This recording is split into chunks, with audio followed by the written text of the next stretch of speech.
stoic, I would say. Yeah. I think maybe it's a characteristic of Finnish people. They're very stoic. So I think these guys were really fun to play with. So Mal, you're next. I mean, I guess I said it already, right? It was the whole of TI6 post TI6 CG. It was Uni off lane, Zai +4, Crit +5, R4, me.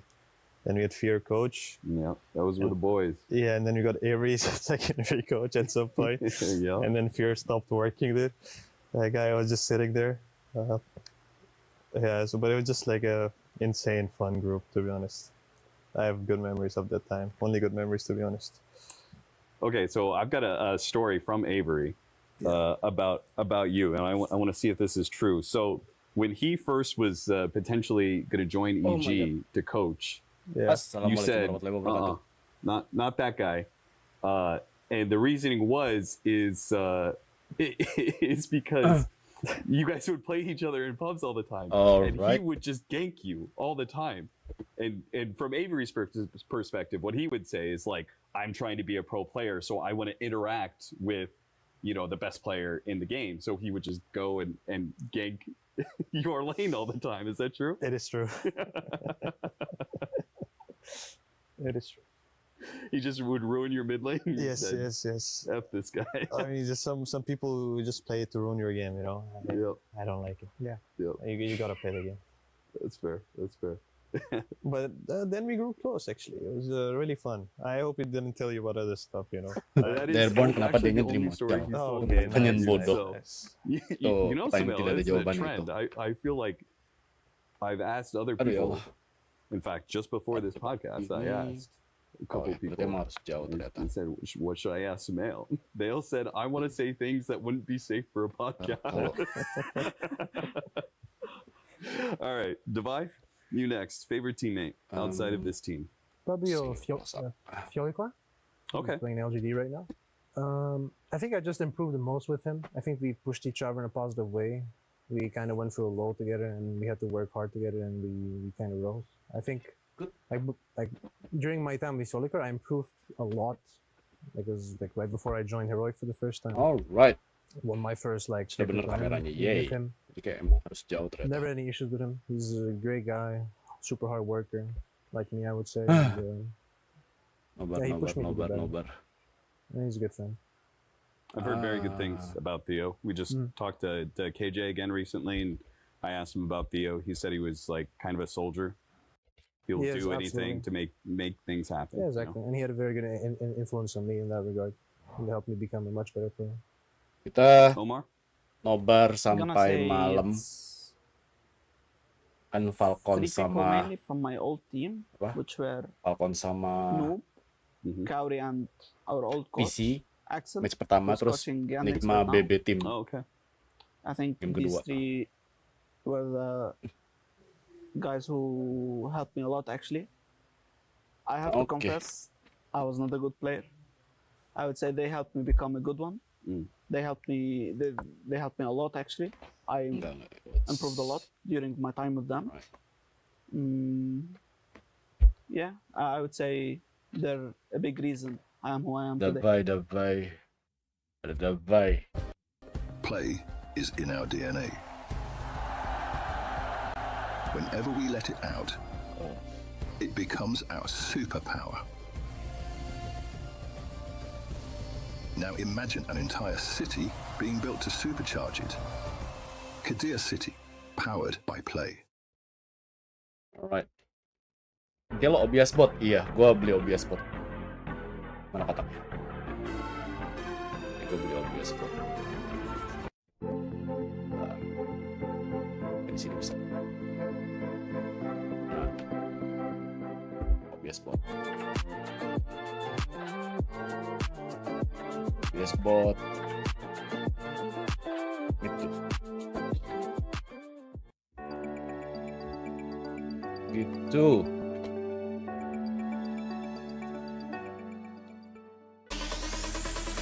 Kita mulai.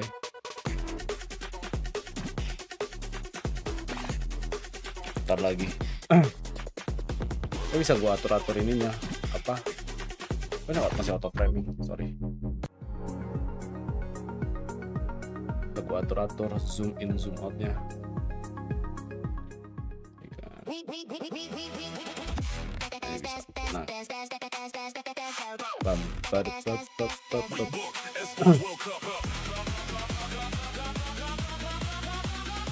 Nambah lighting lagi, Ros, muka lo kayak kelihatan putih kayak enggak ini ada apa kayak beauty cam sama kayak layar gue kan bisa apa mode FPS, jadi kayak layar tuh bisa ini yang standar yang biasa gue pakai, terus ini yang pas FPS gitu, tapi kayak bisa di setup lagi beauty camnya.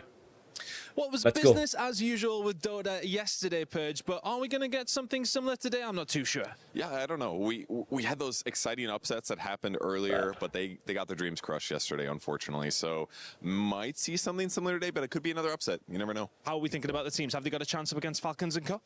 Well, Nigma Galaxy is looking much better this tournament than they have in years. We could see them upset, but it could be a reality check. They haven't played Dota in a long time. Let's find out if the reality check hits. It is Falcons with the easy side of the bracket. Who would have thought that was going to happen? Let's get into the next day of Dota here at EWC. Tapi kameranya agak pricey sih sebenarnya, jujur. Kayak gua beli kayak last minute buy gitu kan. Ya, welcome Dota 2 at EWC. Let's go.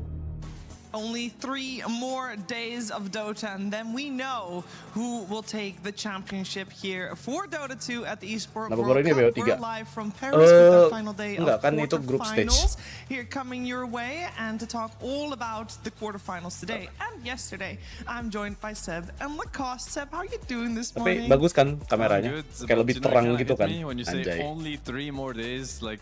Yeah. Tapi ini single elim jadi kayak. It's like, can we extend it or something? Like Dota in Paris doesn't happen often. Like it really went by really fast. Like, can we just do like another week or something? Is that a possibility? Can you reach out? I mean, you got my vote. I got you. Can you do anything about it? I don't think I can. Yeah, we said it's democracy always when we choose things. Yeah, I'm down. I'm definitely down. So 3-0. 3-0. Zil, that's a new one. 0 and 0 combined. No, very excited to see what's going to happen today, because we've seen some of the teams also getting eliminated, teams that potentially could have taken the whole thing, but this is single elim now. It has been single elim in the survival stage as well, so going to be very interesting and looking forward to it, Shiver. Yeah, and single elimination doesn't really happen very frequently in Dota 2, and that just means the pressure is so much more than any other tournament. It means that you don't get that second chance, where a lot of people, oftentimes, they rely on that second chance. We could take a look at the SDC rewind of yesterday. Some teams here, Seb, would have really liked to have that second chance. Yeah, yesterday there was, probably one of the biggest upset in a sense. Like, we've seen the title defender. I think it's never easy, to let go of the title defender. Team Spirit, they fell to Yandex, which looks to be one of the best teams of the tournament, if not the best team. Yandex. It was a true test for them. We were like, yes, they've shown so much, but it only happens once in a season, where you have to take down a team of the caliber of Team Spirit in the biggest event of the year, like, EWC. Bakal ada yang nyawer tuh ya. Later, but basically this is the money time. These are the games that are the most important of the season, maybe even of your career, because you never know where you're going to be next year. You never know what happens. Menurut lo overpriced, gue lihat dari price padahal sama teknologi beda bros. Sekarang detail IJJ jadi. It was a highly contested series. Like, nggak, lo tau nggak ini tuh sebenarnya cat. But at the end of the day, they really showed that they are the best team. One of the best teams here, and gue kemarin beli ya 2,5 juta sih. Yeah, for a good reason. Everybody is talking about Team Yandex as potentially a team that's going to be taking the whole thing as well. They had very interesting things happening. Of course, DM Centaur is going to be the big one that people are going to be talking about. Maladich, he also stepped it up on this position 5, undying twice. Also building hard, going for a bit of an unorthodox build in a sense where not many other position 5s are willing to go for it. And of course, CJ Invoker, he was the one that has been carrying the team like ever since we see this guy play on the hero. Kayak gue ada 2 opsi gitu kan, kayak beli yang ini atau yang ada rotating arm gitu. Cuma kayak rotating arm akan sama aja sih teknologinya, kayak cuma beda 400.000. Cuma ya udah. With P-Vision coming out on top, you could say the exact same thing about them.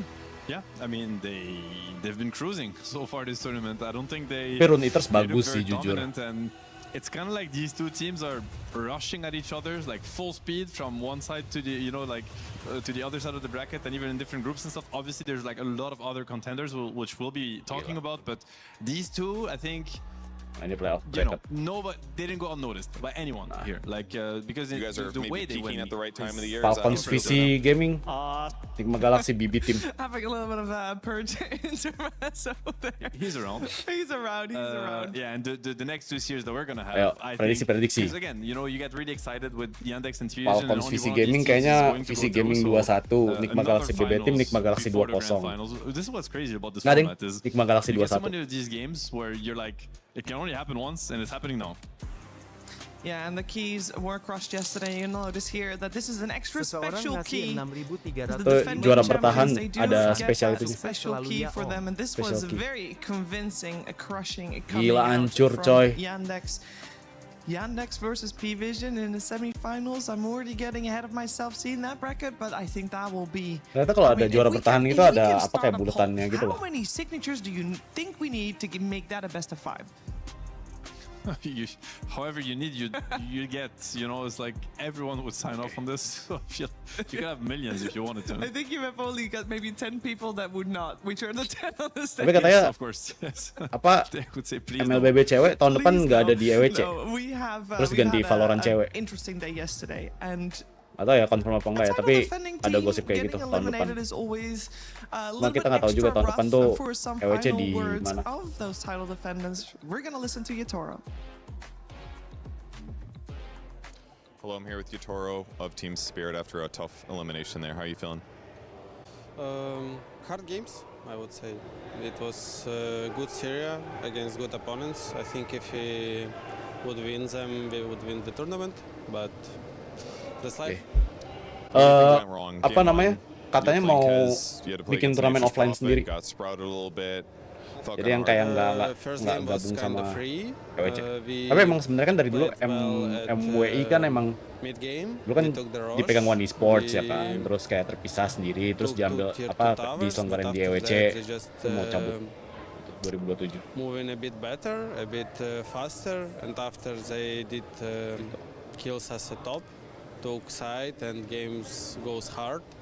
Like Emmer just goes and kill everyone. Pasien total gimana kabarnya Bang Ros? Kita masih nyari pos 1 pos 5. Better about team fight, but we didn't. So that's why we lost. That's tough. And in game number 2, you guys were pretty close for a while. You had that great Roche fight. You chronoed the Invoker before he BKB'd. You killed him, took Roche. I would say problem about we had a good chances to catch them at wards, but we did kind of misplace. About like we didn't catch Invoker 2 times when we could. And they just split us up. We can't take even tier 1 with the Aegis. They just split everywhere, and I need to be everywhere for like out push, and they take pick off still with Centaur Invoker. So it was just hard macro kita gini game aja sebelum draft ya, karena masih ini. Peek about moving around the map. And Jadi a bit lucky control, I would say. Only absen like dulu Pango guys, and Snap. absen di Void can't voting aja like jam 1 reach the setup because I need to show myself with the Aegis. But it was kind of hard macro game, I would say. I see. I was curious about Collapse's hero pool. He played tied first game, second game Pango. Do you feel like he needed something that also could jump, so it didn't have to be you? I think it's good heroes for jump. We just couldn't reach them, I would say. Like stop 2-3 times was maksudnya Yatoro kan yang ganteng, but we didn't. I see. And then they just got more gold than you, basically. Yeah. They just have like 4 cores. We have only like 1.5. I would say. They like scale it and dying, Centaur, Lynx, Invoker. We need to kill everyone, but we have just not enough damage. Yeah, need like 3 chronos, basically. Well, I'm sorry that you guys lost. Tough games for sure, but thank you for joining me, and good luck in your next tournament. Yeah, tough loss for sure for Team Spirit, and interesting to note that Yatoro, he starts that interview saying that if he thinks if they win versus Yandex, they will take the whole tournament. Yesterday on the main stage, when we heard Satanic talk, he said that whoever wins from them and Yandex, P-Vision and Yandex, they will win the whole tournament as well. And that are some big Jadi words. siapapun yang bisa ngalahin katanya Spirit itu bisa juarain turnamen, dan siapapun yang bisa ngalahin P-Vision itu bisa juarain turnamen. Yo, PC Gaming Falcons guys. Tapi kenapa PC Gamingnya di atas ya anjir? Merepotkan ini cok, merepotkan bracket anjay. Kind of being disrespected in a sense by Docs-nya there's apa? like beef between both sides of the Dokumennya bracket. It's like, well, if we beat them, we're just win. It's like Falcons these guys are PC, just anjir. transparent. I personally like it. I think Kacau, these players are the kind of players to really thrive under being, you know, kind of offended. So it's like, yeah, Sumail who? Like, I never heard of him. Amar, how do you say it? Amar, can you spell it for me? I've never heard about this guy either. ATF, I think. Yeah, ATF. Yeah, never heard about him. Not impressed. I'm not gonna win. So, you know, I'm looking forward to see what these guys can bring to the table and kind of show the second half of the bracket how it's done. Let's go. Yeah, because it definitely feels like the bracket did open up in this top part. Like, if we look at who topped the groups, these are the players, these are the teams that actually topped it. So it's gonna be interesting to see if Anjir, kenapa pakai Shopify Rebellion? Si Crit as well, seeing that all the seeds in the groups were correct because both Yandex and P-Vision. Tapi ini kayak, lo tau nggak kayak Ice BSD? Oh ya, Ice BSD itu apa? Backstage-nya EWC. As Vici Gaming has upset already because Tapi they are the ones to PC swoop Gaming bisa down menang 1W just a day or two ago. Speaking of a day or two ago, I think it is interesting to note that Falcons, they came from Group A, which meant that they finished their group last week Saturday, which means that they have not played for 6 days. No officials. Obviously they've played, but no officials. Curious if that will have an impact, Lacoste.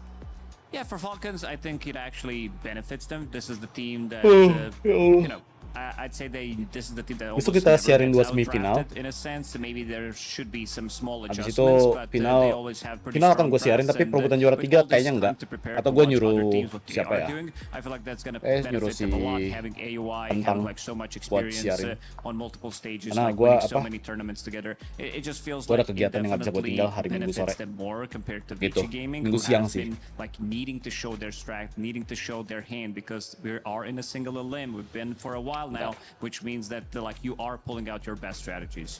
Yeah, Vici Gaming as well. They're a team that indeed just keeps growing, keeps getting better. We saw them adjust in the series, of course, as well. They have what it takes to make sure that a best of 3 goes their way while learning on the fly. Let's learn a little bit more about Vici Gaming from Bach. Bach.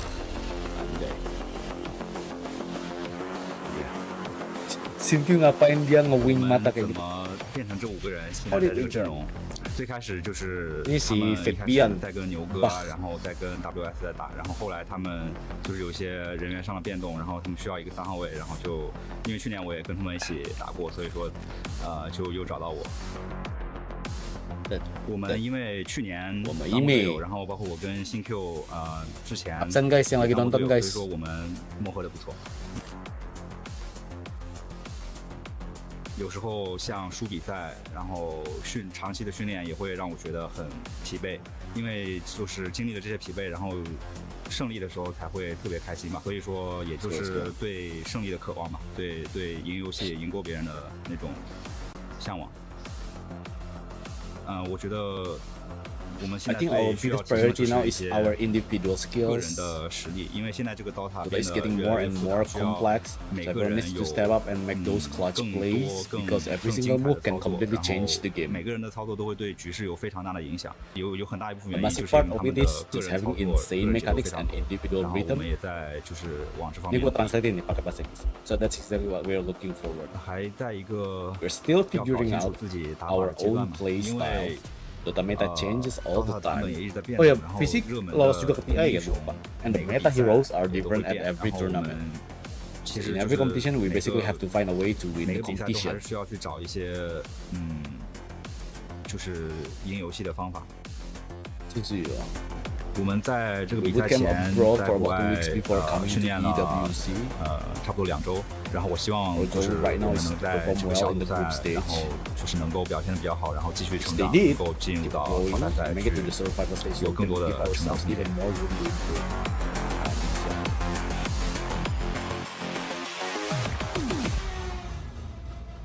Please welcome.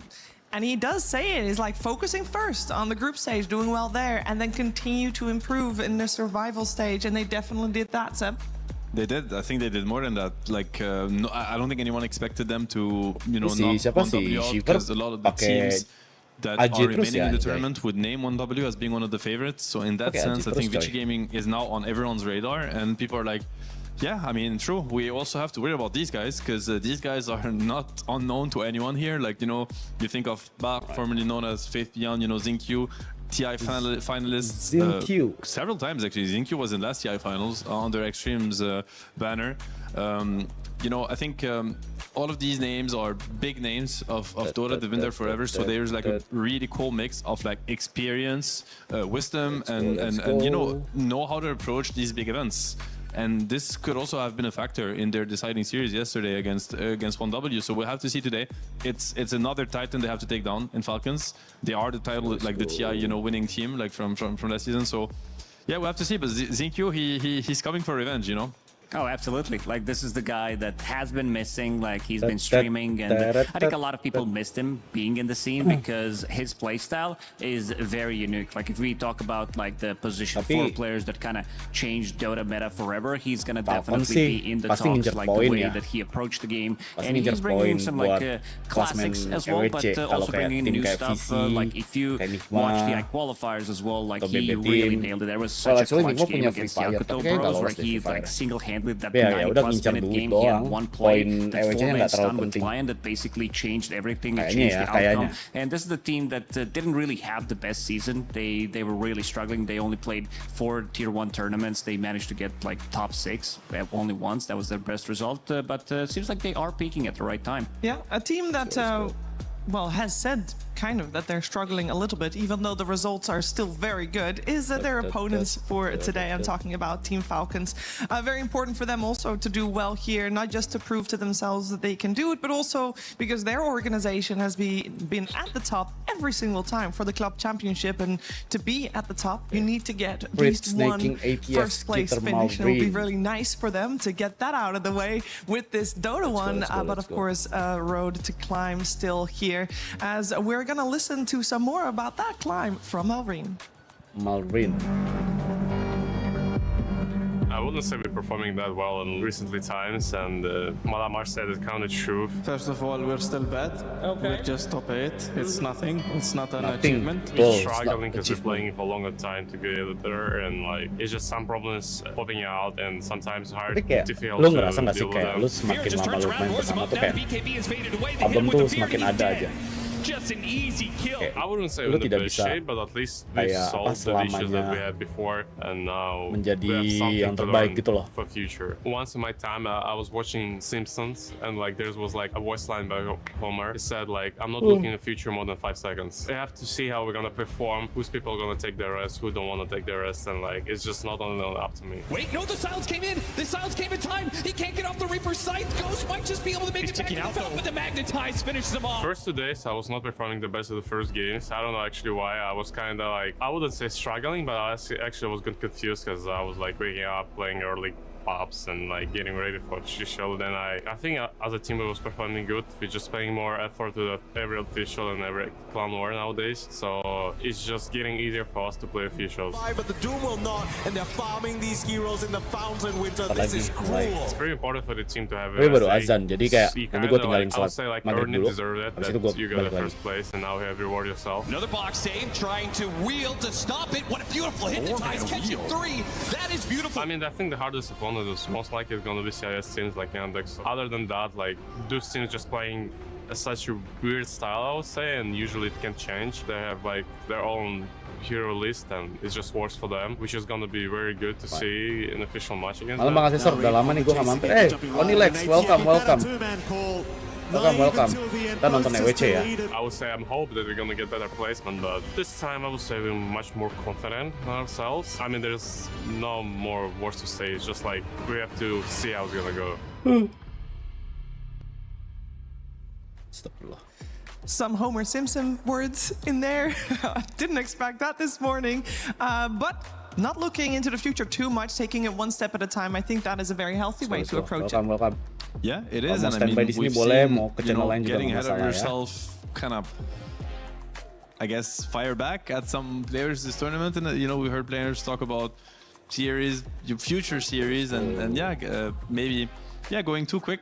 And all next thing you know, they're just not there. They don't make it there. So I think it's a good approach generally to just take it one game at a time, even one map at a time. Don't even think about the result of the series. I mean, let alone the next one. So hopefully he'll think about the future when he plays the game. I think that's quite important, but I'm convinced that he will, because thinking ahead is a very big part of how to play Dota.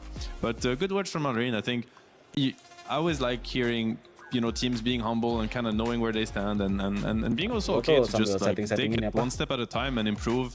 It's all about peaking anyway. Like you need to be at your best level when the big games are coming. And I mean, they're coming now and they seem to be there, I think. Yeah, when he said Homer, I thought he was talking about Greek poet and philosopher, but seems like we're finding like even more poetry in some of the TV shows and smarter characters as well. But especially now with Odyssey being popular nowadays. And yeah, we'll have to see. But one step at a time, I think that's the correct one. Like one series a day, one game a day, because you've been playing only one series a day, which means that you have quite a lot of time to prepare. Only one obstacle that you need to get through, and then you still have a good amount of time to prepare for the next day as well.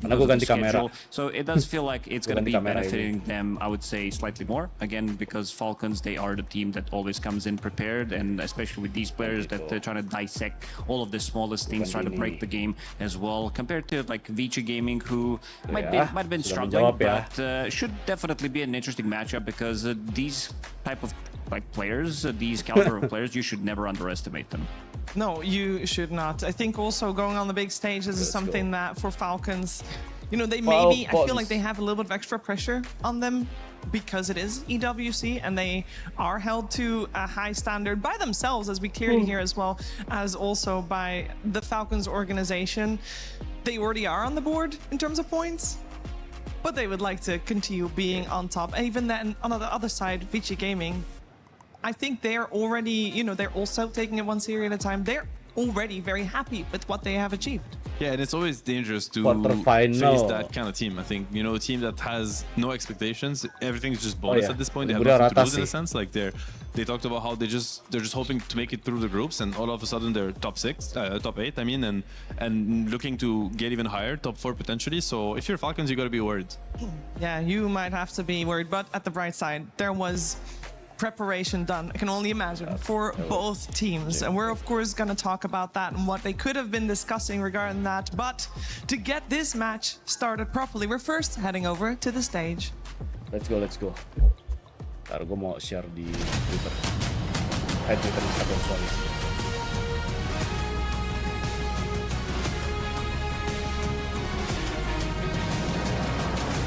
Ladies and gentlemen, welcome to a beautiful, fashionable day of Dota 2. In fact, today we'll be doing the Paris Dota Fashion Show. Open those doors. I'm sorry, it's just us. Ladies and gentlemen, please welcome Milos. Oh, the Gouache Ice Frog Collection. Vintage brick. My God. Brick color from the brickiest of dumb pudge players here for you today. Excellent fit, sir. Excellent. You're talking about myself. Look at you. We got the Storm Spirit fit right here. What the hell? Arcane boots. He's all in. They're talking about blue suede shoes. My man is top to bottom ready to go. That is our man. Give us a little twirl, Slacks. Come on. Let's get him a little twirl. Hell yeah. All right, walk it up, man. Walk it up. All right, ladies and gentlemen, how you doing? You ready for some Dota? All right. We have got some great Dota here for you today. Yesterday was a pretty crazy one, though, Milos. It absolutely was. We had our first day of quarterfinals, eliminations, plenty, of course.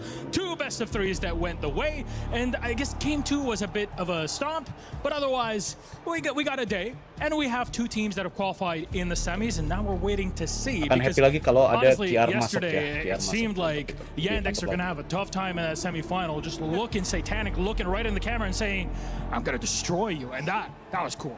That was cool. Biggest surprise for me, definitely Team Spirit's departure. I mean, that team was absolutely goated, and then we saw them walk away. So super surprising, the defending title holders taken out. But there is one other team that is defending a title here. That is very true, and that is our first team on the walk-ups for this quarterfinals for today. Let's bring it up. First up is Team Falcons! No matter where they go, they're always crowd favorites, and for more than one reason. The EWC 2025 club champions of both last year and, of course, in 2024 as well. They're back on the main stage, and you haven't seen them in a few days. You know why? Because they went 9-1 in their groups. A singular game dropped on the way to this main stage, but today is where the real challenge is. How do you play on the stage? How do you play in front of the crowd? And can you go deeper than just quarterfinals? Absolutely. A team that is no stranger to a crowd, and I'm a little worried about them. I mean, they've just been hanging out, sitting in their hotel room, maybe taking a nap. You awake? You good? He's fine. He's awake. He moved very quickly. Thank you so much, Amar. Let's see if zero reaction. The guy's a stone cold killer. Let's go ahead and see their opponents. Ladies and gentlemen, put your hands together for VICI Gaming. VICI Gaming has not had a single rest since this tournament started. They've been fighting for their lives over and over again. The final hope of Chinese Dota here today. They have beaten their biggest rivals of Extreme Gaming. Even LGD, who tried to come and take their spot, ain't no way. These boys are here to slay in a rivalry we have seen before, but not this year on this big of a stage. Gentlemen, got the thumbs up. You ready? Go ahead. All right, please, keys to your positions. We're going to need to see that handshake, Milos. Anything weird?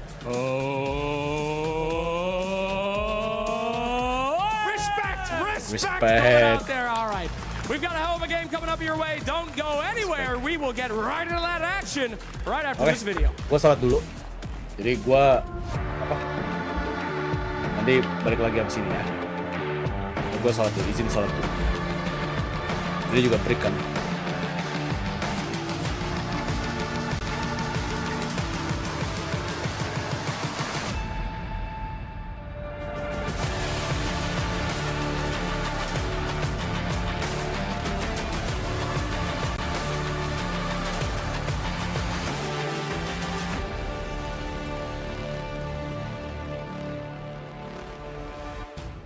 The quarterfinals between Team Falcons and VICI Gaming will soon begin. It's time for us to get into it and talk about what is going to be important to look at for this best of 3 elimination series. Seb, where are you going to keep your eyes? Right before that, did you guys notice something about the handshakes every time? They went for the headbutt almost. This one, I did notice the headbutt.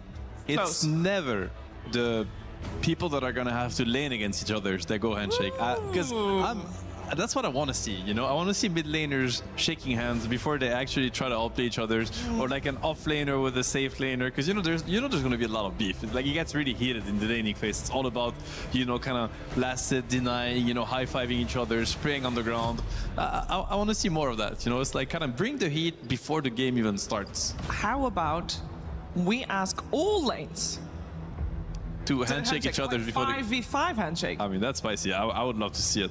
But no, what I'm going to be looking at is, I mean, obviously Falcons, they come in as favorites. I think that's like not a surprise to anyone, and they probably expect to, come out on top of the series. But again, Extreme, VICI Gaming, like some of them were on Extreme last TI. They had an incredible season. Sure, the season was a little bit rocky this time around, but it really doesn't mean anything. Like, there's been many iterations of like teams or rosters that had, not the best season, an average season, and they peak at the right time and then just take it all when it comes to, EWC and TI time. So at this point, you have to take them very seriously. Like, they're showing up this tournament, they're showing that they can take down some of the best teams in the world. They took down 1W, and these players are no stranger to the biggest events and performing in them. So yeah, and it seems like they also managed to find some good place for themselves in this current meta, like playing this carry Lina. We've seen Lina from the mid lane, but we're also seeing it from the safe lane as well. Shiro did have amazing performance yesterday on that Lina, like 20+ kills, one death only, kind of single-handedly. Yeah, there it is, for a good reason, because I feel like I started to be a big believer in this hero. And what makes this hero super strong is like having the flexibility between position 1 and position 2, plus also the Aghanim Scepter build even from the carry role, because you go for the Maelstrom, you pick up Boots of Travel, you go back to Aghanim Scepter, which is like this item has pretty insane numbers when you think about it. It's 35% magic resistance, it's 35% spell amp, unobstructed vision for 7 seconds on 25-second cooldown, so lets you position really well in team fights, plus also gives you ability to be super tanky, one of the reasons, plus the level 15 talent as well. And you know, I was looking at also the coach names, and it really brings me back, because like Yao was like one of the Chinese living legends. Is like people kind of forget about him, but he's really the equivalent of Zhao in the sense like he did as much for like the Dota scene and the Chinese Dota scene in particular. And you know, you have AUI on one side, which you know people are maybe a little bit more familiar with because you know they won so many titles and he's been highlighted a lot. There's like the same amount of experience and Dota knowledge on the other side, and I just love to see these two great Dota minds, you know, with 5 exceptional players at their service, in a sense, battling it out. You love to see it.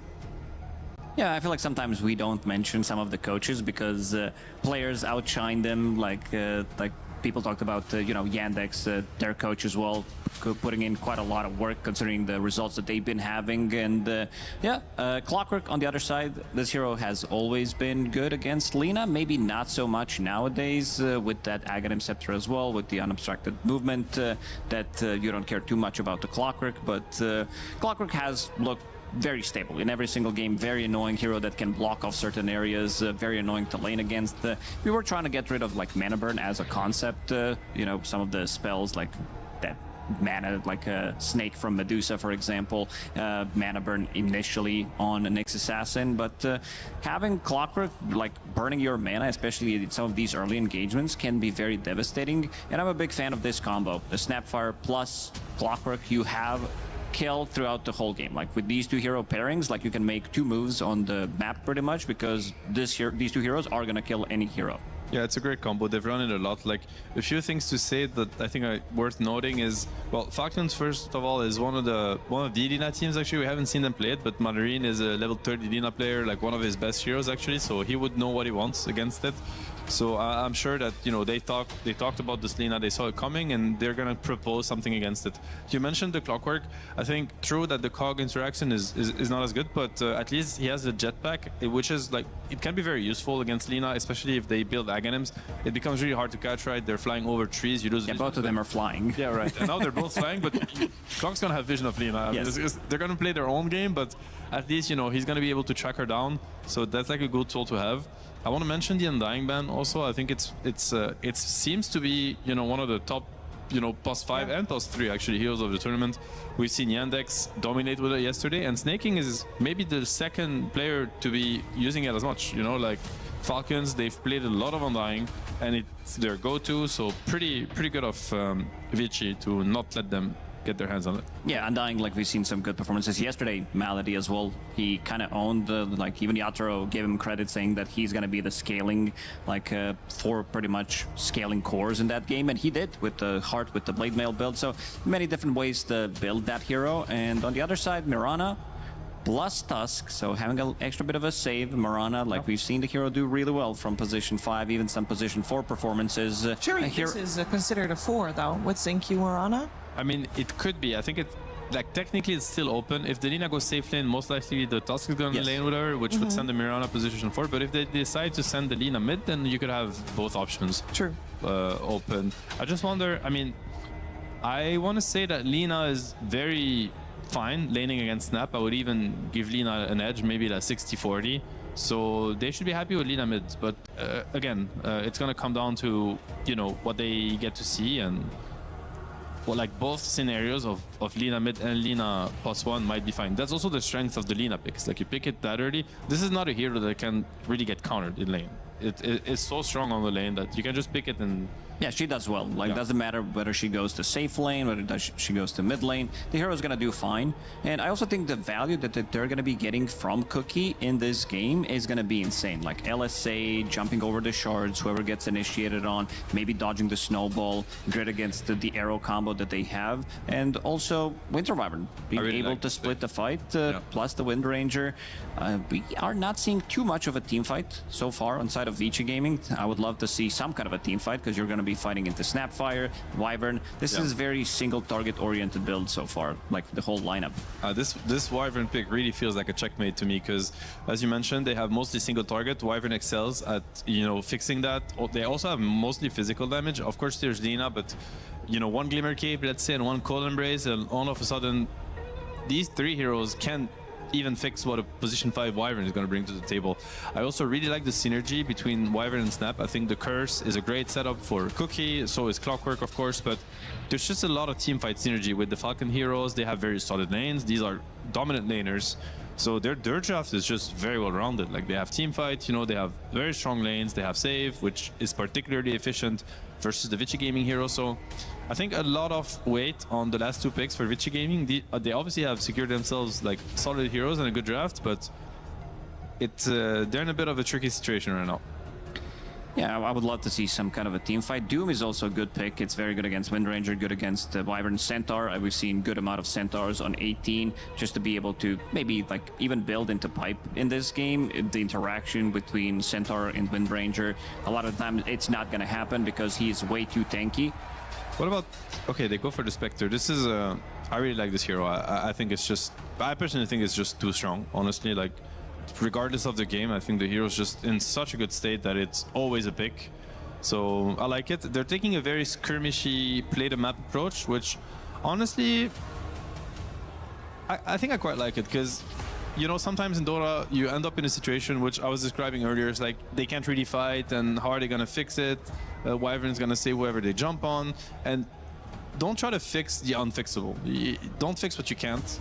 It's like just double down on what your heroes are designed to do in the game, which is push lanes, you know, ghost push lanes with Mirana, Aghanim, Lina, you know, killing creep waves from, and like split Falcons apart on the map and pick them off with Tusk, Moonlight Shadow, Lina Travel, Spectre, and force them to play your game. And this might actually make heroes like Wyvern look completely helpless. Yeah, this is something that Yatro talked about in his exit interview, that they like split them real well in that game, even though they were the ones holding the Aegis. They just played the map extremely well. And I like the bans coming out, especially the Viper ban. It would be very good potentially with Clockwork, super strong lane, break against Spectre would always be good. And again, they have a lot of single target. Viper loves to play against these type of heroes, a lot of magic damage early on, and it would kind of decimate Spectre in the lane, because if it's going to be Spectre plus Mirana, this is not a strong lane by any means. So I feel like with whatever they decide to pick on side of Falcons, they are going to be having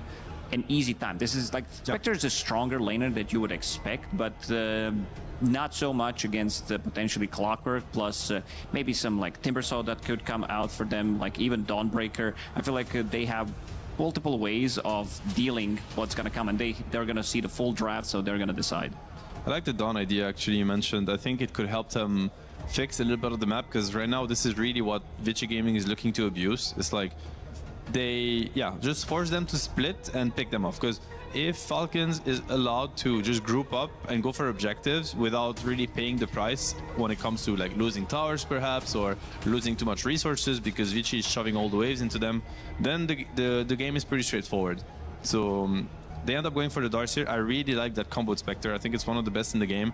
Yeah, you have to think of the team fights. It's like Snapfire, Wyvern, these heroes hate chaos. Like they want to understand where the fight is being fixated, if that makes sense. They want to know, okay, this is where the fight happens, this is where I'm gonna stand, this is how, you know, the angle I'm gonna click my spells from. And versus Spectre Darkseer, it never happens. It's just full chaos. Like, everybody's just getting chased by a Spectre illusion, vacuumed into the wall, and it's just very effective versus the Falcon heroes. Like, it's a really good combo. I think they're maybe not investing enough, you know, resources in the laning phase, but hopefully they have a plan, and there's always a jungle backup plan, especially when you play Darkseer. But besides that, I think it's pretty cool how they were able to turn the draft around. Yeah, the illusion that you make out of Wind Ranger is not the strongest. This is not TB Shadow Fiend illusion type of heroes that we're talking about, but still you're going to be getting the value out of it. It also gives them a little bit of a team fight that we said that they needed, extra bit of a damage like the Iron Shell, Spectre with the Radiance Burn. There's going to be quite a lot of damage over time, especially because, you know, Falcons, they also want to be, this is probably the best team in the world when we're talking about taking the longer fights and how they manage to reset. Like, what's amazing about the Spectre Darkseer combo is like Spectre excels, like Spectre enjoys auras a lot. First of all, like dispersion, like this hero is really tanky, like hard to take down, and obviously you kind of lose by trying to kill Spectre. So it just amplifies, right? When Spectre with a pipe, with the Greaves, and all the Darkseer that items that are bought naturally. You also have the combo with the Surge and the Shard of Darkseer, which is slowing you and makes it impossible to disengage. And if you don't run away from Spectre, you die essentially. And the team fight presence is like you can count, they're running away, and Darkseer gets like great jumps. So this is offlane Wind Ranger? Yes, this is something that we usually don't see. It's a hero that like doesn't get harassed by Mirana, doesn't get harassed by Spectre. It's a really good lane for it's a good like this hero definitely has something to it. Like it has been played from Wind Ranger back in my days as well. Like it definitely has some merit to it. But I've never seen it. Yeah, I think they opted to go for Tiny because this is the hero that doesn't care too much about the Darkseer in the lane. He's way too tanky to be killed. And also this is the hero that builds into Silver Edge. He's also kind of like a global hero in a sense. Once he starts down to hunt people with the Blink Dagger, with the Silver Edge, cut into back lines. And these heroes don't really have that much HP. Like Lina, yes, she can be tanky, but one thing that Lina hates to play against is any repositioning tools. Like I think one of the best matchups against Lina is Tiny, and it's also going to be Magnus, which we really haven't seen. Yeah, and it's one of the Tiny is one of the heroes that at some point will just stand his ground, right? So you just like he's just there, and he has like, you know, Silver Edge, whatever, Satanic, Daedalus, Tiny 25. He's just standing in the front, and you know, Darkseer, Spectre are gonna click their spells, and Tiny's just not gonna flinch. Like he's just gonna stand there, and he's just too tanky. And I think it gives them also like a scaling like angle where I don't think Wind Ranger would have been able to take this game to the late game on the carry position, but with Tiny it's completely different. You kind of have to think, you know, is the synergy going to be good enough? But you know, it brings me back to Amar playing Ursa in, I think it was in TI finals. Yes. Where you're like, oh, and then he just makes it work. So I would just trust them to, at the end of the day, the guy's just Ursa offlane, you know, Doom Radiance, Necro Radiance, offlane, whatever. Carry. What's the problem at this point? Just Slog, yes. This is like, I guess, another day in the office for Amar. He's just pretending to be offlane. He's never been an offlane player. It sounds like that Falcons has found themselves a very strong overall last pick. How do we think Vici is going to fare against this? Because I do think that the way you guys were leaning was, if I were to ask you who won the draft, it would be Falcons. How is Vici going to deal with it? I mean, honestly, when I saw the first 3 picks, I would have told you that Vici Gaming is getting completely outdrafted, and I was very worried for them. With the last 2, Spectre and Darkseer, I'm super hopeful. I think if they play this game well, and let alone get an advantage, they could definitely take it. Yeah, I kind of agree. I feel like they fixed some of the issues that they did have, but the safe lane is not going to be easy for Spectre. Well, we're going to find out. Game 1 of this quarterfinals. Falcons, Vici Gaming, coming your way with Sunspan and Kazu. Welcome! Game number 1 of this best of 3 in the playoffs here for EWC Falcons versus Vici Gaming. We are indeed paused. We know the reason already.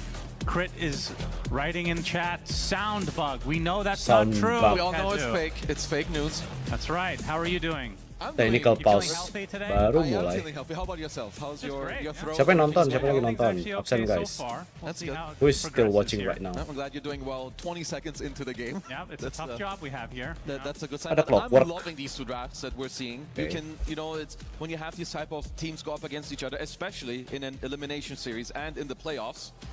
There's a lot of things like going back and forth. You show this in your draft and you have to answer the other way, because I'm a huge fan of Spectre and also the Lina that Vici Gaming have on their side. And I do feel that they found a nice way to corner Falcons, like drafting-wise towards the end. We heard them talk about the Tiny. I think it was one of their best picks because Wind Ranger carry would not cut it. But it does mean you have an offlane win range. Now it is Amar. We know this guy defies any type of logic when it comes to offlane pick. So I trust him to make it work. But still do feel like they were heavily pressured in the drafting stage. Yeah, I'm fascinated what's going to be happening here in Amar's lane because have you seen him play this hero before? Yang mau nyawer boleh di QR code situ ya. I don't know how many times he's picked it. Kita nobarnya this is Dota Plus level. Kan sambil apa podcast enggak? He's a bronze boy, which means with his own logic he shouldn't have been allowed because he doesn't pass the Amar test. Yeah, that's interesting. Okay. Tuskar, Spectre, Lina, Darkseer, Mirana. He's got another account that he's Clockwork, Wind Ranger, Snapfire, Tiny, Winter Wyvern. You know the names of the Dota Plus thing. That's pretty embarrassing considering I've been playing this game for so long. Either way, Vici. Do you think that they are the underdogs in this series, or do you think it's pretty evenly matched? They should be slightly outmatched. Maybe like underdog, I guess, is maybe a bit of a strong word, but I would definitely give the favor overall to Falcons, right? But looking at the drafts, I think that we're in for like, it's a very like gameplay heavy game that where it's like about the small things, whether you get to outplay. Because, you know, Tiny eventually you are quite strong in this game, but there's still this threat of the mid game. There's a Lina that's going to run around with an Aghanim Scepter, there's Moonlight Shadow, a lot of waves are pushed in from Ion Shell, and obviously you have Spectre in your draft as well. Yeah, we haven't gotten cast a Spectre in quite a while. I love this hero. Yeah, tell me why. So I like one of the changes that they've done to some heroes, Morphling and Spectre in particular, where you have just more spells to work with. You know, Morph has better base stats, which means he can go Adapt to Strike and Waveform. Spectre has Desolate as an innate, which is insanely strong, which means you have a bonus spell in Shadow Step. They also buff like base damage, I think, by like 3 or 4 on base Agi. So huge fan of this hero. Think it's very much forgotten. And you see these range carries in so many games. And against these heroes he's playing against, should have a pretty good game on the Spectre. Nice bowling coming out from Crit here as Jin Q on the other side pulling some creeps as the Darkseer as your Lina meta lagi, iya lagi meta lagi. Idol Faith Beyond, but you did a video content recently where we asked who your idol just forgot was, and you didn't mention him. No, you don't forget your idol. That's weird. Man, I had a few idols, okay? You know, there's Zai, there's Universe. I mentioned a third guy that I'm now forgetting. I think Ice or something.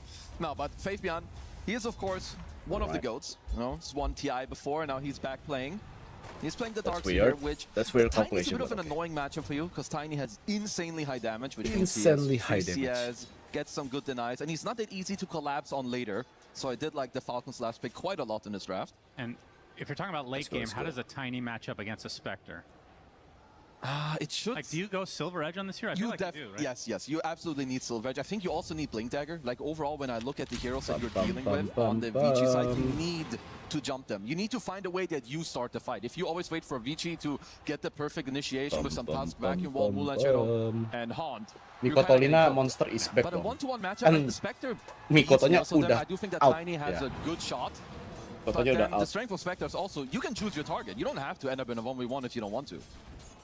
And we look at the mid lane here. Malrine sitting on 13-2 CS versus the 13-1 of XM's Lina. XM 13-1, Malrine 14-2. Cukup berimbang sih sebenarnya. Should just have a free time, I would think. The question is, can they pressure Bach enough to force him out of lane for a little bit, or you think this is just going to be a wash of lane overall? There is definitely a lot of pressure going away. Tapi kelihatan, harusnya masang sentry kelihatan sih. More CS than Bach. Harusnya kelihatan masang sentry. But you know, classic post-4 behavior. At least some of the greedy players, like shout out to my boy Yapsor, hasn't played in forever, but you know. Iya, kemarin Aurora gugur. 1W juga gugur. I'm glad to see Lina again. This hero's picking up steam, it feels like. Do you feel like it's been underrated until this most recent stretch? For sure. Like, we've seen it mid, we've seen it carry, we've seen different builds. Sambil ngetes kamera ya. So in this game, it was the overall first pick.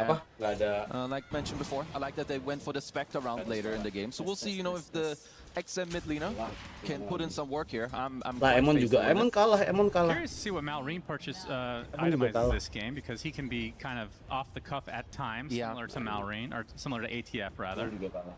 I'm also a little bit interested because generally speaking, you want to go the magic build on Snapfire. It's the one that allows you to play the fastest. You're dealing very good damage, but also maybe relying on your ult against Darkseer, Vacuum, and Shadow Step could be a little bit difficult. So we'll see what route he decides, because of course you can go the travels into Blink Shard, play Magic, but we've also seen a few physical Snapfires. Yeah, I mean, when you have a carry like Tiny, that's kind of a mix of damages. I guess you don't really have to go a specific route. I mean, the question is again, what is Amar building? He's definitely going to carry. Offlane Wind Ranger, if he buys Guardian Greaves or some shit, I'm leaving. Timnya tuh tinggal. No way. Yang udah di semifinal kan si Yandex sama. Second of all, it's Amar. I'm pretty sure those items he removed them from his shop. Suara lo ketimpa kalau lu gitu ya, karena mic-nya jauh. So I'm just expecting most likely just some Maelstrom Pike. I think eventually on the Wind Ranger. Yandex sama Vision. You know, consider like sama dua ini. Yang menang dari dua pertandingan ini yang karena single elim ya. ATF. Oh, nice arrow. From Amar though. Will buy himself enough space. Still no first blood in this game. It's a nice power shot on the White, who's actually slowed quite a bit. Or is he just that slow in general? Critnya mau main itu nggak? Ortox nggak? Wah, itu dia. Mana lead-nya? Wah, first blood-nya malah ATF. Coy. Malah offlane. Tapi Lina bisa dapetin satu ini ya. Satu wave full tanpa diganggu. Kecuali Winter Wyvern-nya ke tengah. Which he did ya, lagi ke tengah. Oh enggak. Ya udah. Which you do kind of need, like Wind Ranger, like this type of the way that she di Laguna Black you don't have much sustain, much regen. You want some gold coming your way, and I like this more. Ada botol ya. Snowball, arrow gagal. Masih detektif. Any further, so Jin-Q gets some sort of revenge in that top lane. Yeah, Laguna Blade was used in the mid lane. Is that just to pressure him a bit so that they anjay di 40 sengaja banget. Also, you don't need it for like last hitting. Like now the guy is half HP. You're kind of chilling. You got to pressure in the wave, and like you said, 6-minute rune is coming up. Which is also why I like Jin-Q's. Kalau WR offline ini emang Amar aja tuh meta. Sebenarnya WR offline itu dia lebih ke last option sebenarnya. WR tuh sekarang masih main di carry sama support 4.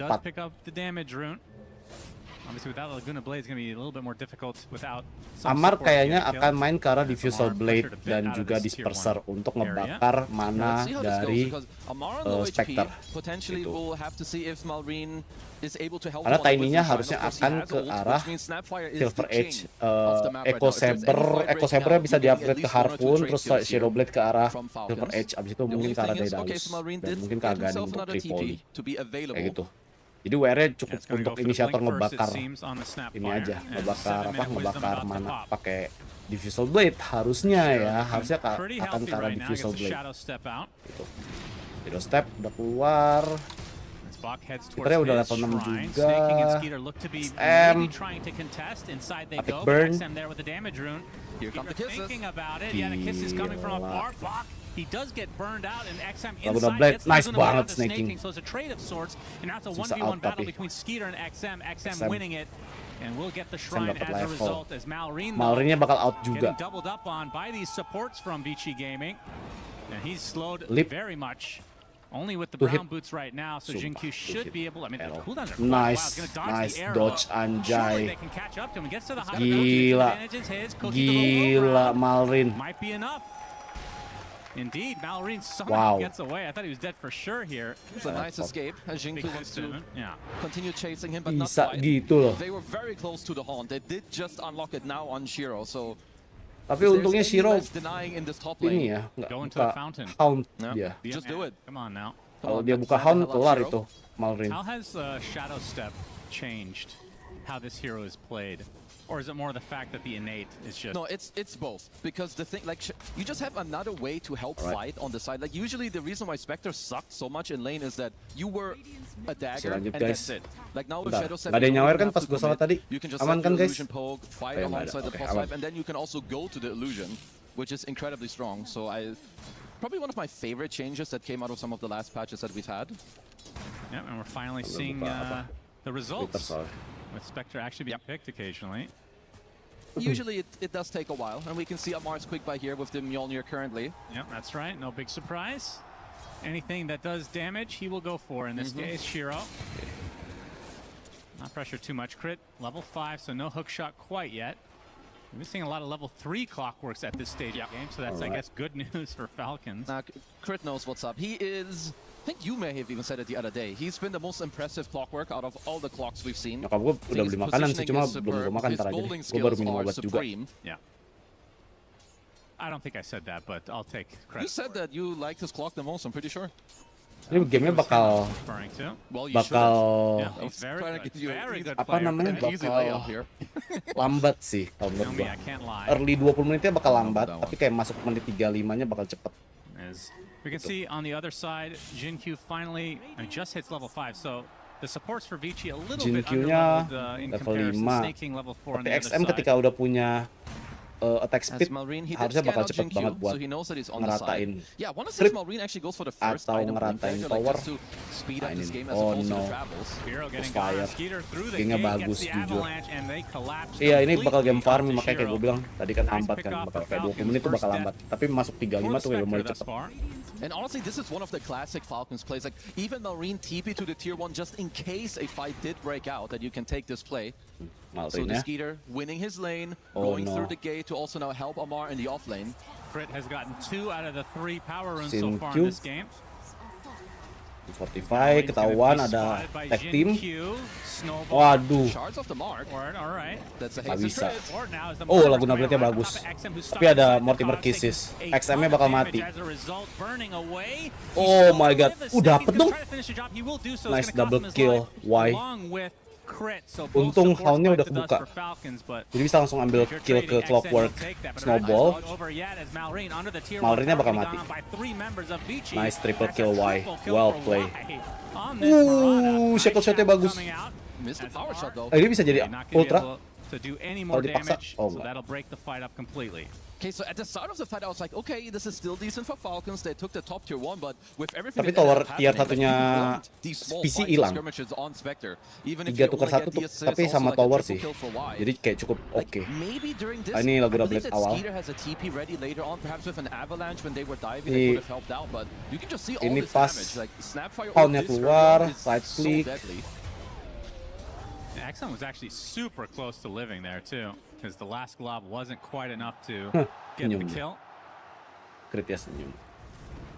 XM has Boots of Travel as his first item, and his counterpart in Malrine 45. Spectre-nya bakal ke We'll see if he changes his Manta mind. harusnya. Spectre-nya ke Manta. Abis itu. Yeah, so the travels would feel nicer, but Blink is a bit more of, it's slightly more committal, but it also gives you more plays on the map, right? You can unlock things that you didn't have before. You could potentially smoke up with harusnya ke Manta, abis itu dia ke arah or fight plays that you otherwise cannot.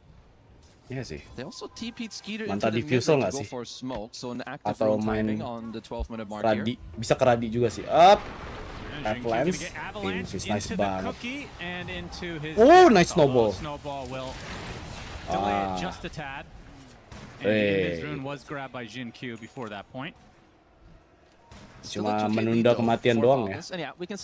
Tiny-nya sih, tapi farmingnya free banget coy. Kalau lihat tuh networknya 6.400 sendiri, bandingin sama Spectre yang masih 4.200. Ini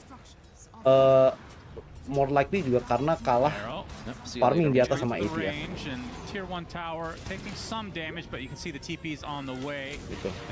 Oh no, Jin-Q. Going to be rewarded for his TP. Does mean during all of this though that Bach is recovering very, very nicely on the darks here, right? You've got your dominator, which means even if you leave the lane, you can keep cutting some creeps, you can keep stacking. And Moonlight Shadow being put to good use on top of Amar here. Sets up the LSA into the Laguna. ATF bakal mati. Dan ini bakal mahal banget coy. The last right click was needed. XM takes his second kill of the game on the Lina. There's a lot of like very nice micro plays. So when you play offlane, kalau kalian lihat sendiri, Bian punya 2 stack di atas di apa di Ancient Camp. That would be good buat dia. So there's no way for you to bring the lane back. They also have a lane war to always see where is this guy after all. Bisa bayar, so you kind of anjay. indirectly force yourself to overplay, kill him, and they're farming stacks at the same time. So very nice stuff here from Vici. And it's Malrine using that blink dagger to full effect. The wall comes out early from Bach to try to delay this from the Falcon side, and I guess in a way it does work as Snake now running away. 5-6. So not a lot of ancients taken there. They are quite low though. Yeah, you'll just keep farming this on the darks here. So they are happy with a very static map. If any overplays, of course, happen. Tapi menurut kalian siapa yang bakal menang? Menurut Onilex siapa yang menang Onilex? I think once he has this, it's quite nice for him to reach into the game. Oh, it seems that Malady has passed on the script into the next series. That's right. Execute Wisdom Shrine Steel. Well done. Yeah, it's a great Blade Mail game. Like especially Wind Ranger and Snapfire ult. Wait, who bought Blade Mail? Spectre. Oh, it's super good. Yeah, I love that. Helps you, first of all, helps you farm. It's super good for the fighting. And it's like, yeah, we've seen this before. You steal the Wisdom Shrine, you kill some camps, but you do pay the price. Well, ini tim Xian lagi-lagi guys, ya. Why will take a tumble? Karena kan Moti I coy, jadi kayak incer gamenya game bagus. Yeah, just very good. Tapi Malrin dapat Y lumayan. This one might be chuckling. XM has the Kaya now. Udah dapat Kaya coy. Scepter, it seems. We'll talk about that in just a moment. But I think we have a connection here onto Skeeter, not able to lock him in though. Hati-hati. Itu ada Winter's Curse. Just keeping his eyes peeled. Have to be careful Burn, how you play here. Blood Grenade, nice snowball, ngedodge, Warless Punch. Mantap, tapi ada Laguna Blade. Aduh, Mortimer Kisses-nya ganggu banget sih jujur. Oh, nice sickle shot. Oh, tapi ada Blade Mail. Oh no.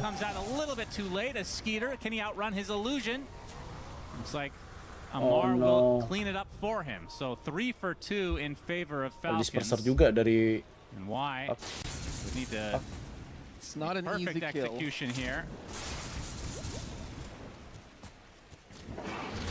Nggak dapet dong. Into the Starstorm, not enough. Oh, definitely needed the arrow on top. I was thinking maybe he would try to arrow from the high ground, but either way, kalau sampai lihat banget kayaknya PG 70% bisa. PG bisa 70%. As Marine got off a full duration on the kisses, Amar also kind of bailing out his team. And what do you think of the Aghanim Scepter that XM wants to opt for here? It's just so strong. We're gonna see this again because this looked good initially, right? You kill the Winter Wyvern first, but this hookshot into the kisses, and I think Buck is kind of low on mana, so there's not too many shells going on, no real vacuum available either. He also just got his wall available at this moment. Oh, we have a fight in live. We can see the first curse of the game, I do believe. Holding them in place is Box. A lot of damage over time. The power shot a little bit early, but I think they're still going to find the 2 kills they came for. Nicely done from Falcons, as Y will be able to escape. As this 2K lead is very firm now for Falcons. They're definitely pacing up, and it's also the right thing to do. You asked about the Aghanim Scepter, which is very good on Lina, but you're now building 2 items on Vici. You kind of have to, right? The Radiance and the Ags, they're kind of, it's dead gold until you fully complete those items. Like the build up to Aghanims, no one really cares. Get a little bit of HP. So if you're Falcons, definitely want to continue to keep up the pressure. But yeah, Lina Ags, unobstructed movement. You get insane spell and magic resistance, which is great against the Radiant draft. Yeah, they are almost all magic damage. Tiny ends up getting a lot of physical the later the game goes, and obviously the Windrunner, especially with Amar playing the way he is. He's 4-1 actually. Yeah, he's owning. They only squeezed in that one little play on him earlier. Possessed Mask is also something you feel quite happy with on the Wind Ranger, because you have no sustain. Yeah, he's got Mjolnir now. And Shadow Blade up and running for Skeeter. And speaking of Skeeter, he is found. LSA ready for him along with the Laguna Blade, and they're going to be cleaning him up easily. So a very big kill for Vici, showing some semblance of life here. No, definitely. That was quite deep, I would even say, because Skeeter having a very, very good game, but wanted to keep up the pressure here. I'm a bit surprised that I'm not seeing Bach queue up any auras early on, you know, a potential pipe or Greaves against the Tiny, the Snapfire, this like abundance of magic damage. But instead he is opting for, he bought the shard early on, which is very good in this game, but it's also quite aggressive, into the Shivas. Obviously the minus attack speed against Tiny is incredible, probably the best hero to build it against. Very low attack speed, incredibly high damage hero. This is like, I'm trying to think if there's any other hero that I consistently see the casual Chasm Stone on, other than Darkseer. I've definitely seen this a few times. His arrow's actually going to cancel out the ult coming out from this. That's a real. When did that happen? I never saw that. I don't think I caught that either. I was about to say that's a dirty pause, like just killing the guy straight up after. We never got to see that one. That must have happened off camera while the fight was continuing elsewhere. Man, that's the second time I've done that in my career. Yep, keep it up. Chalk it up to old age. As a Skeeter dies again. Kenapa ready for battle? Anything of the chasm stone. Sometimes you see apa ini? Lord that's pretty good. Seen people buy it on Snapfire. Aganim Dark sama Spectre Sharp also Spectre very nice sekarang apa with ya? the Bentar. good old vacuum. Me like. Gua nggak tahu Seen jujur. it on some support Earthshakers, which is of course played very, very little. Woi, ini apaan ini? You can see Crit is actually opting for a Blink Dagger next, which is Woi. something we've been seeing more and more on these Clockworks. Halo. Why is that? It just seems to be more and more kind of what you want to do. It's about, you know, getting a hook shot and then repositioning or just blinking behind him and playing on the cogs, because the hero is a lot more about having proper positioning and then landing your karena di cogs pause. than it really is anything else. You're not expected to be on top of someone with a battery assault. It's a very, very big bonus that you're playing for. True. What level is his battery assault right now? Level 1, classic. I'm even surprised he has a Oke, di luar Jakarta lagi IKL. Usually you see like 044. Mr. Snake King. Yeah, they find him, and Boots of Travel with Shiro coming in as well. Will eat him up very easily. His Bach actually taking a ton of damage from Amar, so he actually gets a bigger kill isolated from the group. Hookshot's gonna miss. Tapi tower. Will end the fight, although why? Aduh. No more leaps to work with, so they'll find a second form of a kill. Bisa Amar is gitu, cooking. I wonder coy. if he's being slightly disrespected by some of this itemization. Oh, di Mortimer Kiss gak? Oh my god, they actually get the Mortimer's kisses. Shackleshot not gonna fully commit. It's LSA. Yep, see you later. Gila, sakit banget damage-nya, Cok. Will right-click him down. In addition, he's 6-1 on Windrunner offlane. Danger What are offlane. we watching? What are we witnessing? He's owning it. He's gonna have a very good 6-1, time on the BKB as well, and having like Mjolnir BKB in this draft is incredibly good against the Dire side, because while Bach is buying the Shivas, which is insanely good against the Tiny, Windranger doesn't care. You have like maximum attack speed anyway. You're not using this Mjolnir or the high attack speed into a Crimson, into Greaves, Iya, into a diincar Pipe. terus biar farming So the patternnya tuh only thing he nggak kind apa of has to worry about is maybe the blade battle bagus on Shiro, di but PC. even then you're gonna have the BKB against it. So yeah, classic Amar doing Amar things. If this is what a bronze Amar Windrunner looks like, what is Master Tier exactly?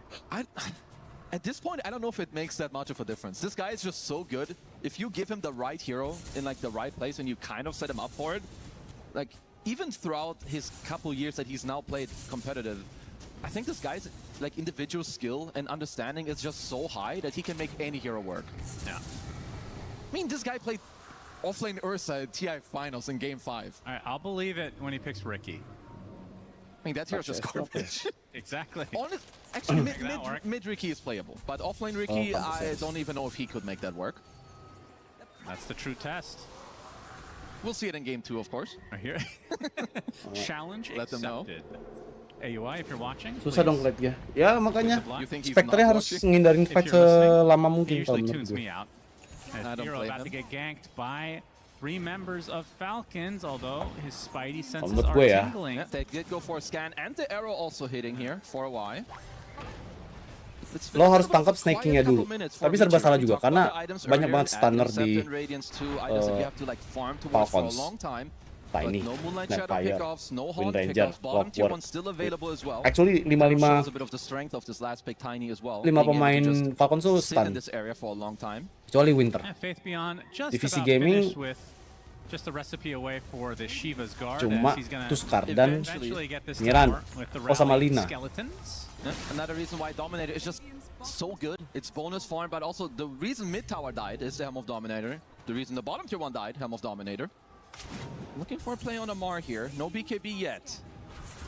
Yeah, they're gonna get the punch up into the LSA. They bring everyone basically, and they assassinate basically what I would consider to be the carry of this game so far. Oh, he is.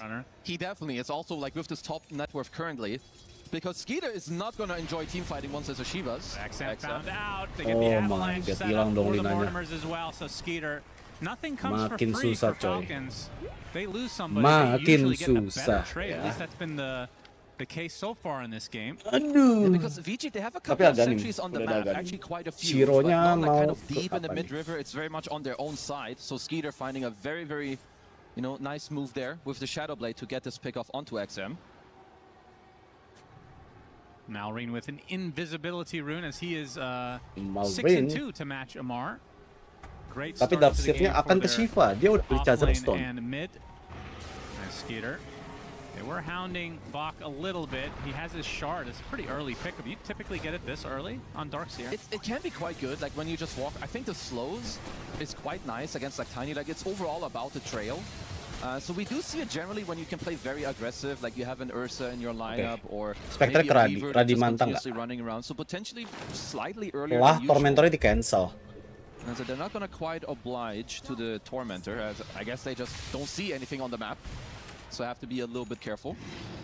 Yeah, interesting. Definitely could have gotten it. But I guess maybe you're worried about, I mean, he just picked up Radiance. If you haunt right afterwards and you're super low, you could give up a triple or an ultra kill pretty fast. The Jin Q spotted, but the Sentry will see. Nice hook shot.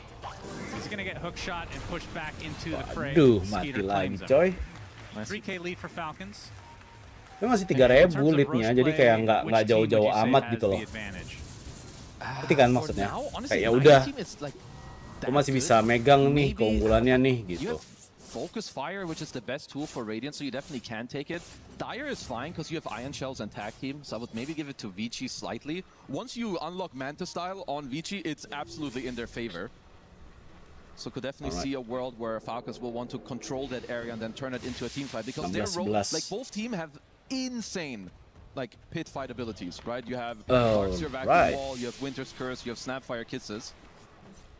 So might see a lot of team fighting around the Roche. Falcons have to use Focus Fire to kill Roche. If it gets contested, then that's real bad, right? That's why it's horrible. And Falcons are very good at those type of things. They do not overcommit. They wait. They play patient. They wait for the moment. So I wouldn't really see that situation happening. Smoke from Vici. Scans coming out, and looks like they will not connect onto anyone, as Skeeter already exited the area. I think I find so fascinating about Falcons is going to get a pause here. I find them to be one of the most fascinating teams in history because of the dynamic that they have in the team. They have, not to mention AUI as coach, but Malrine, Amar, and Skeeter, for a very large portion of time, especially when the meta really aligns with them, they can all play similar hero pools. Yeah. And being able to flex like that in the draft just gives you such a leg up overall.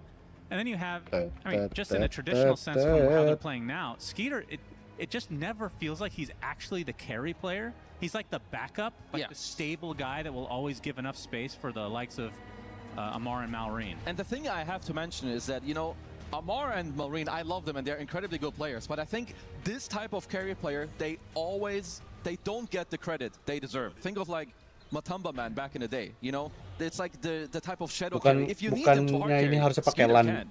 Iya, tapi kan server masih server Europe, wes. Nggak mungkin pakai PC ini, nggak mungkin pakai PC admin buat jadi server.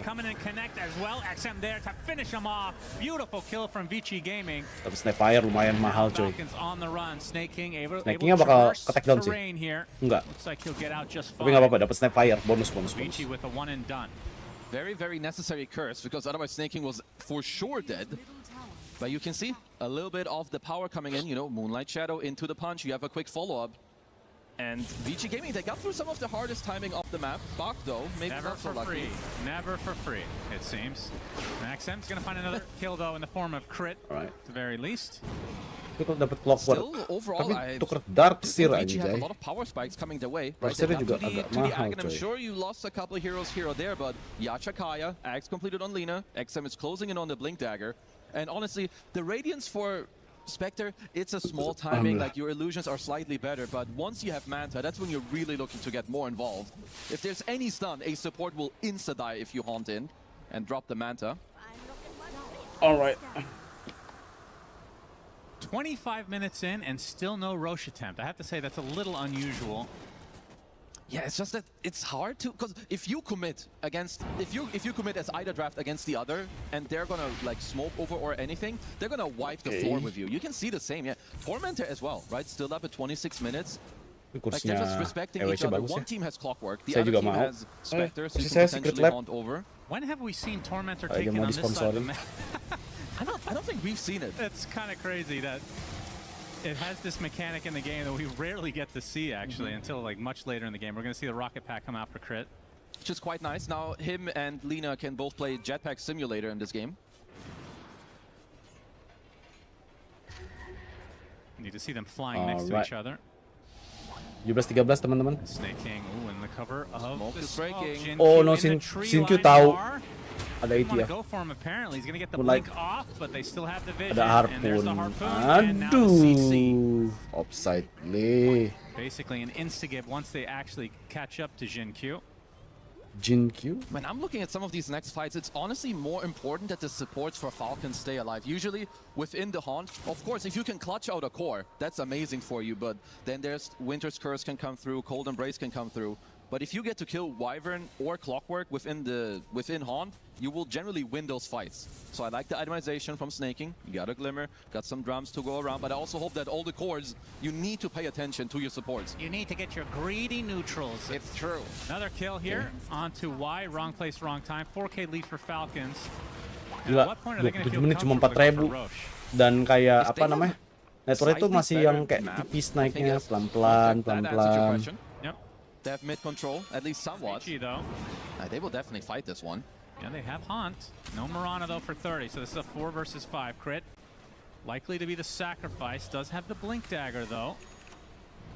And Roche. They're finding a good angle, but it's late. They'll find it first, yeah. They should get it in time. Now will Vici want to fight regardless? Someone is gonna spot the Snake King Wyvern as the hook shot coming in right on top of Jin-Q. Another death for him. Mati lagi. Udah step fire gak? Fucking Wyvern. Bagus banget anjir. Wah. Bagus banget Fakumula replikannya coy. Gila. I didn't know the XM picked that up, but hell yeah. Wow. That was the funniest way to realize there's a Dagger when some dude just gets his ass sapped at the end of a team fight. Itu dia bro.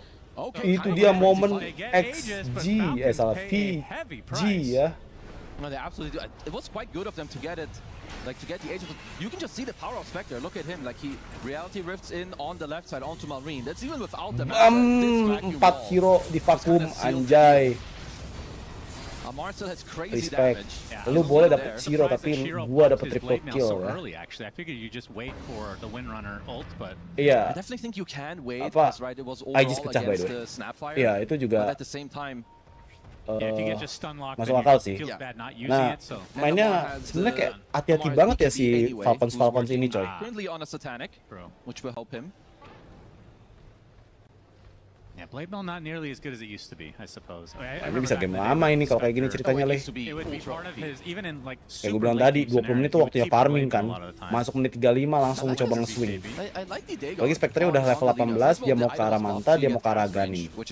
Si Jin-Q, ya, Mirananya udah beli Guardian Group. Nah, ini Aegis pecah. Oh yeah, so that's the other thing we missed earlier. Yeah, they got the Aegis. They got Aegis and BKB. Yeah, that fully flew over me. Well, so did Lina. She has Ags. That's true, and so will Clockwork. That's why we can't find them. He's got the rocket pack. BKB now picked up from Box. They completely nullify this Roche build. Like, absolutely nothing to show for it is Falcons. And even now, like when you're Tiny, like, Skeeter is having a good game, of course, on the carry Tiny, but into a Shiva's Guard, that's lowering your attack speed by a lot. Like for Tiny, it's actually massive. So it is definitely still on Amar to like kind of get a lot of things going, but the way Wind Ranger works, she kind of lock on one target, crit, good hook. Yeah, pushes the Mirana down into the Avalanche, into the Bowling, but does have the leap and the Greaves. Needed a couple more follow stuns there. You know, the cog push didn't allow the toss for Skeeter. What do you think of this build from Y? So he goes for Greaves, which obviously is just good item. It's very good. A lot of Miranas we're seeing are very greedy. They just go Ags first. They play for the late game. Does this fall off? I like it for the fact that you wanna, like, you farmed so long, you actually got to this stage pretty nicely. You didn't need more greed to, like, actually, you know, just allow Falcons to run you over. Now your heroes are ready to fight, and I think building items that amplify this is great.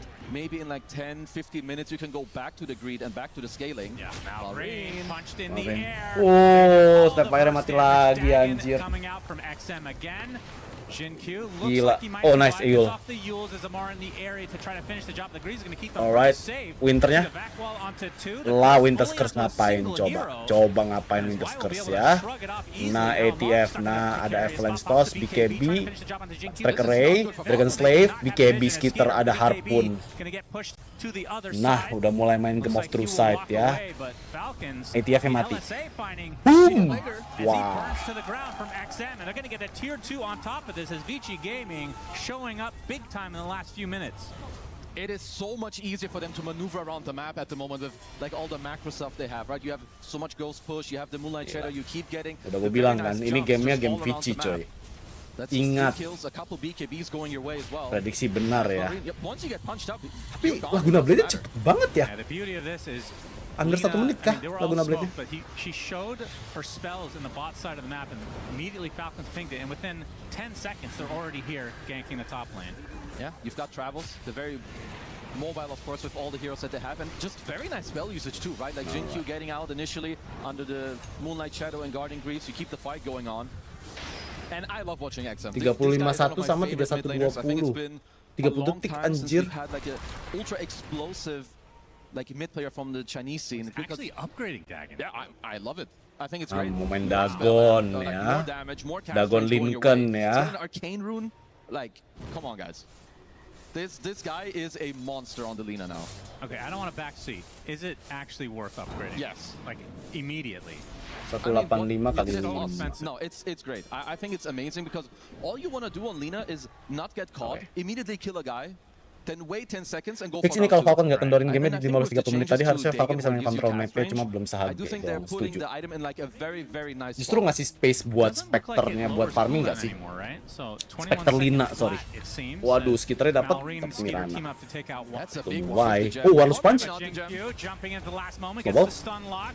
lah, hookshotnya nggak. Next level move. Nice vacuum. Still does not get hit. Meanwhile, Skeeter gets the double kill though. They start down snaking in turn. So 2 for 1 just supports dead at the moment. Double kill buat Malrain. I just watched 2 guys like sit on gem for like 6 seconds. Who actually ended up getting it? Was it Malrain? Yeah. Malrain ended up dropping 1 item faster. If Collapse was in the game, he would have had that instantly. Okay. And Skeeter still showing off some of his strength here. Tukar satu by the way. Silver Edge di. But it's been a while since Falcons got some more meaningful kills, I would say. Of course, they did get standard sih, standard build lagi Tiny. Mau lagi metanya meta ini coy, meta Silver Edge Harpoon. Is it still? I believe so. Level 5 it is. Yeah. Standard, meta standard. Still very, very good. That is hilarious. I love it. We don't get to see this at all anymore. Especially now that it doesn't kill creeps instantly, I think it was Tai Lung. I mean, if you have level 5 Dagon, you're one zapping somebody, that's for sure. True. The only other guy I saw it build in this tournament, I think, was Tai Lung on the puck, which of course is also quite good. Was it this early though? That was maybe like 10 minutes from now. I think he had like Conjurer's Catalyst, so like tier 4 item territory, 40-minute plus. Dia mau ke Heart of Taras. I want to see though, like Falcons, even though they're only down 2k gold, I think when you're trying to have a read on like the actual strength of their draft, they are struggling at the moment.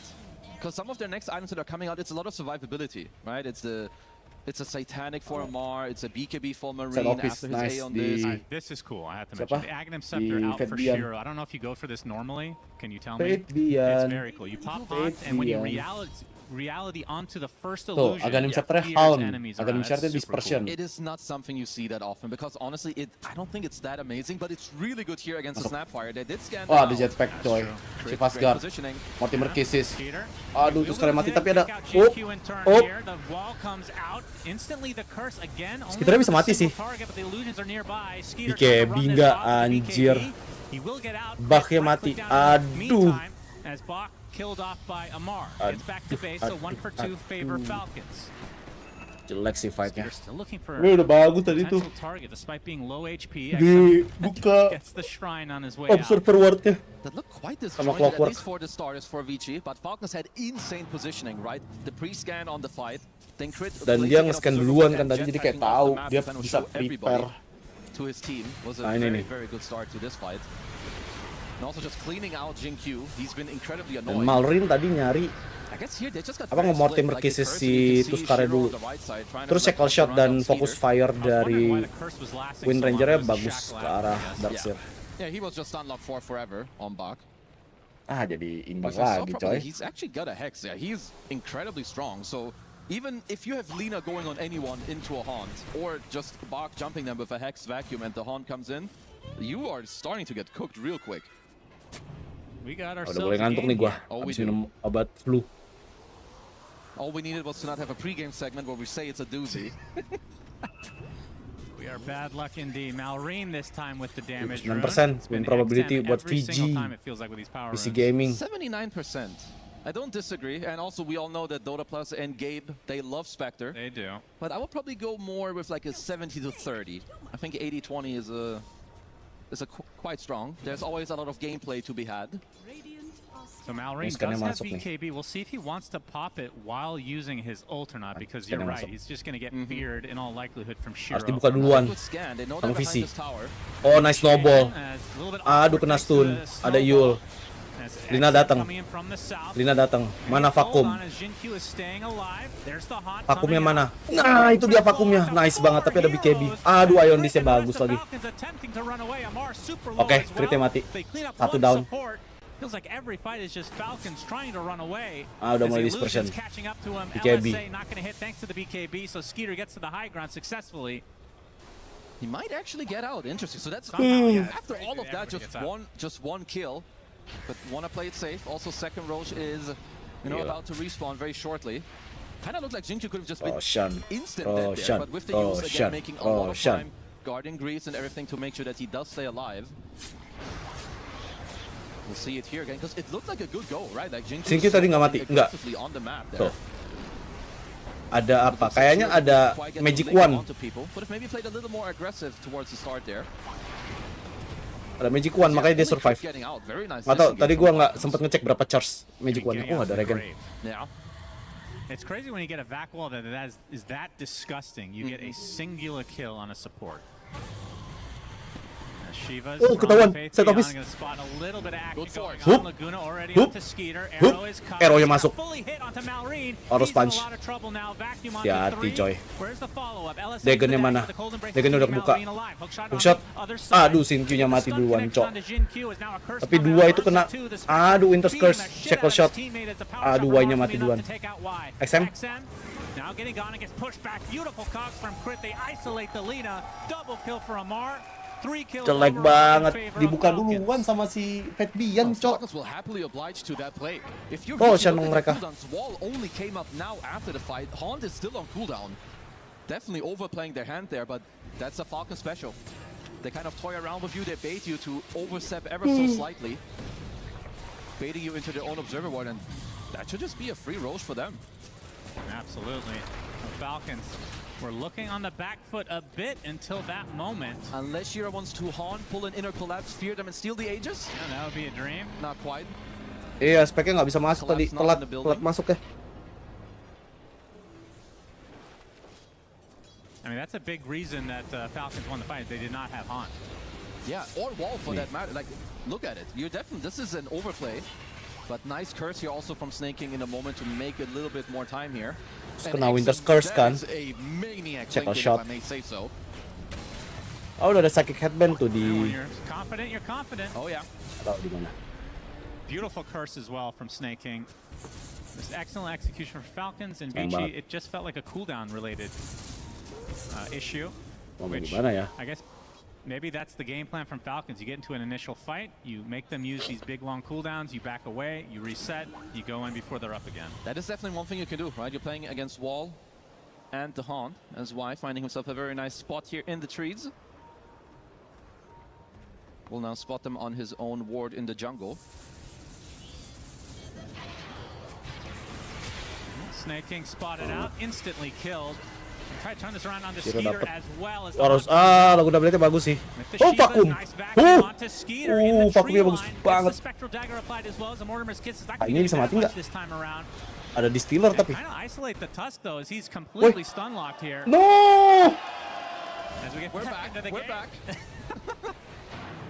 Price anjir. Itulah gunanya ada observer kedua ya guys.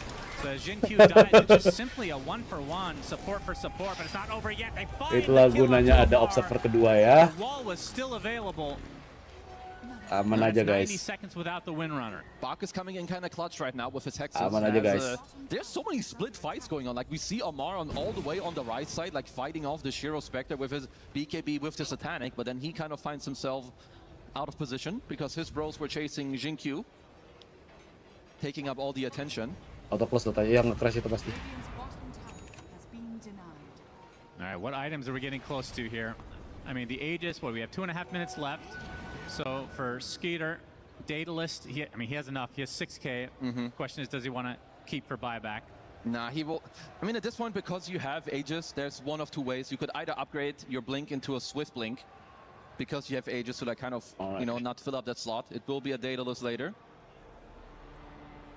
Maybe the in-ears are hurting Amar. I'm not gonna lie, wearing those with the headset on top, it destroys your ears. Yeah.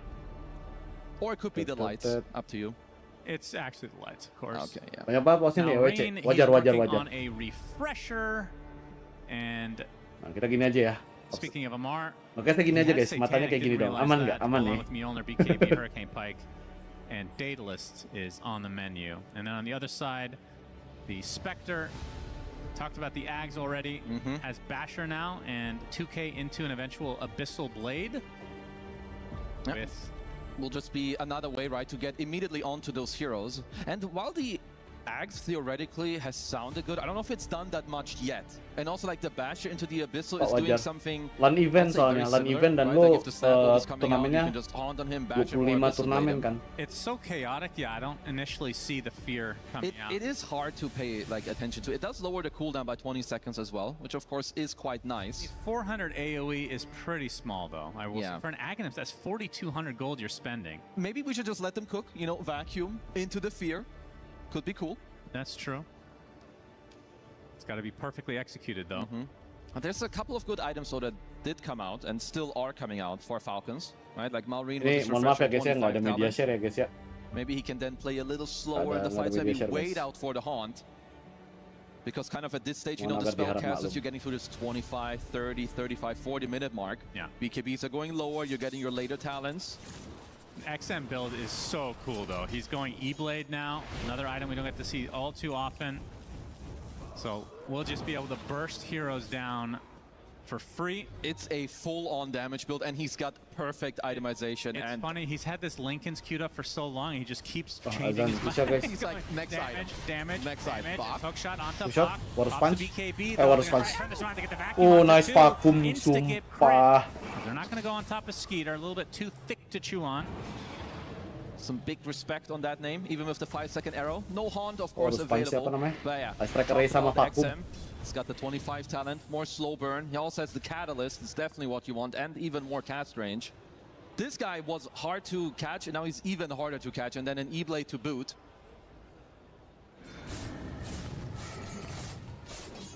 And there is the Daedalus for Skeeter. His next item definitely has to be like Swift Blink or damage, like maybe an AC later could be good. You want some type of attack speed. Yeah. Especially against the Shivas that we have talked about. Or you could go for the old tree volley. Yeah. The problem is he's in the thick of things, so not exactly It's so difficult to use, and they have like multiple cancels. Like against the Basher, a potential vacuum, the punch as well. Can we see a smoke up from Vici? They want to go aggressive here. Bottom lane is pushed in. Crit might be the sacrifice. Gonna show himself just briefly. Obviously, Vici would love a different kill, but they'll take what they can get. It will be an easy one. Dagon claims him. So it's a full minute, actually, without crit. They did pop the Haunt, though, so there's still like a about 50-second window where crit respawns, where Haunt is not available, and I definitely think you want to take this opportunity. And Falcons at this point, they don't even want to wait for crit to respawn. They're like, okay, we know where they are. There's no Haunt available. Let's go for a smoke. Okay, they're going to go for the Tormentor, so they're going to be a bit damaged in this pursuit. They will get the shard for Jin Q, and yeah, if Falcons can catch up, this would be beautiful for them. TPs look to be relatively successful with the Moonlight Shadow covering them as well. Nice. It's likely not to find anything. It's a good read. Like, look at the map from Vici's perspective. There's been waves at the bottom tier 3 for like a minute without anyone showing their body. Wow. So just a full retreat into their base, and now kind of, you know, mirroring the movement into their own top jungle. It's a nice defensive macro here by RosesaGaming. Drinking buddies quite nice. Apa sih itu? Oh, the Abyssal completed on the Spectre. Oh, wow. And nullified. Wait, what? Yeah, he took apart his Radiance. Ah, yeah. These are some great timings. Now, like, there's Aeon Discs on the Radiant side. Doesn't work anymore for Marine. The Glimmer and the Force as well for the Spectre. This is a problematic item timing for Falcons to fight into. Are you going to miss any parts of the Radiance? Nah, it's fine. Like, at this point, Manta, like, whatever. You're going to clear out waves quite fast anyway. And you've got all the gold that you need. Like, Radiance has done its job. Falcon greedy nggak sih? Ya greedy sih. Oh, cuma mau gimana lagi? Tiny-nya juga nggak ada damage, coy. Damage that the evasion. I mean, evasion's not particularly bad this game, but it's quite good, right? Like, he's looking to potentially still. You can replace your blade mail or eat the axe and then go butterfly after.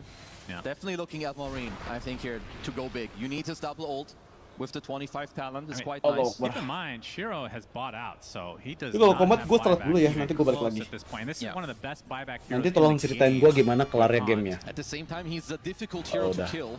Komat. So need to see if Falcons can kind of execute it. All that matters for Vici is that they have a good jump and insta-gib. Most likely, snaking is the best kill for them. Good positioning for now, gets the blink off. Ada dagger, coy.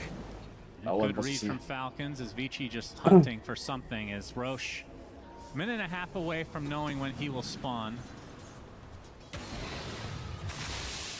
Both sides relatively aware of where each other are. Arcane rune from Malrine into a shield rune, a double whammy. It's not normal you see an active rune picked up at 45-59. Yeah. Because no one really has mid control. Neither team has an observer ward that is spotting out the runes. I feel like this is a pretty good opportunity to fight for Falcons. You get essentially double HP on Skeeter.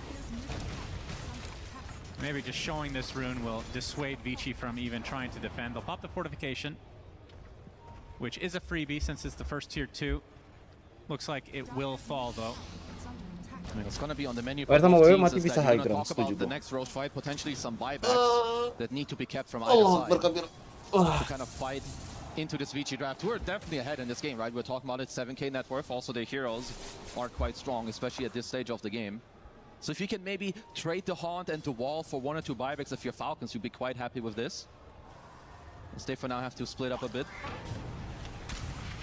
So Amar has the Focus Fire kills advanced cooldown, 25 talent. Malrine has the extra Mortimer's Kisses, which, who were we casting yesterday? Could not get to 25 Laurel, I think. Yeah. He's just stuck on level 24 for so long. He's blocked. Oh. Gonna find Crit, gets the Hex into the Lagoon. Nice paku molok replika masih ada Yul. Only onto 2 supports though with the illusions. Tapi Sin-Q-nya sih punya Ion Beast, bro. Jin-Q gonna reset, they get the LSA connection. Nice, as the double kill Shiro. for Shiro, so both supports dead for Falcons. That's huge. And this is one of the problems right now that Falcons are dealing with. How easy is it realistically for them to start the fight? And honestly, I think the answer is it's not easy at all. All right. Aduh, hilang Sin-Q-nya, coy. Another kill here. Skeeter. Thought they were going to go for Roche, but Roche is not quite up yet. Skeeter's going to have to pop the BKB in retreat. Surprised that they still want to fight here. Nice, nice snowball, nice dust. But still the BKB about to wear off into Nice the stun. fire. Perfect timing into the Walrus Punch as well. The right clicks from the exit Nice. and the Dagon are enough to claim Nice. Tony. As Malrine attempting to get out will TP successfully. Tuh kalau dia ada Warus Punch sih kelar itu ya, Malrine, coy. And guess what? Roche just Roshan spawned. up. Nice buyback as well from Jin-Q. Comes in all the way at the end of the Tapi fight to make sure dieback that di Tiny Sin-Q. dies. And yeah, like you said, that should give them the Roche kill, which is very, very big for them. You can just see it, like, even though you're saving each other so nicely, you get a beautiful vacuum from Bak to bring them all back in. Vakumnya dari tadi Shiro's Haunt. Petbian bagus banget, coy.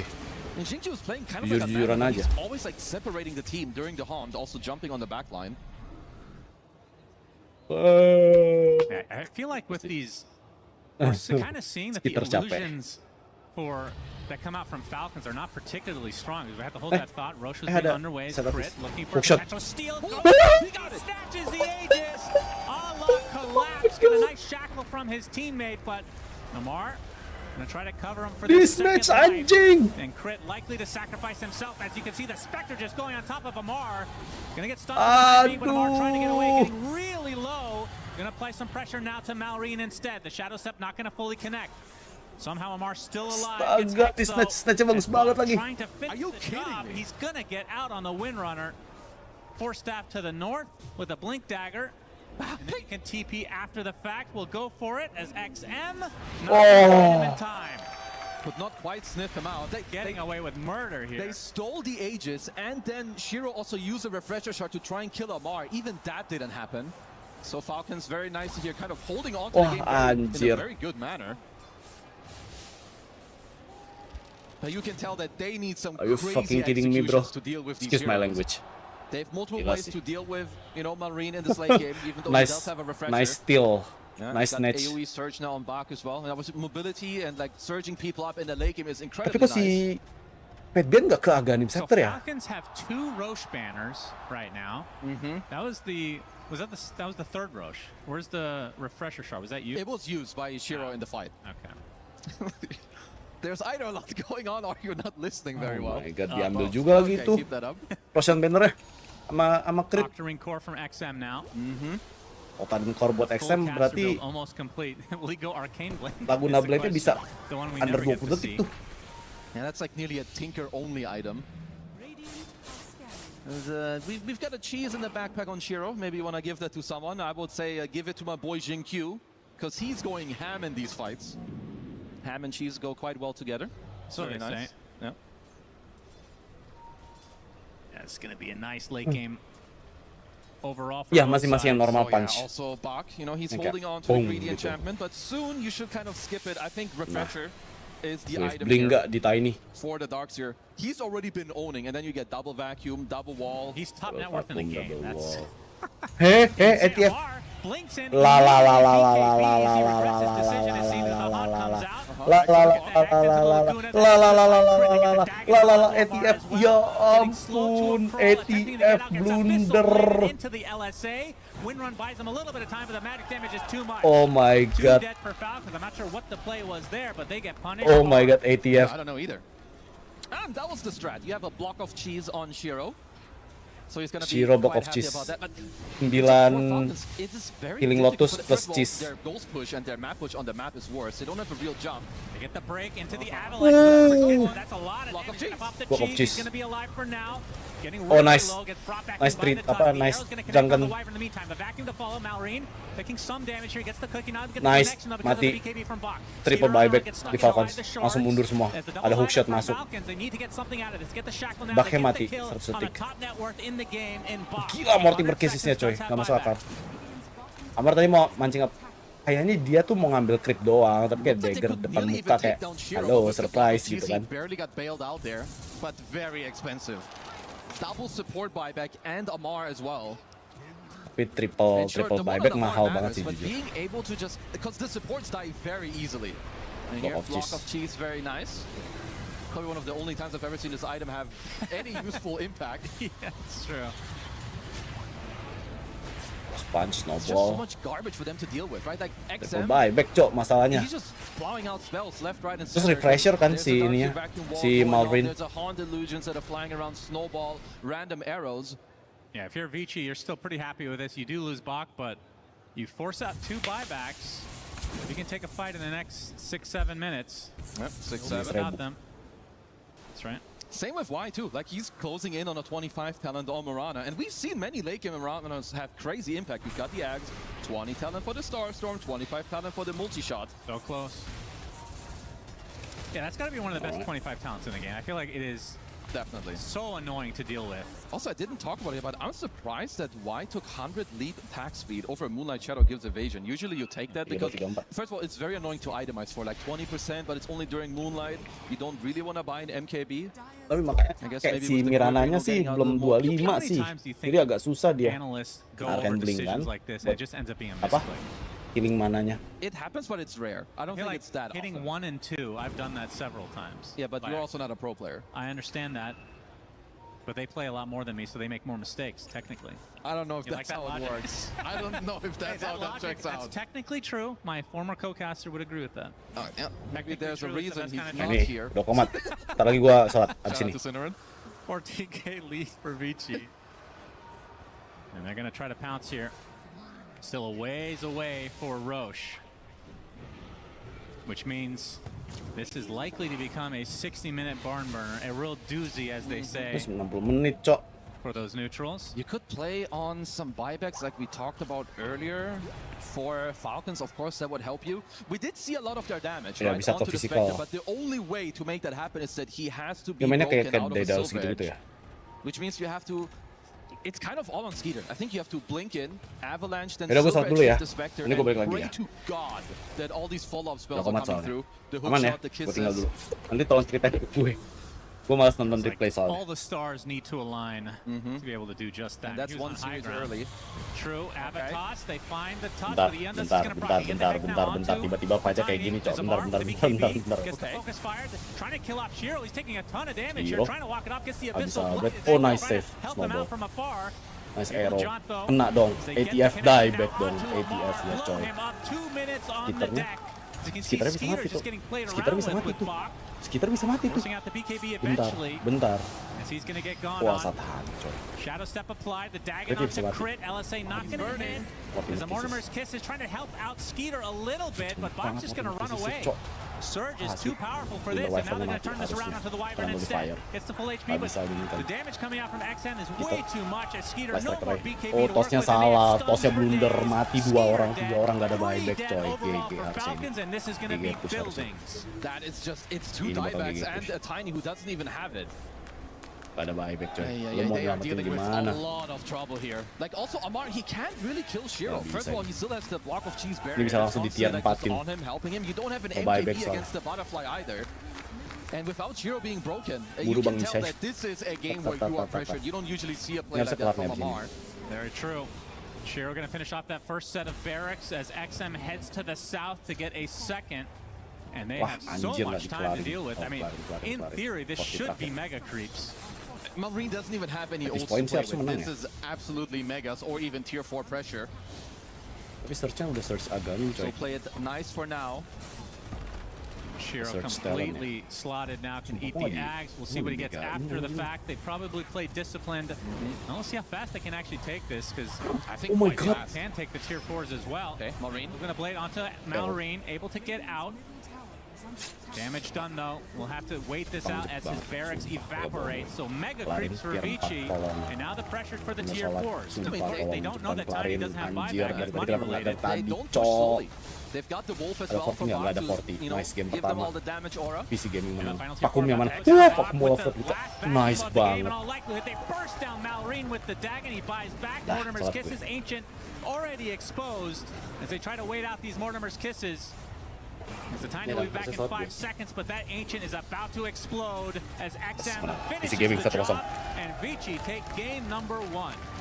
Honest, I think just even starting from the draft, I think they had their number here. You know, against Falcons, like the first pick, Lina, it looked like quite annoying for them to deal with. Then they kind of do the reverse Uno. It's like, haha, it's going mid. We still get the Spectre. Bach also with a crazy game on the Darkseer. And I think, like, all things considered, I do feel that Falcons held on quite well to the game, but then you end up with like this off-lane Wind Ranger. It's not an easy mid-Snapfire game at all. Yeah. So honestly, I think this time around Falcons were just out-strategized. And Vici played so well this game. Great to see them coming into form now so late in this tournament. XM finishes the game 19-5 on the Lina. Just an absolutely bestial performance from him. And like you said, Darkseer, I mean, I would pick him as MVP this game, even though his scoreline's 4-6. That's not anything crazy. His spell usage was crazy. Yeah, he had a lot of assists, 25 assists to his name. And early on, though, Falcons did have a little bit of a lead, as we see here in these early engagements. There's probably a word, like if Falcons talk about this game now, that they still feel like they were moves on the map that they didn't execute or they didn't like find the opportunities to then take. Because while the game is supposed to be difficult, Spectre, Manta, Radiant Illusions, Lina is flying around, Darkseer Shells, there's a Moonlight Shadow. I do think it is difficult, but they're generally the team, they find some of those moves, because this time around, it was honestly kind of all Vici from like minute 25 and onwards. So I want to see how Falcons kind of, you know, swing it around for game 2. The crowd is quite pumped up here as Vici take game number 1.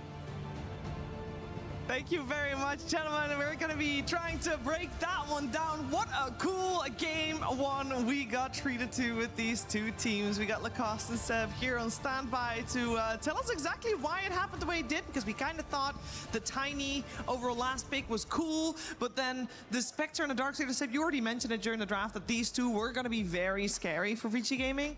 I mean, there's a reason for why I'm a big fan of this combo. I think it's just amazingly good together. It's incredibly hard to fight against it. I think, I mean, not only did they play an amazing game, I think the draft made a lot of sense. The heroes, like the hero combinations together, there's just a lot of synergy. It's so much chaos. It's so much chaos. I don't know. Spectre Darkseer, to me, I see both these heroes, I'm like, I mean, it's like, unless you're just getting completely stomped, I would feel like you're just on your way to winning the game. But I'm completely biased toward this combo. And we saw some great itemization coming out from them. This is not what we have usually seen, especially from this mid Lina. Been very impressed by the item, what it does. When you think about it, it does have quite a lot of synergy, what Lina wants to do, like keep the distance, not get too close to the fights, because this is the spellcasting Lina. So Dagon, once you max it out, it's 200 extra cast range, works with all of your items pretty much, and also extra 35% spell damage that works on Dagon once you're using your unobstructed movement as well on relatively short cooldown, 25 seconds. She also becomes super tanky, 35% extra magic resistance with the 15 talent. So she's just a real menace to deal with. Like you could see in some of these earlier engagements, every single time she was the focus of the fight. And also like that extra bit of a spell damage and everything. And also to point out the great itemization coming out from Shiro with this Aghanim Scepter on Spectre. 2-second fear once you jump in with the reality for the first time. It does feel very good if you want to be bursting down this Winter Wyvern. You see where he is with the Haunt and immediately jump him every single time. And it also showed like even later once he disassembled the Radiance, once he picked up that Nullifier, like there's no real defense. No, there isn't. And you have to also give props to XM, not only how well he played the game, but also his, like the items as mentioned. He understands that Spectre Darkseer are gonna make them run away, you know. So he went full, because this is a crazy build. Like it's full aggression. Don't try this at home. You're just gonna be feeding. I'm telling you. Like there's no BKB, no A on this, no. Like he eventually bought a Lincoln's at the end, just you know, just for the final picture, just so that he can't be, you know, like looks good on the end screen. Exactly, exactly. Because like he just went like Dagon, Kayasha, like Aghanims, Octarine. He went full aggression because he understands like they're running away anyway. Like I'm gonna get the right angles. Like I'm protected. You know, offense is the best defense. That's like a saying in traditional sports. Well, it's often like the case in Dota, where it's like this Dina is safe because his like ally heroes are being so aggressive in the team fight that he's free to do whatever he wants. And he hurt them so much with this item build and the spell casting. Yeah, we got another treat to Mirana position 5 that worked out Looks well. good. Like we've been impressed by Mirana 5. I think Y had some like insane arrows that he was landing. Like I think it comes down to the combo set that you were mentioning with the Tusk, because it gives you more than enough time to arrow pretty much anybody. And also Darkseer with the blink, with his Hex ability. Like a lot of the times you would see them initiate with the Dagon and Laguna Blade onto a target and then use Hex into walled Shiva's combo. And that hero, like even if you talk about Amar, ATF, of course that's the same guy that we're talking about, Skeeter, like they drop down to 50% HP. They are forced to use a BKB and the fight already feels kind of over because there's a Spectre Haunt on top of that as well, and everybody's like spreading. They are not really taking those fights. But let's be real, this game was not easy for Vici Gaming. It was a lot of battling happening. I mean, it's not. They're also playing versus Falcons. Like they're playing versus arguably the best team in the world, or you know, very close to that. And this is Falcons. You know, they're here to win this tournament for many reasons. We've explained why. And honestly, like Vici Gaming, it's just so surprising when you think about it. Like think about the group stage. Now they knocked out 1W. They're one game ahead against Falcons. You kind of wonder, like, what is happening? And we just quickly, the Vici Gaming only played 4 Tier 1 tournaments this year. 9th, 11th on the first showing. They were hiding stress or something. They weren't even supposed to be. They were a stand-in for this tournament. 7th, 8th, you know, that's pretty decent. 12th, 14th. And then 6th place. 9th, 12th. 9th, 12th, okay. Yeah.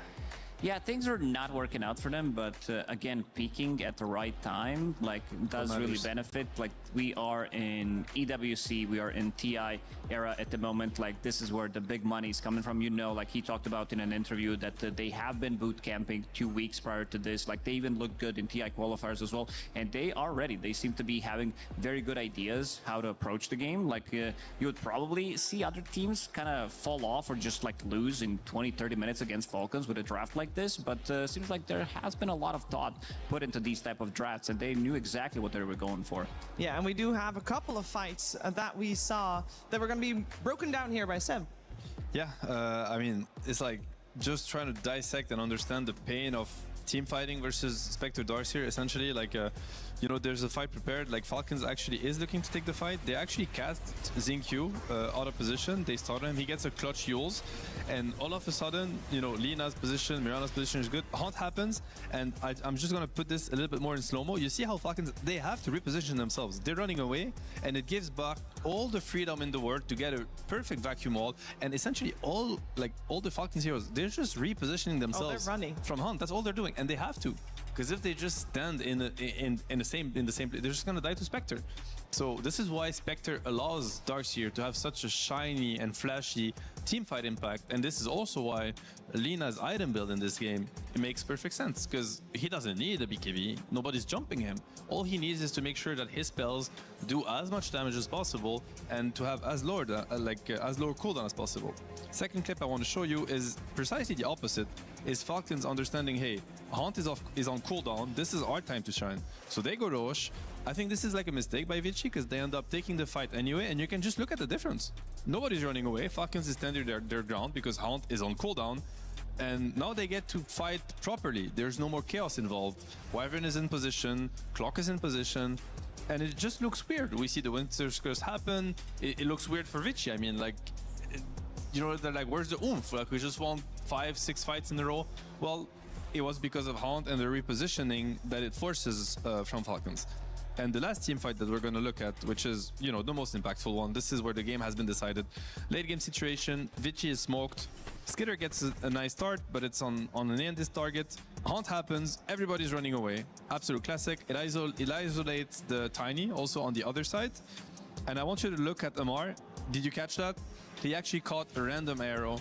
It went really fast, but that's just what Dota happens, where he's running away. He got 4-staff, I believe, one of his teammates on the way of the arrow. 5 seconds stunned, dies without buyback on Wind Ranger, and this was really the turning point. They try to turn the fight with the snap, but great kiting from RosesaGaming, and eventually they run them down. Because like the beauty also of this Spectre Darkseer combo is that not only it is amazing at breaking the fight and breaking the enemy formation, you just get chased down all over the map. Like, they have an infinite amount of chasing potential, which means that, you know, the first hero dies, everybody's gonna follow. Yeah, absolutely. This is what like Wind Ranger is supposed to do in like most of the drafts. You want to be killing the hero off and then playing 4v5, but this time around they kind of experienced what their draft wanted to do as well, and maybe they experimented a little too hard with this offlane Wind Ranger. We're yet to see, because it did look very good. It was on top of the network, like he was having a really good time for the good first 15 minutes, and then you could feel some of the issues as well once they pick up the Yule Scepter. The kiting was definitely there, you know, with the Tusk Punch and all of these things added, plus the Nullifier. It didn't feel like he could have that much of an impact in the later stages of the game. No. Also, honorable mention, do want to give credit to Crit. He did steal an Aegis. He did. That was really cool. That was amazing. You gotta play to win. It delayed the game by 10 minutes, but just think about the game from Alrina's like Snap's perspective. Like, this is like a nightmare Snap game, because all you see is your teammates kind of running away, running past you, because you're also very slow. You're like, guys, hold the line. Like somebody needs to hold the line for her. Hold the line so I can shoot, you know, Mortimer Kisses, because like everybody's invis, Moonlight Shadow, Spectre Illusions, everywhere. Your teammates are running past you, back to their base, getting chased by Darkseer Illusions. It's just unplayable for Snapfire. Like, it's impossible to have like a clear understanding of where the fight is gonna be fixated so that you can cast your spells properly. So again, like, that's just the beauty of Dota. Like, it's strategy at the end of the day. It's like you pick the strongest heroes out there, you know, Snap, Clock, and you get all strategized by a very clutch draft by Vici, and obviously amazing plays, but... Hey, I would compare this to maybe like back in the history, like Roman phalanx, you know, they need to keep the formation. If they don't, if like they start falling apart, the cavalry in this one, it was Vici Gaming who kind of tore them apart. Exactly. We have a little bit of a trip down memory lane of this game right now. The Roche steal, we're gonna see that again because we do like these clutch moments. They are what teams do when they're playing to win. There's not that many generally, unless, well, especially now with Team Spirit getting eliminated, I would imagine. It was super clutch. It was. I mean, at this point, if he doesn't steal the Aegis, at this point the game is just over. Like they would literally go for every tower, start sieging high ground. This was really Crit giving his team like another opportunity to maybe clutch it and win the game, but essentially even that was not enough. Like, no, I think Vici Gaming taking this first game really cool, and they did it with an opening overall first pick of Alina for XM, and that just shouts confidence from this squad for this series. Let's see if we can see some of that confidence in XM in his pre-game interview.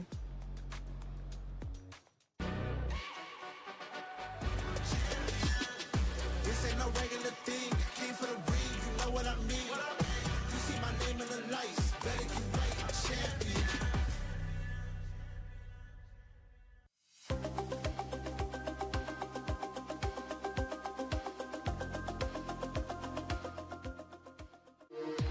We were there. For every click, every clutch, every respawn. We were there for the years of grind. And we're here. Now. The proud founding partner of EWC. Powering the biggest event in gaming. Shoulder to shoulder with the world's best. Making history. Greatness deserves a stage. Lenovo Legion. Reach your impossible.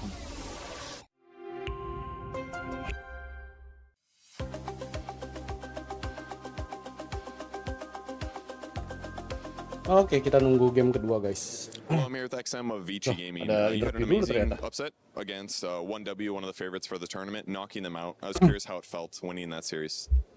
毛哥，首先就是你们当时打赢了 1W 战队，让很多人都比较意外。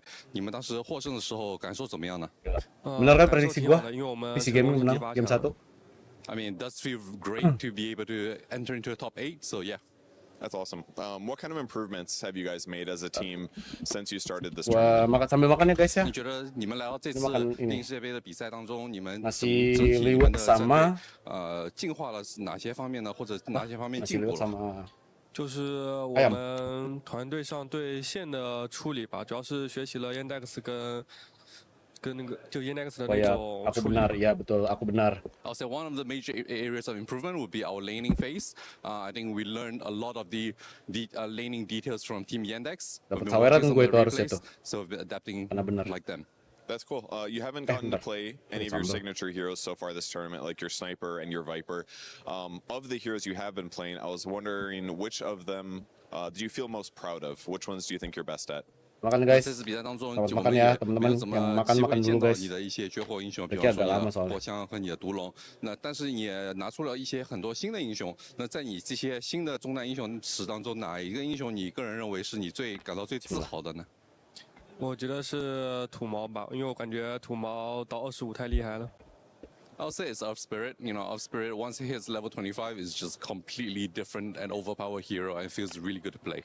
Well, hopefully you get to play him in this series. Thank you for joining me. Good luck in the series. Bro, I'm not turning on screen shake.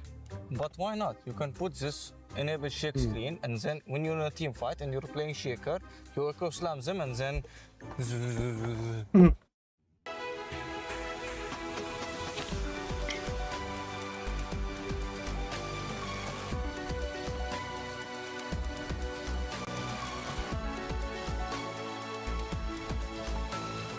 Game 2 kita lihat hero dulu guys. The quarterfinals between Team Falcons and Vici Gaming continues here on stage with Vici Gaming 1 game up. Let's see if Falcons can strike back and force out that third game to this series to keep their tournament dreams alive. Last year, they were the runners-up and they would at least want to be able to top that or be the same as last year. We'll see though, this seemed like a tough game, a tough strategy also that VG Gaming posed upon them, and I want to pose that to my panel as well. Overall, first pick, Lina.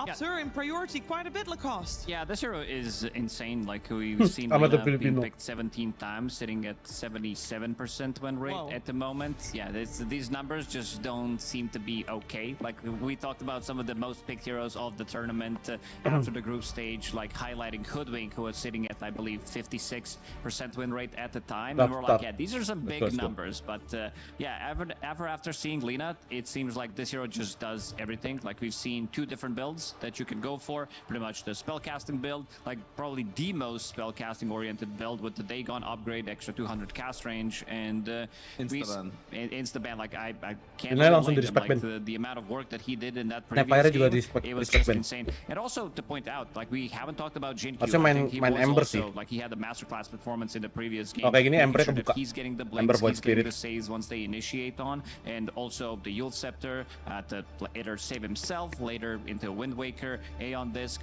making sure that he doesn't die. Like Jin Q, he's been known to be like relatively greedy as a player where he wants to scale, but definitely toned it down in the previous series. And I have to tell you, like, you know, the ban order, it means something. It's like, because you could ban Lina third, like second or third. Like, the first ban is usually the, yeah, okay. I don't want to see this again. Yep. Okay, good job, guys. You're not getting it again. You know, no more Lina. This is a, let's play an honest Dota game without Lina in it. And the Snapfire also gets banned out, so we'll not see Melreen on that one this time round. It does mean that a couple of heroes are left in the pool. Most notable is probably the Treant Protector. Yes. Lone Druid gets ignored so far as well. We did see that ignored in the previous game as well, so and similar. Enough, they actually don't go for the Treant Protector that you mentioned, which is, I believe, like earlier in the tournament, I'm pretty certain Falcons had first pick Treant over Clock and got the Clock later in the draft. So now they're switching it up. It could be Vici specific, or it could just be because their like heroes priority have changed. Like I don't know if you found one of these drafts, if you can. Yeah, against Gamer Legion, they all actually had the both, but Treant first, right? Against Boom Boys as well, they managed to pick it up even though Clockwork was available. So giving the priority to Clockwork. Gotta say, can't really blame them considering the Clockwork performances that we have seen from Crit, where he was just completely dominating the play that he did in the previous one, stealing the Aegis on top of that, but also the Vision. This hero is just very annoying. It has the toolkit to completely dismantle your Vision game. Like, we've seen teams utilizing Rocket. Like, this is a, you know, these are professional e-gamers, so there's going to be a lot of different ways that they're utilizing the hero, where they are scouting the triangle with the rocket, making sure that if they see the camps are farmed, they immediately know where the carry is, and this is where they're going to be making the smoke move, maybe Moonlight Shadow move, but just making sure that they have the information getting from that Clockwork. I have to answer yes to that request. I was just reading the sign. My answer is yes, my pleasure. But back to the draft. Like I'm trying to understand like why would Falcons switch priority, and because I feel like Treant is just a better hero. I mean, it's hard to compare Treant and Clock, but I think the stats would speak in that favor too.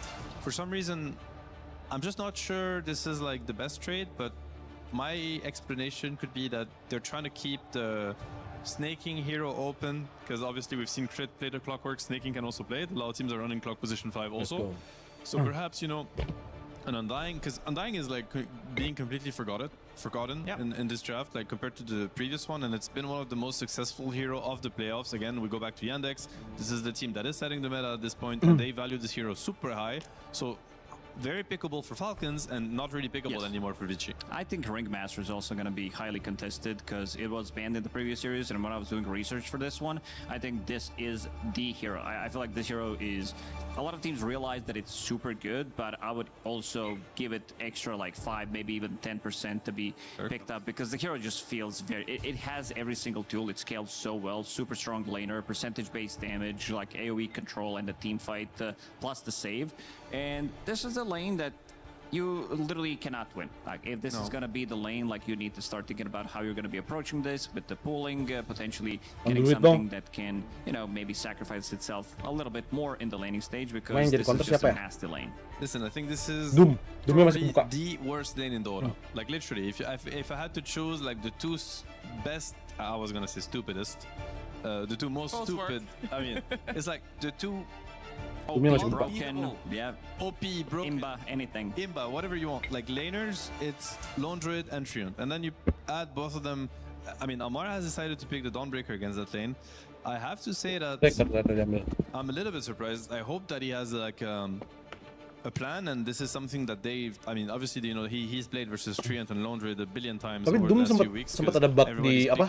Portraits ya. Kalau ngambil skill apa, ngambil apa gitu kan dari Metro Camp. Kalau main Portraits, kayak regennya regen cepet banget. Kayak regennya ini. I don't even have the mindset of going to that lane. I'm not even showing up. I'm getting a couple levels here and there, and then I'm jungling. So, but you know, I think they're taking another approach here because I don't think Dawnbreaker jungles efficiently. He does, but only when he gets maybe level 3, 4, 5. Yes. He does have to enter. Tapi kayaknya Dawnbreaker-nya bakal susah sih lawan Lone Druid. Which honestly might yang be akan maksa both these heroes. So we'll have to see. Dawnbreaker-nya bakal sulit di laning phase lawan Lone Druid, yang maksa Dawnbreaker akan turun ke hutan entah di menit it is so 5 highly, atau menit 7. it has been so highly contested.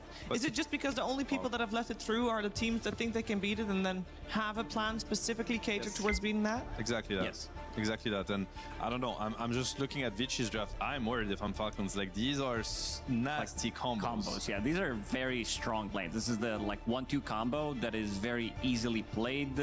Even though we've seen like Dawnbreaker being very efficient against the Beastmaster in a sense where you have the counter initiation. Their damage between the supports and Lone Druid, it really isn't that much in a sense where these two supports can like easily move. So I want to see something for XM, even though this Beastmaster could still go to the mid lane. I feel like there's also a possibility because you're still building for the same item build. You are still getting the Helm of the Dominator / Overlord. This is such a cool draft by Vici. Like, I think it's amazing, like the amount of synergy between these heroes. Like, main Helm of the Overlord harusnya. Helm of the Overlord Aganim. With the Coddle, Ember kan bener. You know, the Helm of Dom 2, the Lone Druid. I think I'd like to see like a little bit of a different build on Lone Druid. I don't know if we're going to see it. Because obviously the classic is like Mjolnir into Ags, sure. But I think when you play versus heroes like Coddle and Beast, like that lane, if executed properly, we've seen it by BB, like it doesn't go wrong. Like Beast will get his timings because he gets so accelerated by Coddle, both in the lane and in the early game with the stacks and whatnot. There's a player, you know, Ghost. He's probably one of the best launchers in the world. He has a different build. He always goes for diffusal early, and he plays actually very active. He just abuses. He plays the hero from minute 0, basically. He doesn't wait minute 20 when, you know, he can only play with the bear. And I think this would be the game for it, because Falcon's approach to their lineup is they're gonna up the pace, up the tempo. Absolutely. Yeah. Like this lineup, I kind of agree. I would love to maybe see something different. But this is a lineup that can just like speed things up, play for the objectives, and I would love to see XM on a hero. Dawnbreaker giginya ompong dah anjir. I would Itu be di okay video. with something like a Storm Spirit. They don't have that. Banned. It's banned. Okay, never mind. Just ban it out because it would also the reason why I like Storm Spirit not because of the matchup, but because they don't have that much control. I would love to see in this particular matchup. He could also masih ada Void Spirit, masih ada which would give them quite a lot of Sniper, masih ada siapa lagi? Like right now, Falcon's angle to di ban. Losing to the Vici draft, because I think it comes down to that. This draft is so powerful. Banyak banget yang di ban dah. Through Malrine, like Ember needs to pop off. He needs to play with the supports. He's gonna have Tapi Prof-nya versatil ke so you have to think of this mid. Ember Spirit running around the map with Ringmaster and Clock. Falcons they excel at doing that. Dari Like support they move terakhir at the right places at the right time. They do it properly.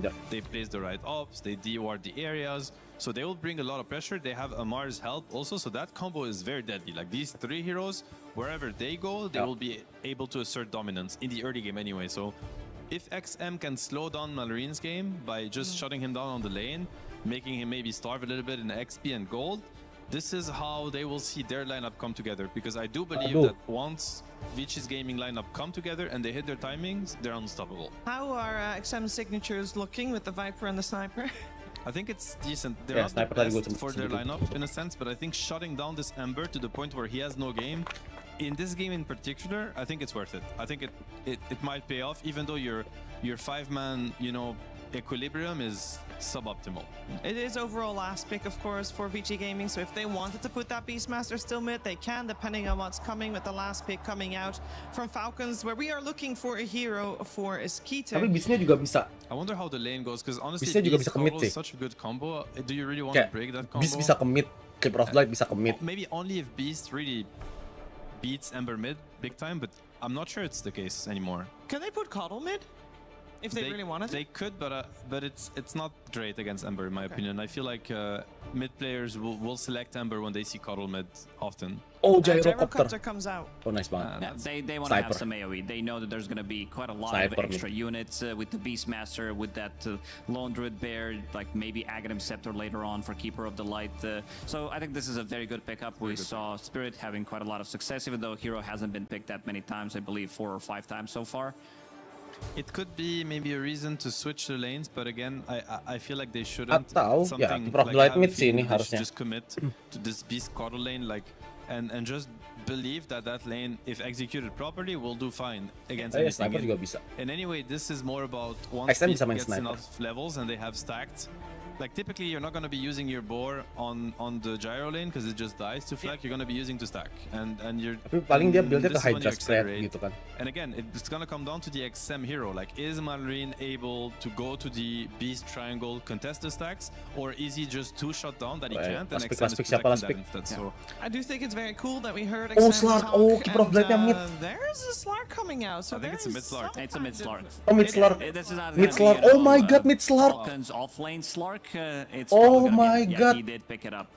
I mean, if it destroys Ember mid, which I hope it does, like this is exactly what they need. They need to shut down the Ember, make sure that the Lone Druid comes online, the Beast comes online, play out these timings. It's gonna give them unexpected also, pick, like Slark's anjay. Because if they get ahead, like playing from behind against Slark is miserable. Yes, this is a lot of things that they can buff up the Slark with. This is living armor. A lot of the times this hero, like really ada living armor. You have Keeper of the Light, like one bisa heal healing could juga make pakai the Illuminate. whole fight. Terus itu masa hold the locket, give him HP, give udah him urusan owner sama I'm kind of digging pemain. the Slark pick. I don't know if it works. They were gonna focus on the lanes. I don't know if it works, to be honest, because I haven't seen it. But if it does, it's genius. So I kind of hope it does. Gitu. In theory, ini lagi nobar ya guys. Have a good laning stage, like we've seen some of these Ember Spirits, because this is kind of the hero of the tournament. We've seen so many great performances from Ember Spirit from the mid lane. People try to shut it down, especially with Vipers, where he's really not getting much. Like he's buying boots of speed, and you are playing against one of the best guys, if not the best guy in the world when it comes down to adaptation, like what he wants to do from the lane, how Malrine's gonna approach it. This is the guy that was playing Primal Beast in like these unfavorable matchups. Kalau gua salah nih ya. Kalau ini prediksi gue 2-0. Kalau ini salah, gue akan kasih membership 5. His lane is that important to the success of this game for them. Kalau gue salah, setuju nggak? Definitely at some point they should be helping him. But again, ini 2-0 Vici. At night time, after 5 minutes, it's kalau salah, because he has just full control and full vision of what's happening. He can D-ward by himself and whatnot. Kalau yang artinya kalau Falcons menang game kedua ya, kalau Vici menang 2-0 ya udah nggak kasih membership. You basically have pounce off cooldown non-stop. It's a nasty combo. We don't get to see it often, but it's very cool. Well, a very cool game. Tapi ya membershipnya random. Gue nggak tahu siapa yang dapat. Pokoknya kasih aja 5 gitu. Force out game 3. We're finding out with Sunspan and Kezu. Thank you, Shiver. We have game number 2 about to begin.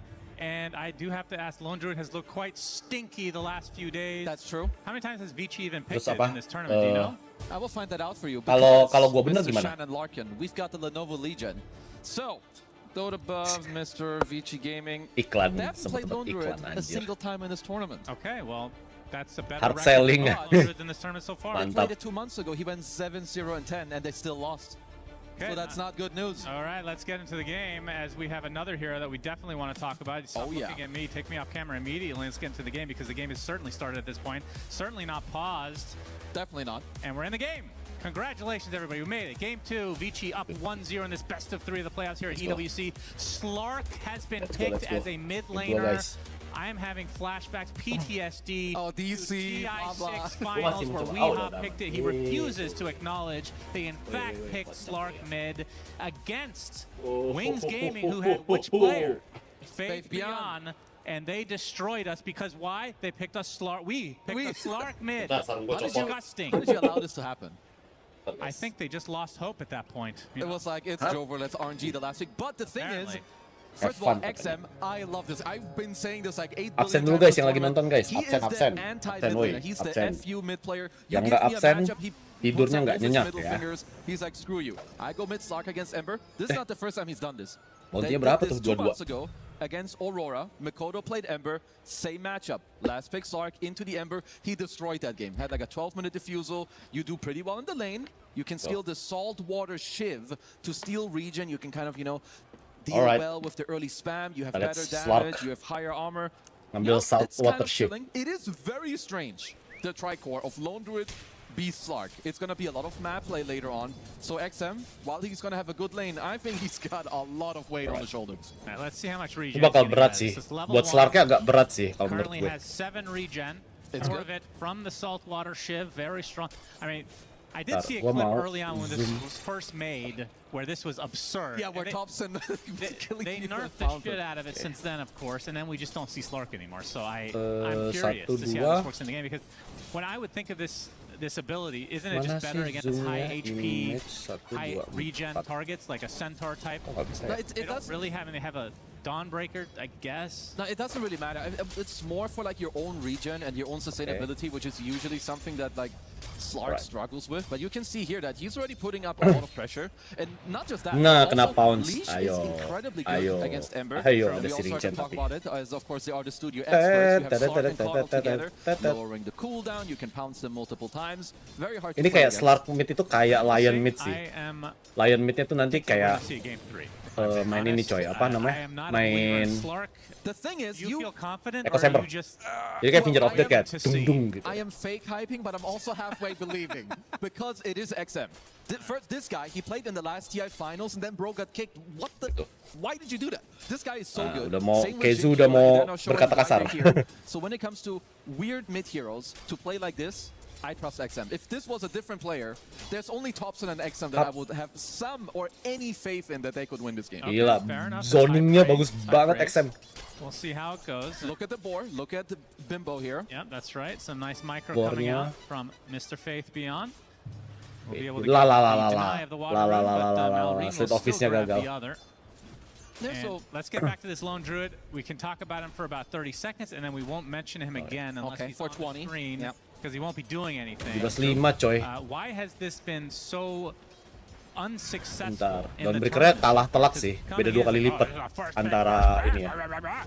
One of the Feels biggest, like it's been horrendous. yeah, one of the biggest reasons to me is that the hero was just first Dawnbreaker picked dan a juga lot of the Lone times, Druid. and then he ended up playing, especially into like Cuma kalau di Underlord top or heroes lane-nya that just really catch you Beastmaster, up on the map all the time, or Beastmaster-nya Slark nangis sih. Beastmaster-nya The game is nangis. very difficult Offline-nya for you to play, dua-duanya nangis sih. But overall, I think VG Snaking? created a good draft with Lone Druid. Like the hero eventually, he doesn't really want to team fight. He wants an annoying map state where this wave is pushed in, that wave is pushed in, you can roar someone, get a kill. And Slark as well. Slark definitely abuses a good map state, especially in nighttime. You're gonna have like way better vision around the map. The only thing I'm looking for is that I think Falcon's skirmish is way better. Dawnbreaker Gyro in early mid game, like if fights break out, and also Dawn is incredibly good against Beastmaster when he overplays in an area. So it's more of like the smaller finesse type of things that VG need to do when it comes to map play. Okay. They do have a good response for Roar, which is the box Roar. out of Snake King.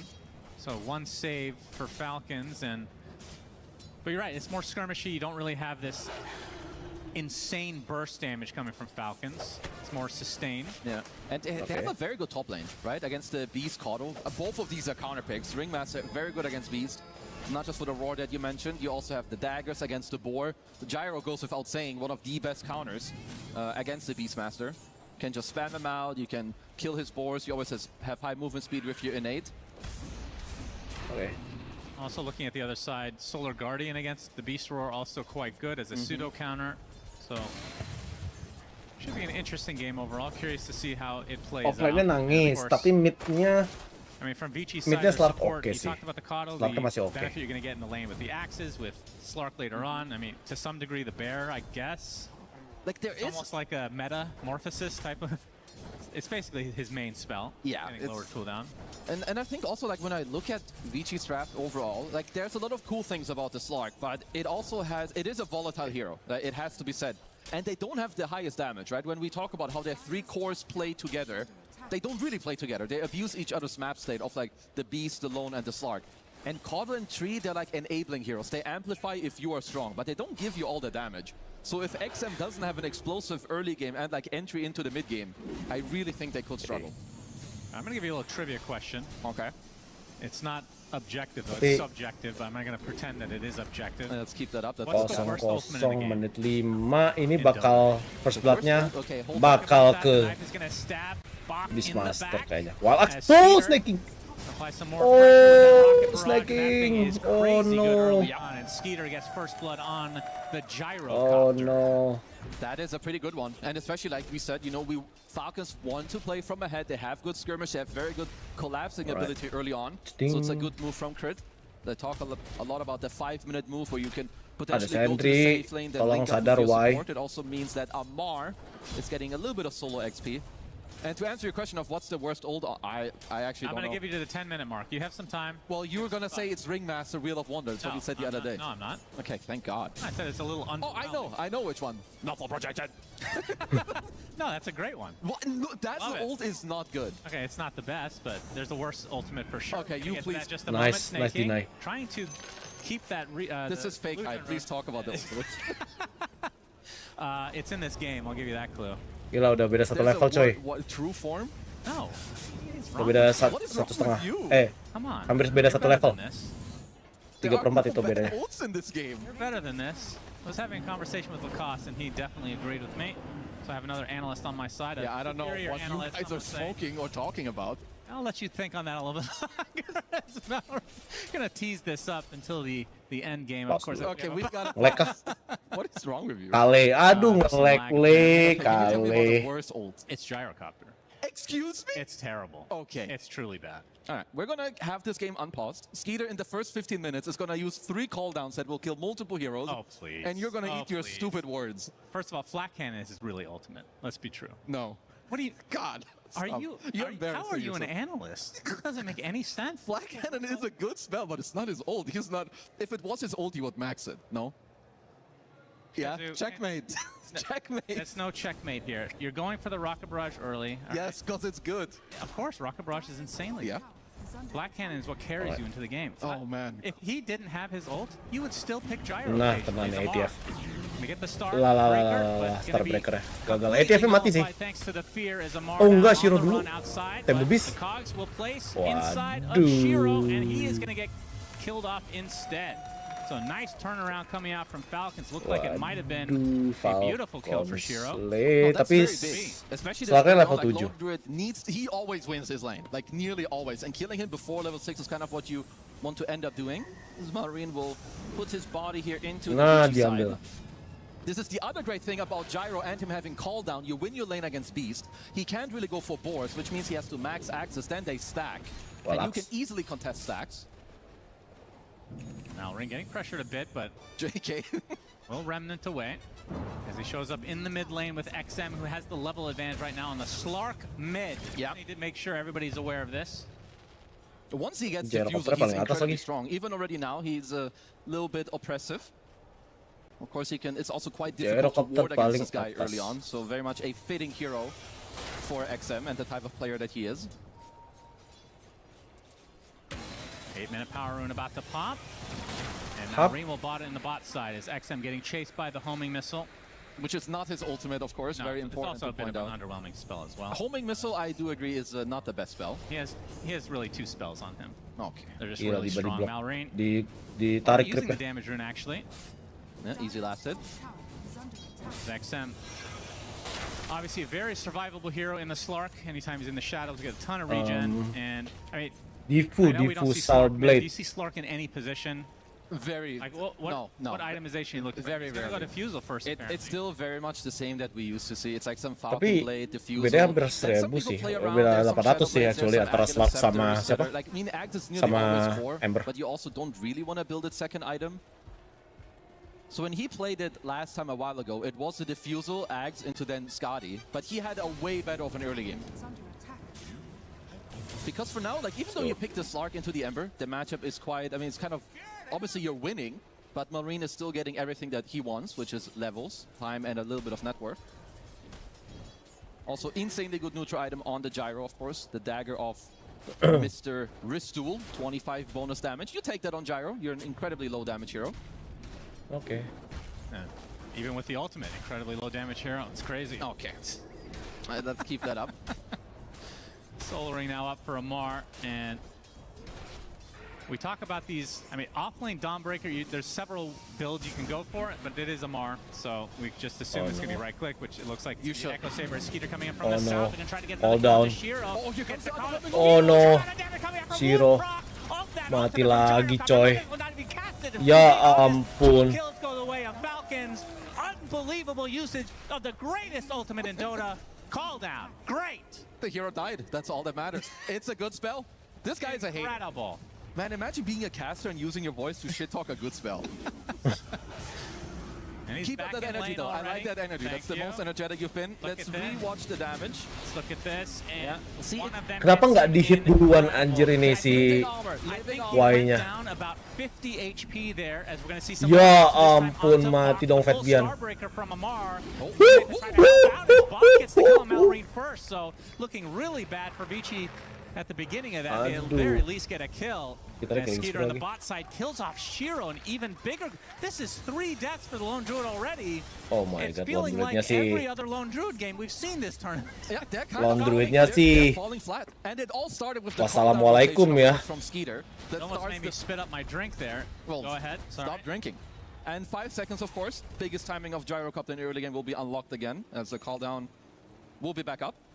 It's a good spell. You're just a hater. They buffed it. Missile slow from 50 to 60%. They could make it global. That would make a better ultimate. I'd be okay with that. Shout out to Bombardier from Heroes of Newer. That's right. Nearly had the same spell without the slow. Except it's even slower in projectile. See a little bit of group up here on the top side.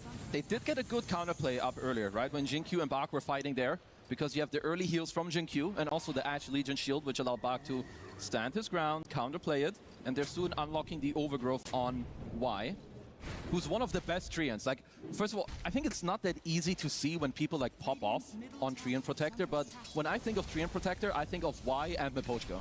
Like, these guys are and were so good at the overall positioning, knowing where you need to be and counterplaying the right place, right time. We should soon see XM start to be aggressive. Your first timing is usually the defusal. That first overgrowth of the game from Y onto several members of Falcons. Call down. Ya ampun Jinkyu. With the whip in addition. Probably not the best TP here from Jinkyu. And likely the tier 1 now will go the way of Falcons. Okay, seems like maybe Marine is feeling himself a little bit again. You know, getting through this early game, tipping XM. But yeah, this is the first timing, you get defusal, and then the second timing is the nighttime with the defusal blade, so that will be at the 15-minute mark. Tapi Fatbian udah level 10 sih. Let's see if they end up using this successfully. Skeeter gets initially gone on as the homing missile will find its mark in XM eventually. See if he just nice escape egg. Scared of the call down, can't really commit on him, of course. Really solo kills around that really slow ultimate. He's just 2v1. Oh no, call down. Killed Snake King, and now we have the Solar Guardian, so they will get the trade. Oh my god. Versus 3 essentially as XM comes in with the pounce. No more mana for Amar, but he is pretty mana. Aduh. Gets him out of the searing chains, but buyar coy tim fight-nya. Okay, still hasn't been XM sama able to do Black that kerja much keras. yet. Setuju gue. Setuju Lenin. Welcome ya, welcome. Need to see when the 15-minute mark comes around. I don't mind if he does end up going for the Shadow Blade here. I think sometimes, you know, going this early Ags, it's still not that easy to catch people. You know, it's not really the same it used to be. I think the Shadow Blade will help you apply a little bit more pressure and also allow you to scale and have a bit more attack speed. I mean, if he does get off to a good start, which has yet to be seen, he's 0-0 and 0 on XM. He has a Ghost Scepter first item. All right, this is the anti-Slark item. He's really respecting that mid slug. And hey, if you're forcing him to get a Ghost Scepter, I think you take that any day of the week. You can always upgrade to Disperser Ghost Scepter eventually terus just ke to arah ini sih completely paling. nullify that. You can be happy about it as the Slug, but at the same time it is quite good against the other two cores, and it will allow Malrine to play quite aggressive. And I think for their draft, it's actually very important. When you're Dawnbreaker, you're not looking to like make moves first. You rely on your team to go in, be aggressive. And if this is what allows Malrine to kind of play over the matchup anyway, I love it. It also gives you some stats, which is nice. Shrine's being taken now. Only from Jin-Q so far, as we have a smoke from Falcons. Obviously would love to kill XM in that mid lane. Still a difficult one even at this stage of the game. He's ultra difficult to kill. Like, how do you even do it? Hook shot hogs into Wheel of Blood. They're going to get the dust on him as well. Into the bowling, into Skeeter's Rocket Barrage. See you later. Easy cleanup for Falcons. Is the Echo Saber now complete for Amar? Ada Solar Bind. Tapi bakal di-push kayaknya. Malrine. Use the Searing Chains to start things out. As the rest of Falcons on the way. Udah ada. Vici, they're going to try to stay. Here's Malrine taking a ton of damage. The whip's going to keep Vici at bay. Tower is going to get denied from Malrine. All right. Very even game to start things out. And Bach's been having very good games, right? Like first the Darkseid game, sure the early game was incredible, but he was up against a hard lane. He's top net ref on the Beast, getting some solo kills, top tier 1 taken, mid tier 1 taken. Very good timing on the Overlord. Of course, a lot of this is because of Jin-Q. With the Coddles, the stacks, the Chakra Magic injection.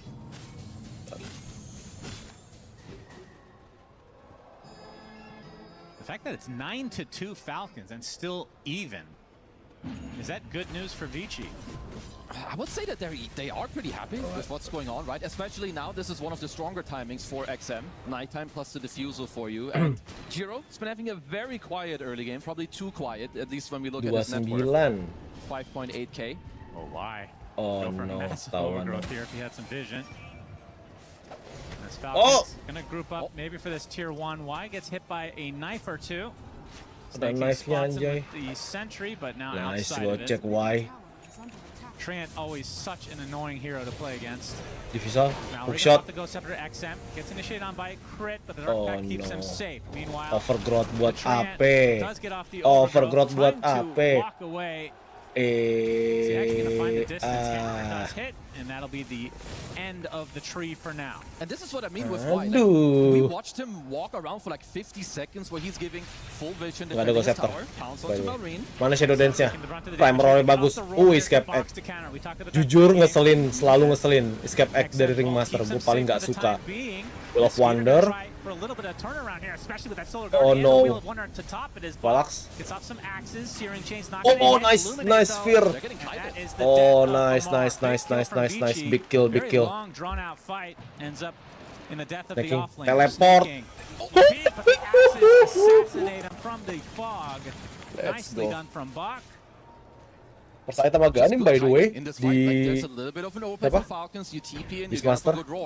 And they're just constantly playing with XM in the front lines. There's Illuminate heals coming around. 5-10 guys. Living armored in the middle of the fight. Let's go. Bisa ini bisa. Tapi berarti si Slarknya bakal ke arah Shadowblade sama Silver Edge. Padahal udah ada Wheel of Wonder sama apa? Solar Guardian coy. Tapi Laundry-nya ulti duluan. Ini wall up. Bam. Yeah, this is big because remember that all of these fights, like Jiro, he doesn't really have to do anything. He's just playing his little Lone Druid mini game. Get your items, get your Aghanim Scepter, keep helping your team with how the map is played overall. The fact that they can potentially get Roche without the Lone Druid involved at all. Can they really? Huge. Okay, so here's the Blink Rush also from Crit already has it.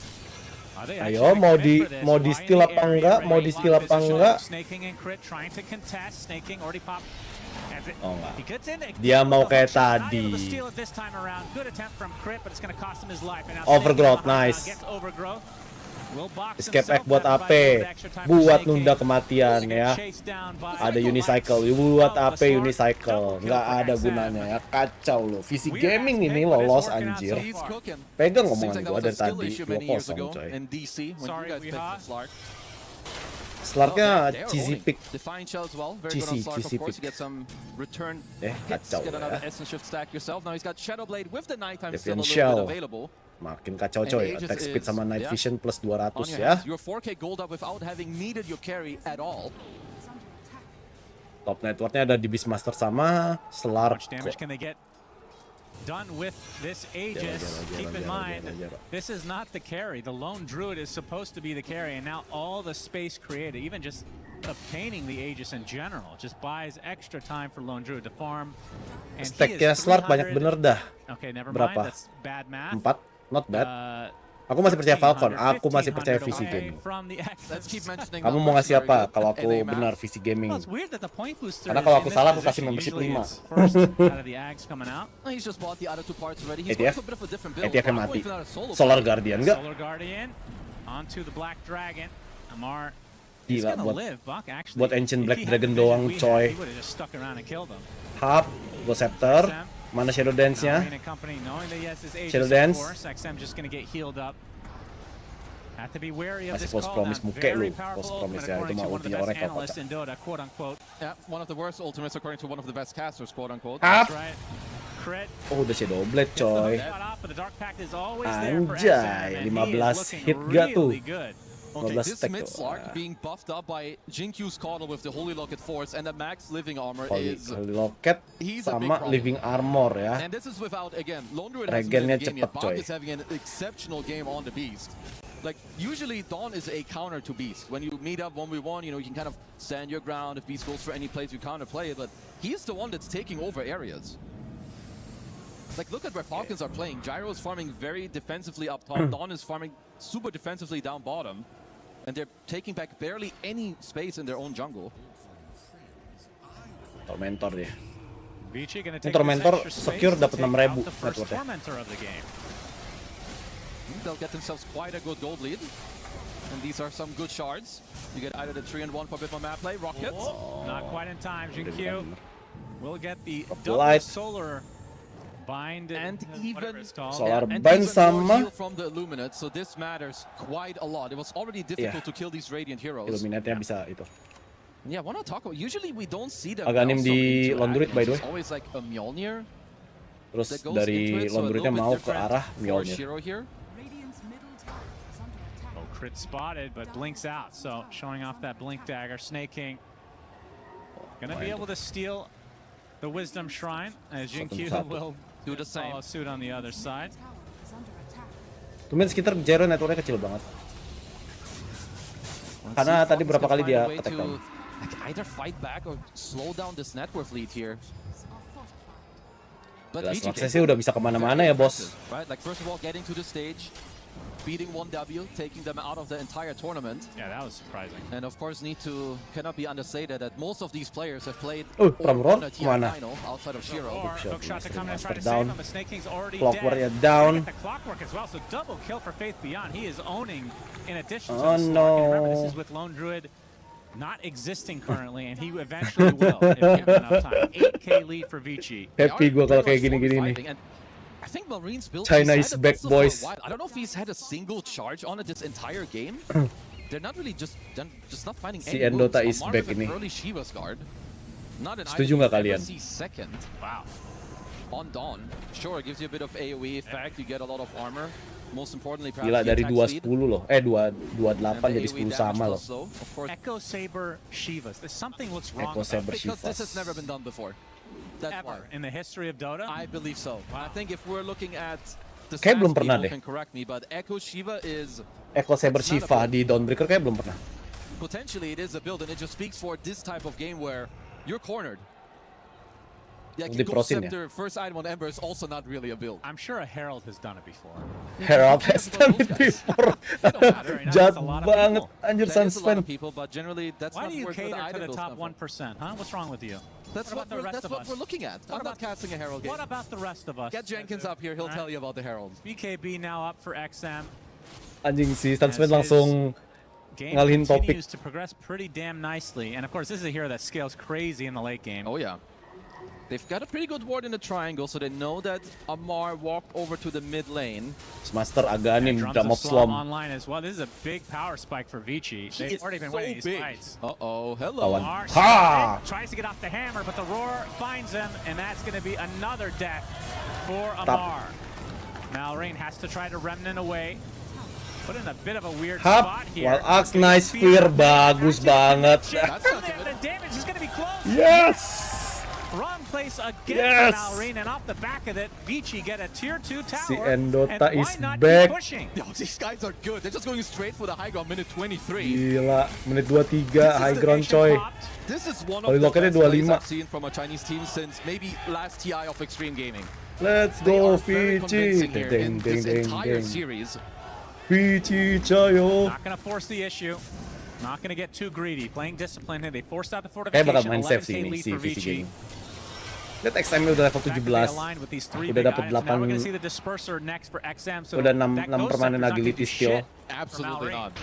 I mean, already now it's kind of just delaying Kita one of build the things that are happening. item standar Aganim, Papan Blade, So he wants to Crystallis, go Satanic Mokara, next, which yeah, it Satanic. helps you stay alive, but they've got damage problems. This Coddle Tapi Treant, damage-nya kayak gak ada like, gitu loh, dual kayak support Ember gak ada combo, damage sama like, sekali, three BP cok. cores. It's Ember really not kayak easy to like punch it. ke bawah gameplaynya Slark, jadi dia cuma bisa cuma bisa defend himself gitu loh pakai Ghost Scepter. Nih contoh, nah Diffusal nakut-nakutin. Aghanim's that made cooldown twice as good. They could win with that one. Yeah, maybe. Sadly for them, it's a side gunner. Yeah, that's again. Side gunner / flat cannon is the real spell for Gyro. It's not a lot this game. XM. Hop. Looking for the pounce target. Nighttime, baby. Indeed. Bye. Opens it up onto Snake King. They get the box off. Wouldn't be surprised if he goes for Nullifier at some point as well. The box is the only Ember nggak ada damage, nggak ada item yang bisa nge-open betul. I really like, at least strategically, what Vici have created in Game 1 and Game 2. Like, Game 1, you had a lot of like this overall map play. You're kind of owning them with like Moonlight Shadow Spectre. I think Ini even diambil here, lagi nih Primer it's a Rory. bit Wah similar, gitu. right? You have a lot of summons, Ghost Push, but also this one guy. ETF lagi dong. Again, might get caught out. Another roar to his name. Really hit the box nearby. Snake King trying for it. Oh, nice escape egg. Ada Master, Will of Wonder, Solar Guardian masuk. No, ada false stop. ATF. Oh, baknya mati. Hap, ban breaker mati. 3 tuh ke 2. Crit. Iya.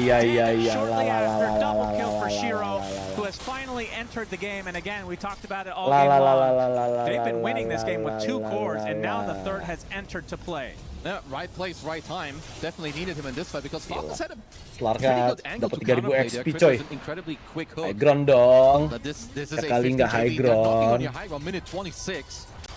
Yeah, there's no fortification either. So we're gonna look at the replay. Masih bisa menang nih Falcon ya, It's just so menangis different, right? ya. It's nighttime, they see everything, there's summons around.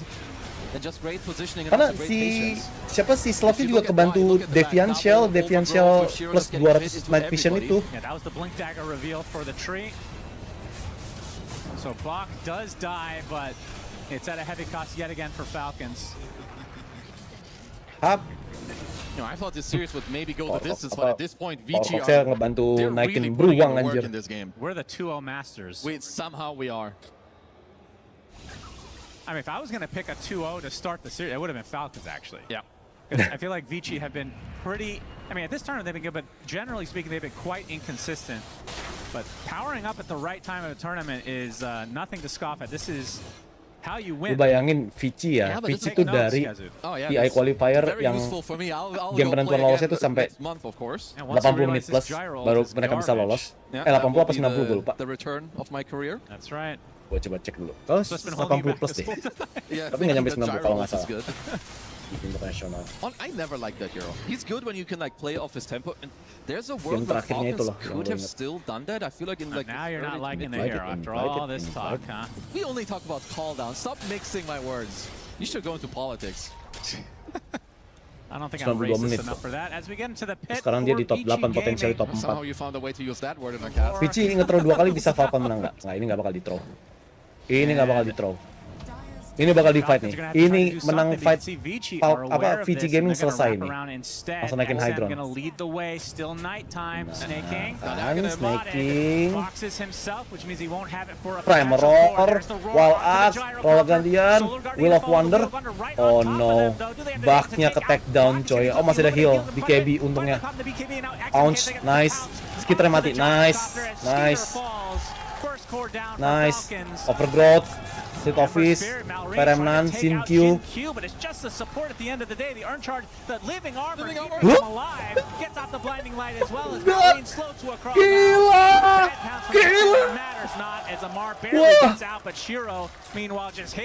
Living Armor save Sin Q. What in the world did we see, guys? In such big trouble for this game. Selesai nih Falcons anjir, selesai, no hope betul. VG went very deep, but you can just see all the backup that they have. No hope. 2 sets minimum. I think XM is also getting the shard on Slark. Like he already has the Agons for the double pounce. The shard is coming, which is another added save. Oh my god. Okay, minimum 1 set of racks is what I said, of course. Yeah. I like this play though, Vici playing it very safe. We've seen so many times before, especially Chinese teams are very notorious for this in the last couple of years, where they'll stick around a little bit too long and get punished extremely hard, especially when the objective... Susah coy, Ember udah nggak bisa ngapa-ngapain coy. Ember mau ngapain coba?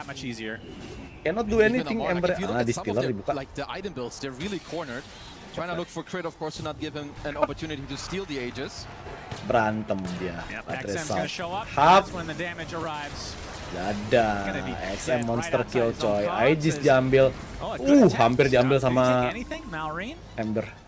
Was close. That was close. That would have been sick, but Bach gets the Aegis instead. The only comeback I see for Falcons is a completed data list on Skeeter, and maybe if you get the time, you go for a Divine. I think you have to play for katanya play at apa? this point.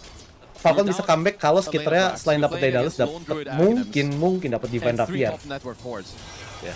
Oke, dengan kondisi ini susah. And even then, I don't think that's going to be enough. Habis ini kita lanjut Nigma Galaxy sama BB Team ya guys. And let's see if they can make any type of space. Farm that up. Kita apa? So Aegis. Lantamkan malam we'll ini. See if Vici are waiting for any items coming out that would make a difference. Jadi Fallen back. Disperser is still a ways away. I'm not sure if they want to wait that long. AC also a bit of a wait. Yeah, I don't think they have to really wait for anything. They could just continue to play on the map is pushed in. We find a pick off, we find a poke. They also have a potential to place a banner. Gak ada damage sama sekali, coy. Scepter, Spirit Vessel, Aganim. Udah, Aganim ini cuma buat sangsing doang. Pakai Fire Remnant. Kenapa cepetin proyektil? Because even in daytime, you're incredibly strong. Now the bear shows himself. Skeeter has to skitter away. Very good. Maybe they are waiting for this next item round. I mean, now that they've waited this long, Bach is 500 away from AC. At this point, you can check line with the disperser close enough. Yeah, you can definitely wait for the AC at this point. Why? He's scouting out please. Here. Langsung kabur. Tawan. Oh my god. Escape egg. Time the beast. Oh, udah nggak bisa selesai. Oh my god. Bagus banget. Sumpah PC Gaming mainnya. Overgrowth kena 3. Nice. GG, you have to call it anjing sumpah. Diayam-ayamin coy sama Slark. Oh my god, dieback. I believe this was a buyback, so now a dieback for him. GG's for Vici as they continue on EWC and Falcons eliminated. That's a beyond godlike for XM. Oh my god. And honestly, I beg the question, how did any team ever kick out XM and Jinkyu from their roster? Like, XM alone in this game with both supports just taking over the entire early game. Same with Bach with an incredibly hard lane, getting solo kills here, being top on the network. And again, this is single elim. This is Falcons out at EWC. This was a sick performance. I was not a believer. Bakal waktu rombak gak sih? Kita lihat after TI. Harusnya sih rombak mereka. Pain and suffering. Personal mid lane, experience. Weeha, Slark mid, but Faith Beyond was on the other team, and maybe he learned a little something from that. Kezu. Took and they like turn around here. Took like 10 years to tinker around and then make it work. Just needed the right changes on the Slark. This is a very memorable performance for XM. 2-0. Specifically 10-0 on a Slark mid. Slark mid is the key, teman-teman. And this is what I love about not just the best jadi teams, bagi-bagi but membership the best ya berarti ya. players. They will find ways to make the game different. You know, you find a specific pick or a specific build, and it is just not normal to see a mid Slark. And this is what the best players do. You don't just get to play on autopilot. You're playing a different game. Suddenly you're playing XM Slark with the Jinku caller backing him up, the Treant Protector as well, and Falcons. And remember this call down. That is something to remember as well. Just the massive damage coming out was enough to kill off Shiro. Without that was a double kill. Harusnya udah dari last yang lalu Still ya. hating. At this point, it's ini hampir keambil lagi nih VG, Aegis. This is one of the better performances that I have seen, rightfully so. I think all of them just kind of owning from start to finish. You know why? Superb positioning, good overgrowth. Pusing, yeah, crit aja pusing anjir. This one's gotta sting. The Falcons had a big break. Maybe that also worked against them, right? With the format, not playing for what was it, 5 days, 6 days. Tapi emang single elim tuh brutal sih. Yeah, single jujur ya guys. I love single elimination. As a viewer, definitely. It is incredible for the viewer experience, and we're seeing now why. I mean, we've had already a couple upsets the other day, and another one here. I mean, in theory, an upset. Falcons. EWC, Blast, tuh pakai single elim. Tapi sekarang Blast jadi double elim lagi. More so than any team in recent history. But Vici getting the better of them, and it's off of a Slark mid. Tapi best save-nya itu pas si Sin-Q diselamatin pakai living armor sih tadi. But it is just like this is a characteristic of XM, and they're so good on Vici. Let's go to the interview on the main stage. Let's go. Thank you so much, everybody. You know who I had to grab, ladies and gentlemen, XM! XM! Yeah, pakai jersey Falcons. Absolutely incredible performance here with Jin as well for the translation. Thank you, Jin. Falcons had 5 days to prep for this. They've been watching all your games. They've been just sitting in their little hotel room relaxing. And you guys that come out and 2-0 their asses. Were you expecting it to be that easy? 那毛神就第一个问题想问你，因为法老战队相当于有5天的休息时间，他们在他们酒店里面看你们的回放，做他们的功课，结果到这个舞台上了之后，你们直接2比0输通了他们。你当时有想到会有这样的一种结果吗？有想到，因为感觉他们休息太久了，我们手感正热。我们 Definitely, this was the result that we expected because 5 days is a huge break. It's a very long break, and our hands are red hot while theirs are not. All right. Bener sih 5 hari tuh waktu yang lama banget buat break. In game 1, incredible performance. I gotta ask about the Dagon though. Was that more for damage? Was that more for cast range? What was the thinking? And have you done it before? 那么第一把你拿出了你那个火女，然后你出了一个5级大根，就想问你这个大根当时出的思路会是什么呢？是为了这个输出，补一手输出，还是说为了这个施法距离，还是怎么呢？大概跟我们说一下嘛。因为这个出装就是从抖音教学上看到的，感觉还挺适合的，就自己思考了一下，感觉它的那个属性都挺适合丽娜的，然后这把感觉挺适合就出了。I actually learned that item build from TikTok. Buset 1, 2, 3, 4. Like I was just watching those shorts and I was like, okay, this kind of looks, this kind of works. And when I looked at the lineup that draft, I was like, tolong kasih link video TikToknya. I think it works here, and it clearly did.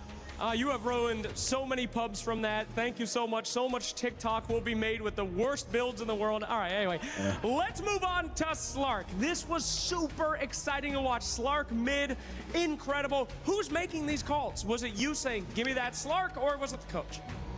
那当时第2把你们选出这个中单小鱼。这个小鱼也是发挥的非常非常棒，能跟我们大概说一下你们当时选最后一手英雄的时候，这个小鱼是你提出来的呢，还是你们教练，还是怎么样的一种队内讨论？就是我的小鱼一直是用来打火猫的嘛，然后当时我也在纠结，然后就是心情玩的光法，他觉得小鱼很好用，然后我就相信他选了小鱼。Slug has always been my weapon against Ember Spirit, and I kind of wanted a hero, but it was still a bit of discussion within the team. Sure. And then Jinkyo was like, you know what, I'm Kodo. I can feed mana to Slug, and I think Slug would be a pretty good pick here, so we trusted. Tapi iya sih, benar sih, maksud gue kayak Slug butuh mana juga yang cukup besar, terus kayak di heal pakai apa? Cakra magic ya kan? 那你们摧毁了法老这种强队之后呢？我们现在能不能宣布一下说，西恩多塔回来了呢？可以，西恩多塔回来了。 Absolutely, Chinese Dota is back. Let's go! All right. Well, speaking of back, let's get the team up here, boys. Come on up. Come on up. Here at EWC, we have something to do. Not only did you destroy Falcons in the game, it's time to destroy their spirits, my friends. It is time to crush their keys. Let's head back there and head to the crusher. Now, Jin, I gotta ask him, who wants to have the honor of crushing Falcons? 那么你们现在成功了击败了法老战队之后，还有最后一个环节，就是你们要把他们的钥匙也给碾碎。那你们当中谁会得到这个荣耀去碾碎这个钥匙呢 ？Come on, boys, talk about it while we're walking. Let's go, let's go. Anjay, si Fetian. Oh, you're going for it? Yeah, because I'm 4-3, and you know, I shake hand with Amar, so I have to do it. All right, that's a horrible thing. Friends with Amar.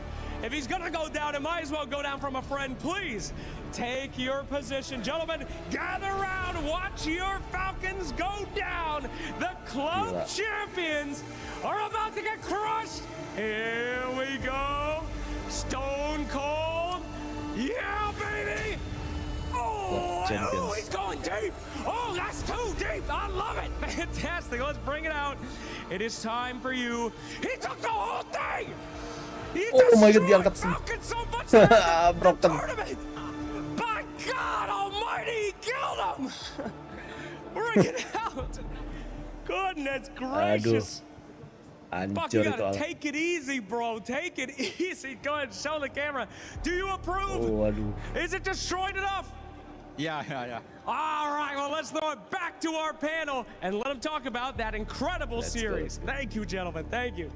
Tapi kenapa nggak pas gitu ya? Gaming guaranteed top 4 here at gitu EWC ya. for Dota 2. Mantap. They have eliminated Team Falcons here on the main stage. Next match, guys. And in quite the fashion indeed. I'm here with Next Lacoste and match. Seb.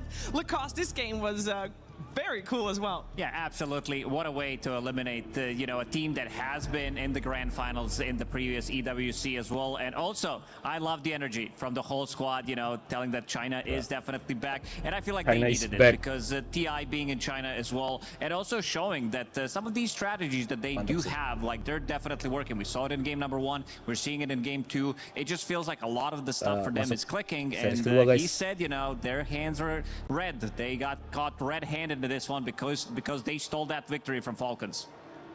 It's honestly, like, to me, this is like one of the highlights of the season. Like, on the way, like, in a way, I'm sad for Falcons because, you know, crowd favorite, tournament favorites too, and it's gonna be a very tough loss for them. But I'm sure they'll have time to, you know, build themselves back up for TI. But if you focus on Vici, I think this is incredible what they were able to do here, because they didn't just grab like a win or something. Like, they actually dominated Falcons, and they made a statement that they were the better team, the smarter team. You know, they had better strategies, they executed their strategies better, they outplayed them too. I think, you know, I think everybody kind of gets bored with stalemates in Dota when it's only the same teams that are dominating, and it's been too much of Europe. And I'm European myself, but I have to say, even as a European fan, like, you know, European or Europe team fans, I'm bored of European teams dominating. So whenever teams from other regions are gonna like the highest placements in these tournaments, I think it's just incredibly more exciting. And we got to see it today. I think the crowd also has been roaring more than for any other series. Yeah. And I think it really tells the story of, like, what we want in Dota. Like, oh, absolutely. We want region competitiveness. We want contests with someone between these players. And it's just amazing to see. It's been exactly 10 years since China was on top, with then Faith Beyond and Innocence, now called Bach and Y, at the top with Wings Gaming and Vici Gaming here starting their TI season, their money season, Tapi as you call it. They're bakal starting sweet it off sweet so banget sih, maksud strong, gue and kalau it is misalnya so kayak promising, TI and everybody, dimenangin sama tim you Cina, can feel any everybody wants Chinese to team ya, believe, even everybody wants VC to hope atau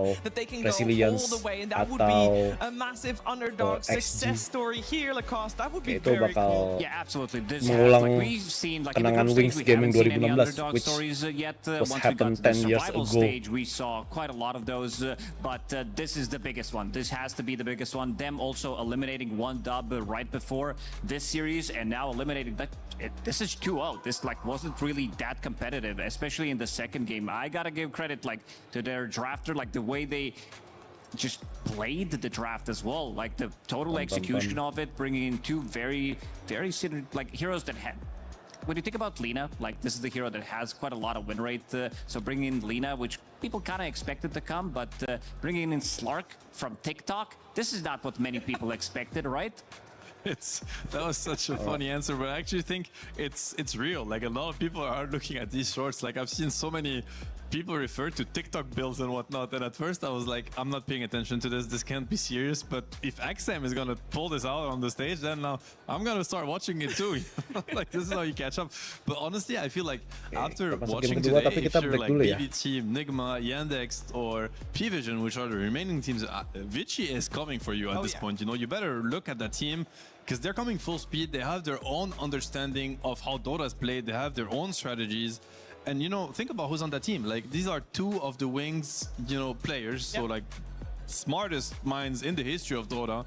You have Zinq, like, the guy has been carrying every team he's on. Like, somehow he's always top 3 at every event, no matter who he plays with. And then XM, we saw, you know, the prodigy that he can be. And Shiro, like, that team is wonderful. Very, very solid foundation for success, that is for sure. And in this game too, that we witnessed in particular, we're gonna take a look at some of the mid lane fights that kind of already made a statement in the game. Like, yeah, at that point the game was very even, but you could kind of feel it brewing at that point of the game, seeing that you know it could be pretty much anyone's fight, but also showing the strength of RosesaGaming's lineup, what they want to do. Because Falcons, they take a kill and they're like, you know what, we can actually take this fight. But XM with the Diffusal Blade, he's gonna be the front line. He wants to soak up the damage, and Zinq, his positioning is top tier. He's keeping the distance, getting one blast off, making sure that it's gonna connect, giving Chakra Magic to himself, getting another blast, which is gonna heal them to almost full HP, gets another blast right off of that, and we are seeing Keeper of the Light in this draft like coming in together,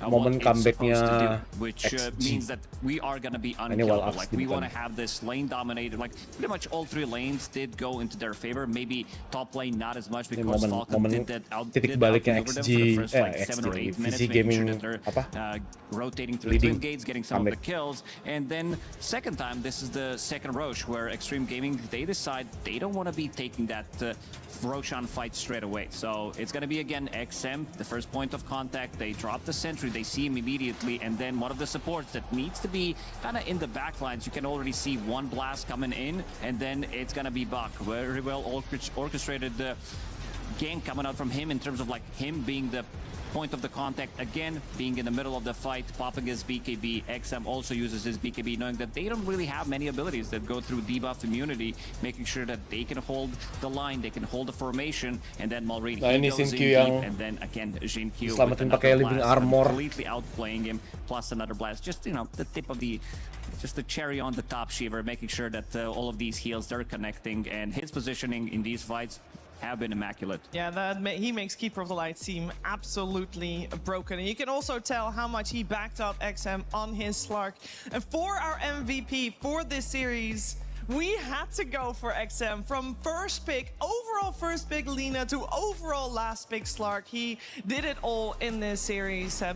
It's so refreshing to see. It's like, First pick Lina, last pick Slark, game 1 Lina, game 2 Slark. Anomali, coy. I'm playing Slark, and I'm going mid with it, and I'm gonna crush him. And tipping my opponent while doing so. And you tip Marion, and you tip like a Falcon player, which obviously it feels it hits a little bit different, because we know how that team has dominated the scene through plays, but also through, you know, the mental advantage that they get on other teams usually. But XM, I mean, he was exceptionally good on his Lina. But again, one of his trademark, I don't want to talk it, but as less surprising than the second game. But what was surprising in that game though was his item build, the TikTok Dagon, I guess we'll have to call it now, the TikTok build on Lina. It's just great read of understanding of the strategy, basically, like how the team fights are going to develop and how to adapt to it.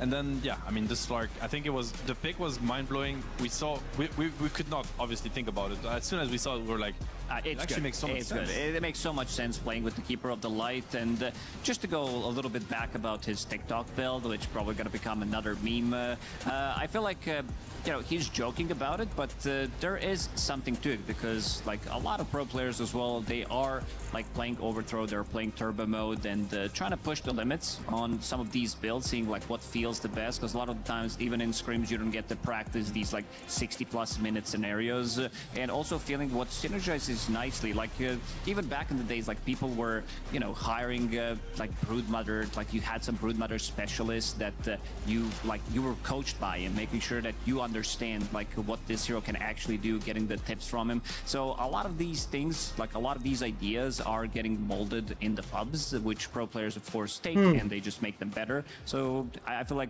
this has been a thing in Dota for a really long time, and really happy that we're seeing it again, especially with the TikTok. You gotta know when to pull it out, I guess, and XM was absolutely on point with that one, and they take victory here over Team Falcons, who has definitely been one of the favorites here for the whole tournament. For some final words of Team Falcons, we're heading over to Perch, who's standing by with ATF. Interview lagi. Hey, I'm here with Amar. Just got knocked out of the tournament. I want to hear how you're feeling right now. I mean, always feeling like shit, you get knocked. It is what it is. Shit happens. You win some, you lose some, right? What's the process like? I mean, you've had a lot of highs and you've lost tournaments as well. What's it like to go through this? Like, you worked super hard to get here, I'm sure. You guys did tons of scrims, tons of practice, and then to have an upset like that, what's it like? Yeah, I mean, it's just such a shit format, right? Like, you win groups, you get top 1 seed, you just play one game, you get eliminated, and that's it. And then you wait for like multiple days, right? You wait for like 6 days, like, for eternity, so like, it's much actually better for them because they get to actually play and practice, but for you it's like you practice, like you don't even know what's your practice. Yeah, it's a common problem that happens when you do so well in groups. It's what was game 1 like? Game 1 was quite close. You guys had a lot of back and forth. They had a Spectre that you had to deal with. They had tons of jump. You started the game really well. Your Wind Ranger turned out excellent. You had good KDA. What happened after that? Just think they have like R press buttons and they just auto win the game. It's like as long as if we don't snowball with our heroes, don't think it's easy. Like I think we need to have like 10k lead by minute 20, and their heroes will do nothing. But the problem is I don't think we have like so big lead. So it's just hard. Darkseer, Mirana, Spectre. It's a lot of team fight, right? Yeah. What about game number 2? They got that surprise Slark pick at the end. You're a big Slark player, obviously. Did you feel and know what pressure you guys were going to experience in the game? No, I thought his pick was useless, and I'm not sure how he had impact. It's kind of. I don't think he's like big problem. I think the Beast and Dakota were like the main problem. Like, I think they did so much that he just picked a hero who cannot die this game, and that's like he could have had Puck or Stormless will do the same thing. Oh no! Did you say you thought the Beast was the bigger issue? I mean, I think so. I mean, what was like the pressure that he put on the map? Was it just like gank potential? Was it like he's pushing? Just like 2k HP. He has farm into dead lane, and he just takes all tower. Like it's just so hard when he's like this fat. Well, thank you for coming. I appreciate it. We all did appreciate you guys playing in the tournament. It was a lot of good games, but I'm sorry that you guys lost. Thank you for joining me. Thank you. Yeah, that must have been a disappointing loss for Team Falcons as they get eliminated and end top 8. I do want to give like a big shout out to all these players doing exit interviews, because I feel like they're actually sharing a lot on what they think happened in these games. It's not easy, emotions are high. So big shout out to all the players really doing these interviews and accepting to share their wisdom and their hot takes, like recent takes, I guess, like fresh takes on what happened in these games. Tapi exit interview tuh kayak very cool to be able to hear sebagai that. orang yang very insightful for us as suka well. nge-interview pemain It's nice ya. to have a Exit little bit interview of a look into the is mind not that of a pro, easy sih. regardless of whether they just won or just lost. Both are part How to of the proceed, competition. how to ask RosesaGaming the players is how looking to for proceed an the opponent answers, in the semifinals how tomorrow. to make them So we have one more game coming our way here for for the quarterfinals, Lacoste. Okay. Oh, this is gonna be a spicy one. Like we saw Nigma Galaxy overperforming Agak in yang the sulit. group stage, and they're also a team Yang named agak after sulit, sorry. group that has been waiting, playing against BB team that has looked more stable than them, most definitely. But we did say multiple times this is the best iteration of Nigma Galaxy that we've seen in recent years. It does feel like this team is gonna go far in the tournament, and if they manage to win here against BB team, I feel like it might give them another momentum, because they, like we saw, Falcons might be losing some momentum because they didn't play for 5 or 6 days, and the same thing happened with Nigma Galaxy. So we'll see if Nigma Galaxy is going to be able to pull it off, because strategies that they brought so far at EWC, I think they have been the most innovative. Honestly, like, I'm looking at this bracket, I'm looking at the results, and I'm feeling it. I feel like I haven't been as excited for a Dota tournament in a really long time. Like, if you're not watching this tournament, I don't know what you're doing. If you're complaining about the stalemate of Pro Dota and how we see the same teams dominate, well, it is changing right now. So you better watch, because think about it. We have Nigma full force. Like they seem like a serious contender. You have a Puppy as a coach that's now looking to. He's already top 4. Like. You have RosesaGaming, you know, the Chinese superstars are back in form too. Then you have Yandex, you know, I don't have to go back on Yandex. BB team is like, this is getting super, super spicy. And at this point, I don't know who's the favorite anymore, because every day a different story is being told. This is, you know, this tournament is delivering. Anything can happen. We've seen the favorites win. We've seen the underdogs win. Who knows what is coming next? Well, we do know what is coming next, because Nigma Galaxy next will face BB team on the stage. Before we get to talk about that series in depth, we're first going to see how they felt on Media Day as SVG found them. The body was built to move. Not trapped at a desk in one singular posture for 12 hours a day. Karena it's time your chair evolved. This is Secret Lab Titan Evo.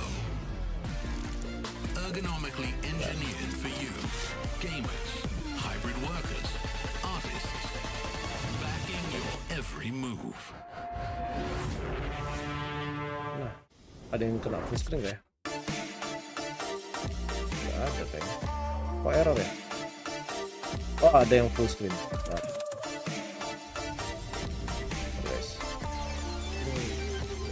Something on this screen.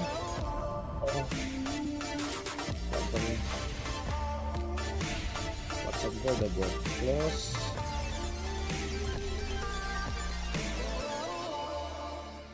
Terus apa yang menyebabkan ini? You play pool? You want to do some interviews? I got 10 minutes. You got a little time? Yeah, I got 10 minutes. If you were a pool shark, how much money do you think you'd win on an average Sunday night? I would lose a lot of money. You want to test it out? I'll wager $1,000 you miss the next shot. Yeah, no, I'm not taking that bet. Okay, what about you wager $1,000 I can make the next shot? I don't know how good you are, and yeah, but you're a signed Nigma player now. You're making big bank. You're probably gonna win this event. That's a big payday too. Probably gonna win TI. Probably win like the next 8 events after that. So that's like an estimated like 3 million going in your. You can afford 1,000 on a pool shot. I don't know, but I don't know if I put money on you. You know, I really have no incline. Like, you wouldn't bet on me? I mean, I just don't know. You don't believe in me? You gotta show me first, bro. Okay, if you were to pick one player out of this entire tournament who could make one pool shot, who would it be? It can't be from your team, because that's like everyone's gonna say GH or some bullshit. But like, come on, give me a real answer. I guess the game region he used. I haven't seen that many players pool, but he pulls pretty good, I think. Yeah, the game. Wait, how do you know that? I saw him pool. You know. You just said you don't play pool though. I don't, but he looks like. Okay, now let's do it for real. Try and sink this. No. I'll give you $10,000 if you make it. Alright, I'll hold you to that. Here we go, ladies and gentlemen. Devi, pool shark. If he makes this shot, I'm absolutely leaving this room, and you'll never see me again, because I do not have $10,000. But he doesn't know that, and there's no way he's gonna make it. Thank God. Was the pressure too much with the wager on the line? Nah, I didn't trust you anyway, but the cameras and everything, you know, it's stressful, you know. I probably wouldn't make it anyway. Is this a sign of things to come, potentially? I doubt it. I think I just would make the shot 1 out of 10 times or 2 out of 10 times. I'm really bad at pool, so. That's not bad, though, 2 out of 10. Like, if I said you're going to win TI 2 out of 10 times, you'd probably take that, right? Yeah. If I don't like, you know, I'd rather win it, you know, my own skills, you know. Oh, I see. So you want to earn it. I respect that, actually. Let's say you could win any TI in the history of TIs. Which one would you have chosen? It could be Kuro's. Like, you take it away from the dude, you know? So you could, like, take Kuro's ring away from him. Well, the big bucks were in TI 9 or 10. I mean, of course, like, you can say it's all about, it's like, oh, it's more about the prestige and the victory than the money. But, I mean, at some point, like, that was, like, obscene amount of money. So I would take 9 or 10. Okay, ignoring the money. Let's ignore the money. Ignore the money. Then this one. This one. Yeah. Why? Because I'm playing it, and I feel like I can earn it. Divine Llama, ladies and gentlemen. Where did the llama go, by the way? Oh, no. It didn't make the pool shot. Well, maybe with some TI money, you can buy another llama. Would you buy a llama if you want TI? Maybe I'd like adopt one at the zoo, you know, like pay for its feeding. Because I don't have a backyard even. I rent a house without a garden, so I don't know where to put the llama. But There's a big prize pool at EWC, though. Let's say you win EWC. Are you going to buy a bunch of llamas and put them in your backyard? I mean, even winning the EWC is not enough to buy a house with a garden, but at least in Belgium. But I'll like adopt a llama, you know, like that lives somewhere else. Is Belgian real estate that expensive? It's not as absurd as, you know, in like big American cities or some other European countries, but houses in Western Europe are expensive. I'm sorry to hear that, man. I'm sorry to hear that. Maybe a couple EWCs then. A couple, yeah. All right. This has been Devi from Nigma Galaxy, ladies and gentlemen. A true pool shark. Thank you. Hello guys, back with another basics video. We're going to be talking about chain stunning and layering disables. Ah, This is a belajar huge, sama tense Perch. part of watching Dota 2 games because pro players are so good at stretching their disables as long as possible. And pros are so good against playing against that they know what their limits are typically, but sometimes you can catch your opponents in places that give you kills that they don't think they're going to get. Kind of confusing, but let me show you some examples here in game. I'm going to have to unfortunately use both hands for this, so my audio will be a little quieter. So Queen of Pain here is very good at escaping. Her second skill, Blink, allows her to teleport a short distance. It's on a 6-second cooldown though, so that means that eventually she can get away again. But if you layer your disables really effectively, what ends up happening is you can end up killing her. So what I want to do is I want to stun her repeatedly with different heroes to make sure she doesn't get the opportunity to end up blinking away. And if you layer your disables very effectively between all of your heroes, she basically gets no opportunities to escape at any moment at all. So that's very, very important. What a Queen player would say is if I see Lion and Lina, I know that I'm likely going to get disabled, so she's going to buy an item like Black King Bar. And when you buy Black King Bar, that's going to protect you from most disables. Not all, but most. And as a result, she gets to do whatever she wants and actually play the game. So these items are extremely important to play around. The downside is they have cooldowns. Black King Bar has a 95-second cooldown, so she has a window that she can abuse this, but it's not going to guarantee that it's going to cover the entire team fight. So a lot of the game is going to be around dodging these kinds of disables. Some disables are weak, like Frostbite. You can use BKB through this if it's actually off cooldown, which it isn't. And there's also Blink Daggers, which can be used similar to Blink, the Blink ability, but this one is disabled by damage. So if players are damaging you, it stops you from using the Blink Dagger normally. I have some cheat commands on, so it doesn't look quite right. So making sure that you can avoid getting chain stunned is hugely important in Dota 2. A lot of heroes have very small windows where they can abuse this magic immunity, and it's important, or spell immunity, I can't remember what the names are now. And this is a crucial part of team fights in Dota 2. So try to keep an eye out for the golden Black King Bar, Blink Daggers, chain stuns, all that stuff makes huge difference in these high-level team fights.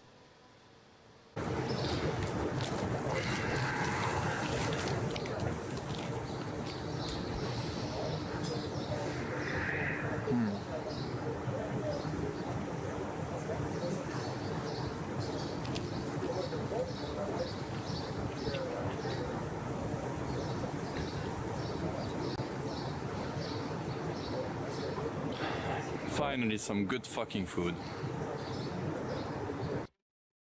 Oke, iklan dulu guys. Oh my god.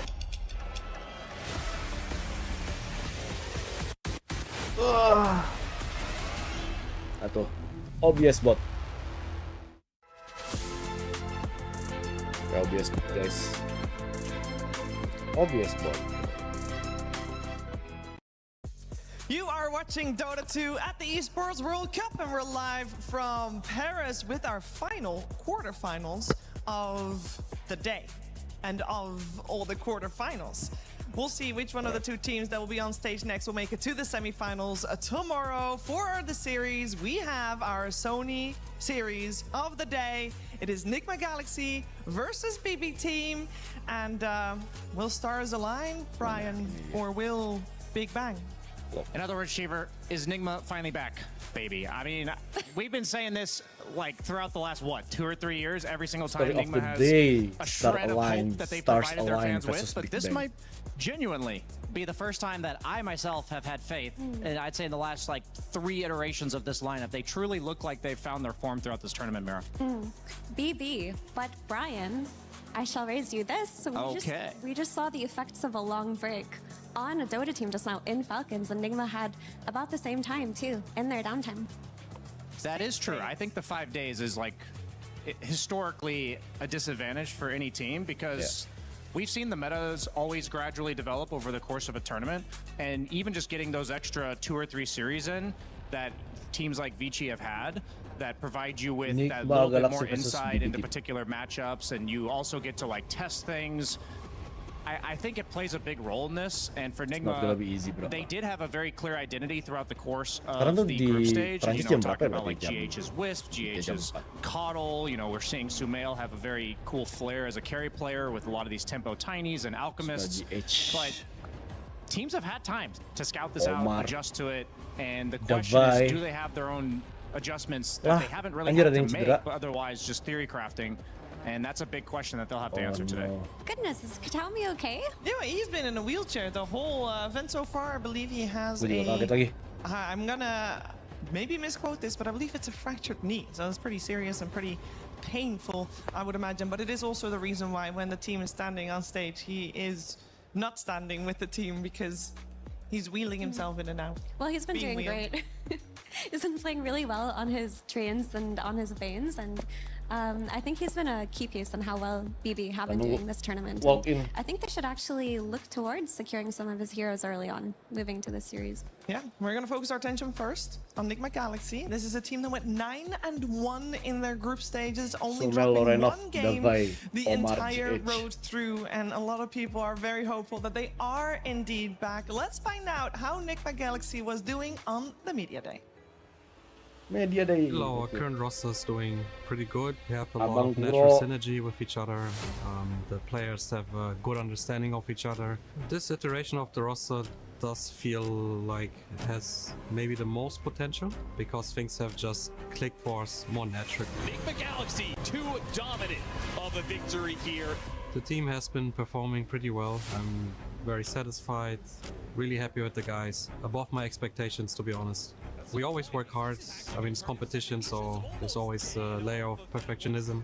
There's always something to improve, something to do better, and the guys are really into it. I think we made the switch like 2 weeks prior to the TI quals, and everything was kind of rushed. It was like just taking a risk, let's say. Didn't truly know what to expect. For now, we have some, in my opinion, some good fundamental ideas about the game that we're pushing and breaking the meta a little bit, but I feel there's a lot of potential to do more of that. The playoffs, they're always the real deal, obviously. I think the group stage is a good indicator of how strong teams are overall, but since this playoffs is a little bit more special because it's single elim, which I like. So there's a lot on the stake, there's like one chance only. I'm pretty confident in my team because they're all veterans at this point. It's not the first time for them to play on a bigger stage. I think we'll thrive on it.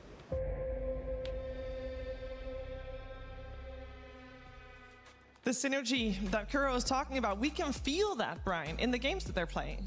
Yeah, there's something about, you wouldn't imagine that this team has been as recently assembled as they have. We've talked about all year the Lornoff mercenary buff. For whatever reason, whenever this guy pops into a team for a short period of time, like, not only does it look like he's having high individual impact, but it also looks like he meshes himself really well into whatever the identity of the team is, and I think that says a lot about him as a player. And I think the biggest surprise about him is that he hasn't landed on a team consistently up until this point based on his performances. Yeah, I think with Lorinov, he's just extremely high-skilled and very versatile. And even with Enigma, we've seen him play multiple types of mid laner. Like, he's played the Tempo Embers and the Pucks and whatnot, but then also he plays Necrophos mid, he'll play Sniper mid, he'll play Huskar mid, and his ability to kind of fit into any vision that a team has is what I think gives him a lot of that mercenary buff that you were talking about. Yeah, and on the other side, we do have BB team. This is a team that's been stable throughout the year. The question is, can they finally reach the top? Because that has been eluding them for quite some time, actually. They were able to take a title, but of course, they want the big title, and that would be this EWC. Let's find out how Kataomi feels before this very match. Well, I'm here with Kataomi of BB Team. You guys looked so clean in your last series. How many dreams are you guys going to crush this tournament? I will hope not ourselves, you know? Everyone else, though. Yes. Yes. Did you expect to win that series so one-sided?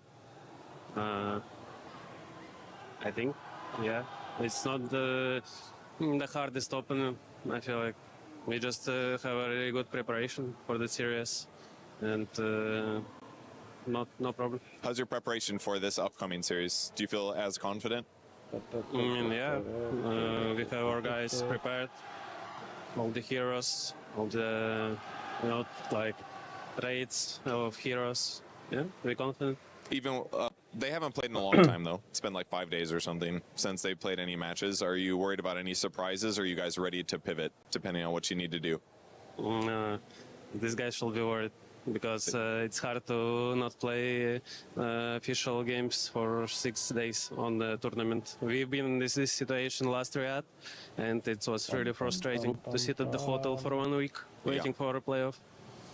That's what I hear from most players. You guys played a lot of Slardar combos in your drafts. I feel like other teams aren't playing it as much as you guys are. What are some of the things that you like about it? Just being able to take Roche quickly and synergy with other heroes, or what?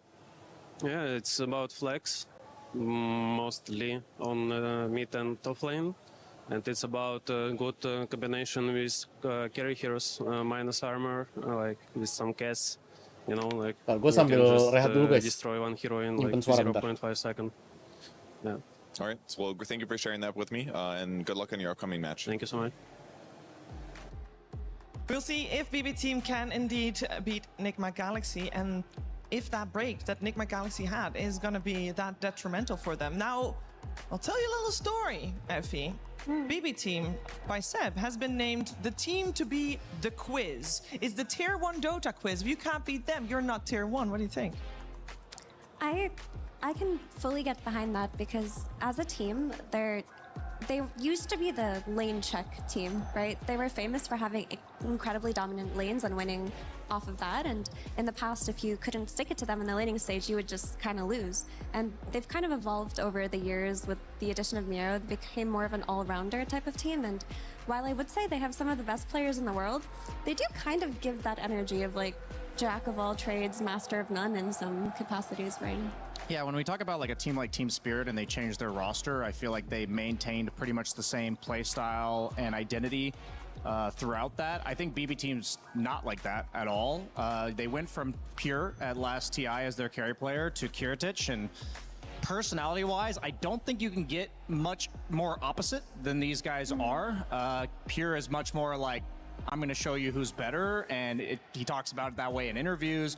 Comes off in his gameplay. He sometimes has very good performances or sometimes poor performances.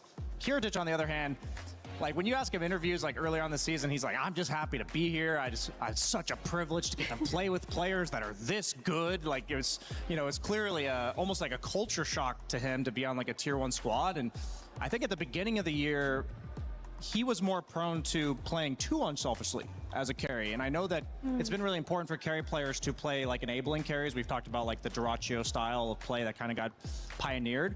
But I think over the course of this year, he's really learned that balance and fit much better in with the team. And it's really awesome to see because Miro's a very positive influence on the team vibes-wise. And I think Kiritich has really sealed it off. Yeah, and the question is if they're going to peak at the right time, because historically, BB Team has been good throughout the year, and then during this time, that's actually when they don't perform as well. But maybe this time around, they have what it takes, Effie. You know what? Maybe they do, because we always talk about them. And I remember last year, there was this running theme of every time BB Team would make it to like top 6, we're like, is this the tournament? Is this the one where they're finally going to get that first place finish? And it feels like their issue in the past has always been psychological. So maybe the things that Brian were talking about with the addition of players that are pure vibes players that bring a sense of joy to the team balance out that inclination to tilt that BB Team and historically GPK have had in the past. Yeah, when you're talking about vibe players, I got to bring up Nigma Galaxy there real quick as well, because there's a player we haven't talked that much about just yet. Just to quickly touch upon the vibe, he has been known as being a vibe player, Brian? Yeah, a very mixed bag of vibes, I would say. Sometimes on social media as well as all chatting within the game itself. I think he's quite a character. I think he's good for the scene in general. The personality and flair that he brings in the interviews and the banter very much into when he's winning, and you can really feel it when he's losing sometimes, but I think this is a good meta for him. I think this team fits well with him as well. I think they're doing a good job of enabling him. I've seen them more lean towards his picks later on in the draft because he does, I think, heavily rely on having like a good matchup. Not rely, but he thrives when he's given that good matchup. And yeah, I think he's a pivotal part of this team here. Well, we're going to see him on stage, and we're going to see Nigma Galaxy and BB on stage as we start game number 1. Yes, Shiver, yes, panel, we are in for the game that everybody's been waiting for here in the quarterfinal. Is this the battle of the heavens here happening in front of us? But before that, let's check in. Last game, we got to say, Slacks, China back. China is back, dude. Yeah. That was a game of the underdog coming through. Never in a billion years would I imagine VG Gaming is going to 2-0 Falcons. Absolutely incredible. That is what we have waited to see all season. These teams coming up and finally getting in some good shape towards the end of the year. I love having the variety in different positions here in our brackets. I'm very excited to see how things go down, but that's for later, once we get to semis. But now we have to introduce our squads for a final quarterfinal of EWC 26 at Dota 2. Please join me in welcoming Nigma Galaxy! And GX, let's go. You know them, you love them, and even if you don't love them, you'll have to watch them no matter what it is. They're here, and they're ready to prove their might. It has been a long, long trek for Nigma Galaxy to get to this stage here, be it at EWC or in the many years past since their inception. They faced their toughest challenge yet, with the greatest opportunity for a return, and I'm sure that we're all excited to see where their story goes on next. My God, I'm seeing stars all over. Dang. That's beautiful. Thank you so much. Yes, I have been waiting for this team to be good for 8 years, and it feels like it is finally happening. However, I am a man who has sucked on that copium a lot before. This is the moment. If they can beat this team, this is Nigma's moment to be the champions, because there is hardly any better team here than, let's bring them out, BB Team! Here is a team that has been clawing their way through this tournament. Throughout this year, they have gotten their highest highs they've ever achieved, and they have been on fire. So many names that have been so incredible for so many years, here to finally take one of their biggest prizes ever. Before them lay a team that has been chilling out for 5 days. We saw how that went last series. That's fair. But both these teams, I gotta say, they got the dog in them. Ain't nobody taking a break this one. This is gonna be a bloodbath. And I cannot wait for it. This is the one we've all been waiting for. So please, gentlemen, you may place your keys, go on ahead, make sure that shakes your hands, and we'll see if this gets heated up or not. But still, regardless, our players are going to get it set up for this one, Slacks. I cannot wait for it. Hey! All right, my friends, it is going to be quite a game. Settle in, get ready, and we'll go to the desk to see what they have to say. Thank you very much. I very much hope that this series will live up to the hype. Nigma Galaxy and BB going head-to-head here to decide which one of these two teams will be in the semi-finals of EWC here for Dota 2. A lot on the line. It is not just about the Dota. I think the honor of this game will be a clutch factor as well, potentially. And we have an extra voice to the upcoming draft. Hey, Gork, how are you doing? I'm doing good. I'm sitting here alone behind the crowd, having a good time. You're looking the wrong way. I can see a brilliant view behind you. Yeah. But you're looking the wrong way, sir. Well, you know, I gotta entertain the crowd too. My crowd. Fair enough, fair enough. Happy to have you join here for the draft. Of course, Effie and BSJ are still with us as well. I want to hear your take, Gorik. What's your expectations for this series? Listen, I think I've watched Nigma ini selalu gitu kok, spot doang satu turnya cemerlang, nextnya pasti teams. I've watched them throw unthrowable games, and honestly, I'm just honored to see them like on a big stage like this, top 8 against BB team, and I think they're ready to make another upset happen today. So you believe Nigma menang sih? I believe. I've always believed. All right, what's going to be instrumental here? What are you going to look forward to in the upcoming draft? Is there any, you say you watch them so much, is there any hero in particular you'd really like to see out of this one? I mean, they've switched up a lot. Like Kroki talked about 2 weeks before TI quals, they changed a lot of players. Gua kayak akan changed a lot, break untuk and, draftnya. discipline is Gua a mau lot rebahan better, dulu. and they've gone for Lurusin more badan. of semi-cheesy Nanti healing balik lineups. lagi. I'm expecting Aman kan Trolls ya? if they let it through, Necrophoses, Vipers, but they have more to them than just that. But I'm expecting those heroes to be targeted a lot. I've got a meta question for you, Gork. So throughout the beginning of the group stage, all the teams were kind of like trading weaker mid laners, like Ember Spirit for Earth Spirit or Earth Spirit for Puck. And I feel like teams are more gravitating towards like the Necros, the Vipers, and Nigma was one of the first teams to do this. What's your take on like, I know you're a carry player, but what's your take on like the mid meta right now, how it affects you when you're playing in terms of the momentum of the game and all that? I think the mid meta is very important that you don't get cheesed a lot right now. I think people realize that if you just completely shut down the mid, it doesn't matter with these steroids that Embers and Storms used to play with like Coddles and Largos. Those often get banned out. So as long as you shut them down, this Ember, like we saw in the Falcon series, just does nothing for the game. So I think that's why people are playing around that a lot more now. Okay, I mean, give it to me straight, Gork. Lorinov versus GPK. Who do you got? Okay, listen, it depends on the heroes. I think GPK is like maybe the best laner we've had in Dota the past 3 years in terms of consistency, but Lorinov is also the cheesiest and most adaptable, so I'm hoping if he gets the right hero, I'll put my money on Lorinov for that one. Ooh, spicy. I was kind of thinking playstyle-wise, like GPK skill, absolutely a beast in terms of skill, like you said, but you can't outskill a Viper, BSJ. That's what I'm saying. Is like we've seen. It's been a little sus sometimes when we see like the GPK Huskar. He's not the guy to cheese you. He's the guy that wants to play the heads-up battle. I think Lornov's kind of a bad matchup for him. Wouldn't you agree? Yeah, I agree. He would love to play Ember versus Earth Spirit or Puck versus Storm, but we're not going to see that today. Hopefully. Well, with that in mind, we did just see a series where that Lina was incredibly dominant and GPK plays a very mean Lina. It was overall first picks. Has he been watching TikTok, Sheever? That's the question. I mean... No, Lina is amazing. I'm glad to see this hero suddenly resurge. It can also be flexed to carry. It's a really powerful laner as well. I would almost categorize her as cheesy as well, towarst the Viper direction. Gorge. How do you feel about Samel's carry hero pool versus Lebih kok nggak live? the offlaners that BB tend to pick, like the lane dominators, the Enigmas, the Beastmasters? How do you think he fares up against that? I think he plays a very survivable hero pool. He doesn't really play those hardcore carries like TB and stuff, and I don't expect him to get punished too much. I'm expecting him to get to play kind of strong laners. They love the SF, they love the Necro. They can even run a sniper safe lane. They will survive that lane is my expectation today. Okay. Well, we are moments away from getting the draft on our screens. We got Nigma Galaxy on the Radiant side, BB team on the Dire side, and it is BB that has overall first pick. We already have the IO and the Necro banned out, the Keeper of the Light that was They can't hear me, can they? Yeah, we can. Yes, we can.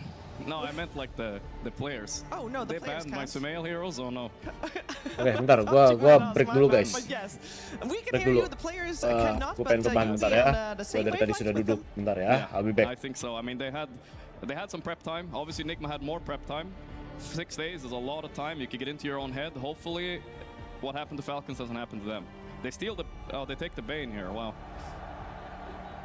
Bane's been a great hero for Katami this tournament. I mentioned it a little bit earlier in the pregame, but when they picked this for him, he's just able to always set up plays on the side lanes, like make these smokes happen, and it does feel like the team that can make the first couple of smokes happen tends to snowball in the mid game. Yeah. I think Bane they're maybe the best Bane team in the world, but obviously Nigma prep for this. They have the Lycan on 9 pick here. What you gotta watch out for is this Bane maybe transitioning into post 4, and you could run into other lane counters. We've seen gyrocopters answer the Lycan. We have seen enchantresses. Maybe even a Chen could come out. We'll see how they'll try to punish this Lycan pick. Yeah, I feel like we're at like phase 2 or 3 of the meta where earlier on in the tournament we were seeing Lycans and Beastmasters more later on in the draft as the late game late draft counters to the ranged carries, because summons are generally very good against all of them except for Gyro specifically, I believe, and maybe Medusa, but that hero doesn't seem to exist right now. But now all of a sudden we're like seeing a Bane, and Lycan's apparently good enough to just first round. I do think these summons heroes can run into some pretty bad matchups, and I would like to see what you said, Gork, like potentially flexing the Bane or prioritizing hard countering this Lycan, because giving these heroes a good start, like the map just evaporates very quickly. Yeah, I mean, we actually, in Team Bald, when we played the TI qualifiers, we loved playing Lycan, but we never really did it into Bane for that reason, because there is a few answers, you don't really have enough bans usually. But, oh, Hoodwink, that's a strong post 4 that they kind of steal out from BB as well. They're not really expecting them to switch it to post 4 then, maybe as well.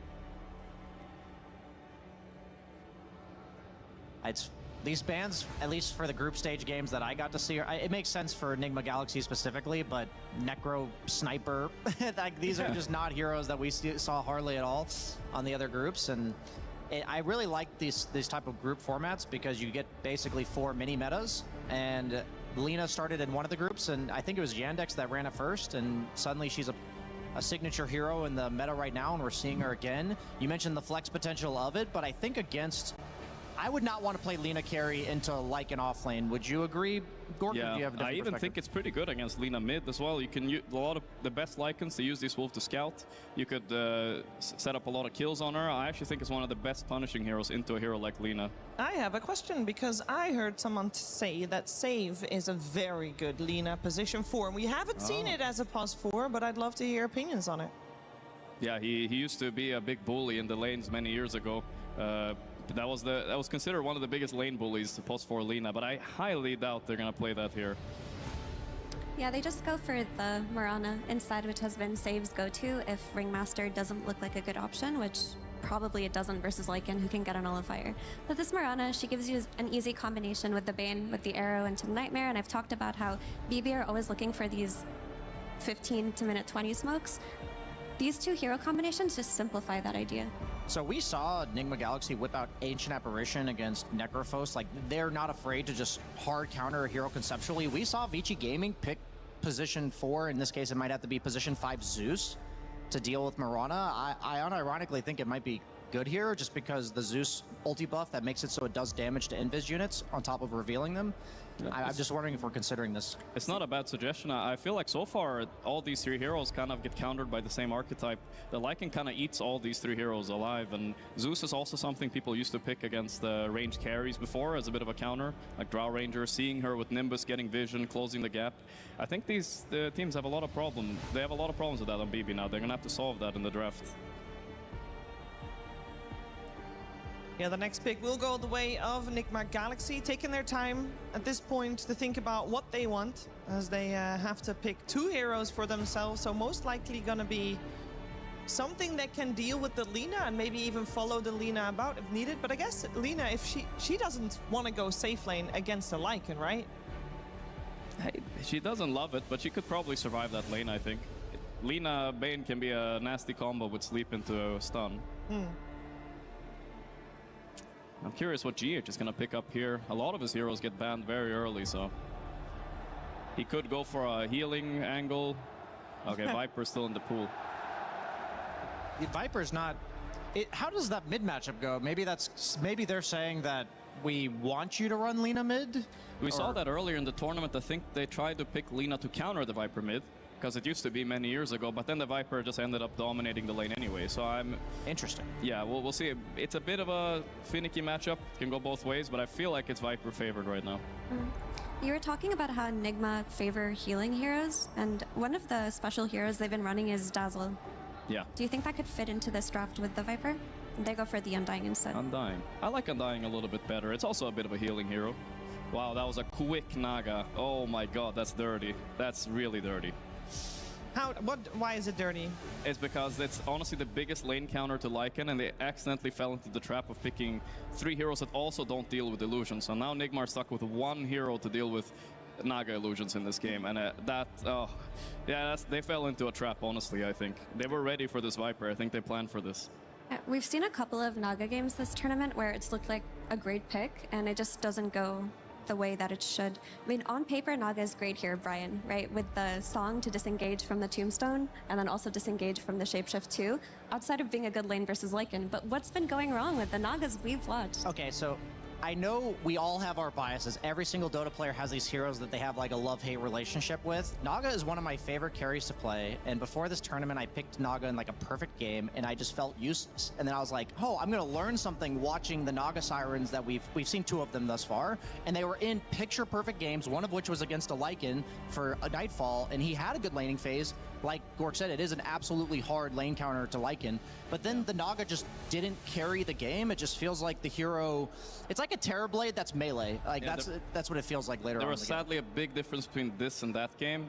I mean, I'm sad for Nigma. Listen, I'm a little biased here, maybe. Of course. The sad part is that lane Naga had to deal with both Ember and Lifestealer, which makes a huge difference, right? Usually against heroes like this, you want 2 counters to be able to deal with them. So because one can kind of be shut down with a grip or sleep or control, so she gets free reign. So in this game, I really don't know what their pick is going to be to deal with Naga alone. That can't be handled by Bane. That's what I'm a little bit worried about. And they take out the Alchemist, which would have been one of the potential solutions. Yeah. Yeah, Alchemist is great against Naga because he buys the Radiance, he usually outpaces her, and then allows his team to like group up around him because Naga does want to split you up. I think if Nigma Galaxy is ever allowed to walk down a lane between like 15 to 25 minutes, Naga isn't great at dealing with 5-man, and they, like Gork said, the other 3 heroes are very susceptible to getting ran at. So I agree entirely that this is much more of a free Naga game than the other one we watched, but at the same time, I haven't seen this like dodge game work very well for a lot of teams, and I do think that they're kind of like one big mistake from losing at any point, but I do think BB Team is capable of running like that crisp execution where they just never allowed Nigma to do that. I can see your points, Brian. I definitely think BB Team might be the team that's very scary into this because their laning is so strong. They might be able to get away with it, but yeah, more often than not, like split pushing hasn't been working out as well in this tournament, and yeah, if Nigma managed to get an early lead and push, this Naga could not matter, potentially. Well, you're both carry players. Is Sven pickable against Bane? Because right now, Nigma have to tick some boxes, right? They need a way to clear illusions, but they also need a hero that can blink stun for them. That's why the Tiny and the Alchemist both get banned. Because Viper isn't going to be the hero starting these teamfights for you. He just kind of stands there like a magnet. Like, can you play Sven, or is that too bad of a hero? The only thing I can think of is the Sumail Leshrac here. That's what I want to see. I was kind of thinking this too. I didn't want to say it though.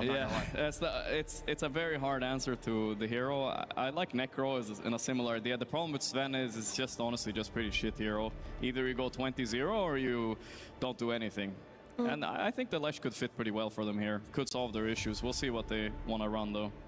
I wouldn't mind a Monkey King either, like just something that makes it hard for the Naga Siren to walk into you and also has some AoE. It wouldn't be a hard counter to Naga, and you might have lane issues, but... Yeah, you're laning with an Undying, so preferably you pick a ranged hero here. You don't have to, but it would be nice. Yeah, it's weird, right? Because most of the ranged heroes don't really deal with Axe Naga very well, so I think you got to kind of pick your poison. I think both routes, like, you can't choose a hero that synergizes well with Undying and is good against BB Team's lineup, I think. Oh, they go for the carry Viper. I was not expecting them to do this because I thought the Viper was specific. Holy, okay. Wait, no, it's... What is going on? Is it carry Invoker, or are they swapping lanes? So, what are they doing? That's the hero they wanted, wow. No, wow. That's new. Is it good new? I don't know. What's your experience with carry Invoker, Gork? Well, usually it feels like some win trading stuff going on, but no, but obviously Sumail is a very, very experienced mid player, and I feel like with an Undying support, he's going to be able to play his game from the safe lane the same way. I don't know if it's enough to deal with Naga. It's a good answer. You have a ton of spells. His lane shouldn't be too hard. I think they can maybe get away with it, but I'm worried for Nigma this draft, to be perfectly honest.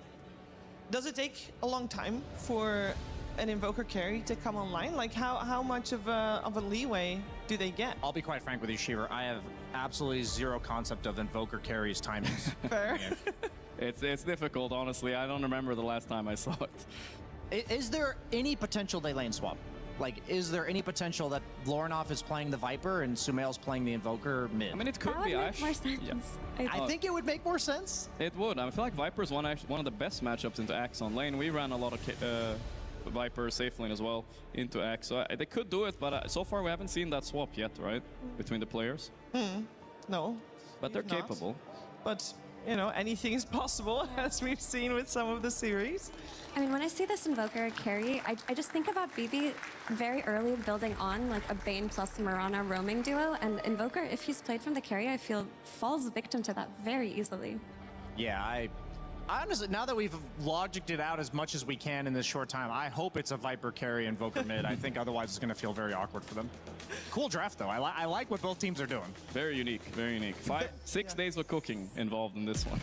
True, and very different from our previous series that we've seen as well. Thank you so much, Gork, for joining us on the drafts. I know you're still here for the rest of the series. People can check you out on the co-stream that you're running at the same time from the venue with the coolest view for sure. We are heading over to our commentary duo with Nigma Galaxy and BB on stage. Thank you, Sheever. That's right, BB Team versus Nigma Galaxy, a matchup that, well, you would initially look at it and be like, of course, BB Team. Yeah, doesn't surprise me. They got first in their group. They've been very consistent. Well, they're actually the ones who had to battle through the survival stage, and it's Nigma Galaxy who have been waiting to play these matches for quite some time. But Avery, that wait can really test a team, can it? Oh, we saw it earlier today as Mar in the exit interview talked about it. It's very tough to regain that momentum after you take a pause. I feel like you get out of the meta of the tournament. Other people are advancing, they're figuring out more counters, feeling what works, and you're just kind of sitting there watching. So you really have to do your due diligence, make sure the homework is completed on time, and then you show up to class. Because otherwise you get schooled. Well, we're certainly going to be seeing some off-meta stuff here for sure, as Sumail is still going to be rocking the safe lane here on a carry Invoker. They didn't go for the lane swap, which I honestly was all in for. Maybe Lornoff is uncomfortable playing carry from that position, but I don't know. I feel like matchup-wise, it's got to be pretty good. Viper versus Axe is a dream. Look at the leap out of save here. I kind of agree, but I don't want to see them do that at the same time. Oh, the Sunstrike, it's going to land on save with the blood grenade. He's dead. Omar there to collect the first blood, and he'll give chase through the gate after Kataomi. Nice little pickup. Does cause double blood grenade Sunstrike, but well worth it here. Kataomi was actually, he turned around on the other side. Omar might die. Oh, yeah, Kataomi with the brain sap. Obviously, that's not a 1v1 that Omar actually wins. And if he had a carry that was willing to come over, they might have gotten that kill, but no such luck. Oh, good equilibrium for the Lycan top. Will be good equilibrium for the Axe bottom as well. Both these offlaners happy with where these waves are going to meet. Big question will be how well Lornoff can do mid against this Lina. I think Lina fares a lot better than most heroes against the Viper, but I do think it is Viper favored. If you can end up in a position where you get to high HP and you can zone him off a wave or two and gain that level advantage, it can become problematic for Lina even with the super long attack range. Really comes down to execution between like that level 2 and 3. Line-up-nya BB Team sih He's a actually. master of this hero. I really like how he played it. We saw him play it the other day. He went Tapi ada physical Lycan. build. Yep. Took the physical talents. That's what I like to see. I think this hero scales like a truck. You should be really confident in almost any late game you have it here. But does he need to do the scaling here? Ini BB Team game Carry 1. Naga Siren has not been particularly successful. It is supposedly a harder carry in the Tapi gue game, berharap but we Nigma haven't menang really sih. seen it come to fruition. This is a very good Naga. I almost feel like this draft is split Gue berharap between two Nigma menang. ideas. You have the drafts without the Jujur. Naga, and then you have Naga Siren in here. Sure. And how much it's going to change the game, because if I take Naga against the first 4 picks Nigma had, I'm going to bet on the Naga every single time. And they only had 1 core to address it. Invoker does kind of address it in the late game, but he's not that good at pushing the illusions off of the map at all. So it's a double-edged sword in that regard. This, to me, seems like Nigma Galaxy want to just hit an all-in timing around that 30-minute mark where they just take over the map with Forge Spirit, Wolves, Sunstrike pressure. Any bushwhack that lands is just a kill. GH, he's going to go back to base and return with full HP here.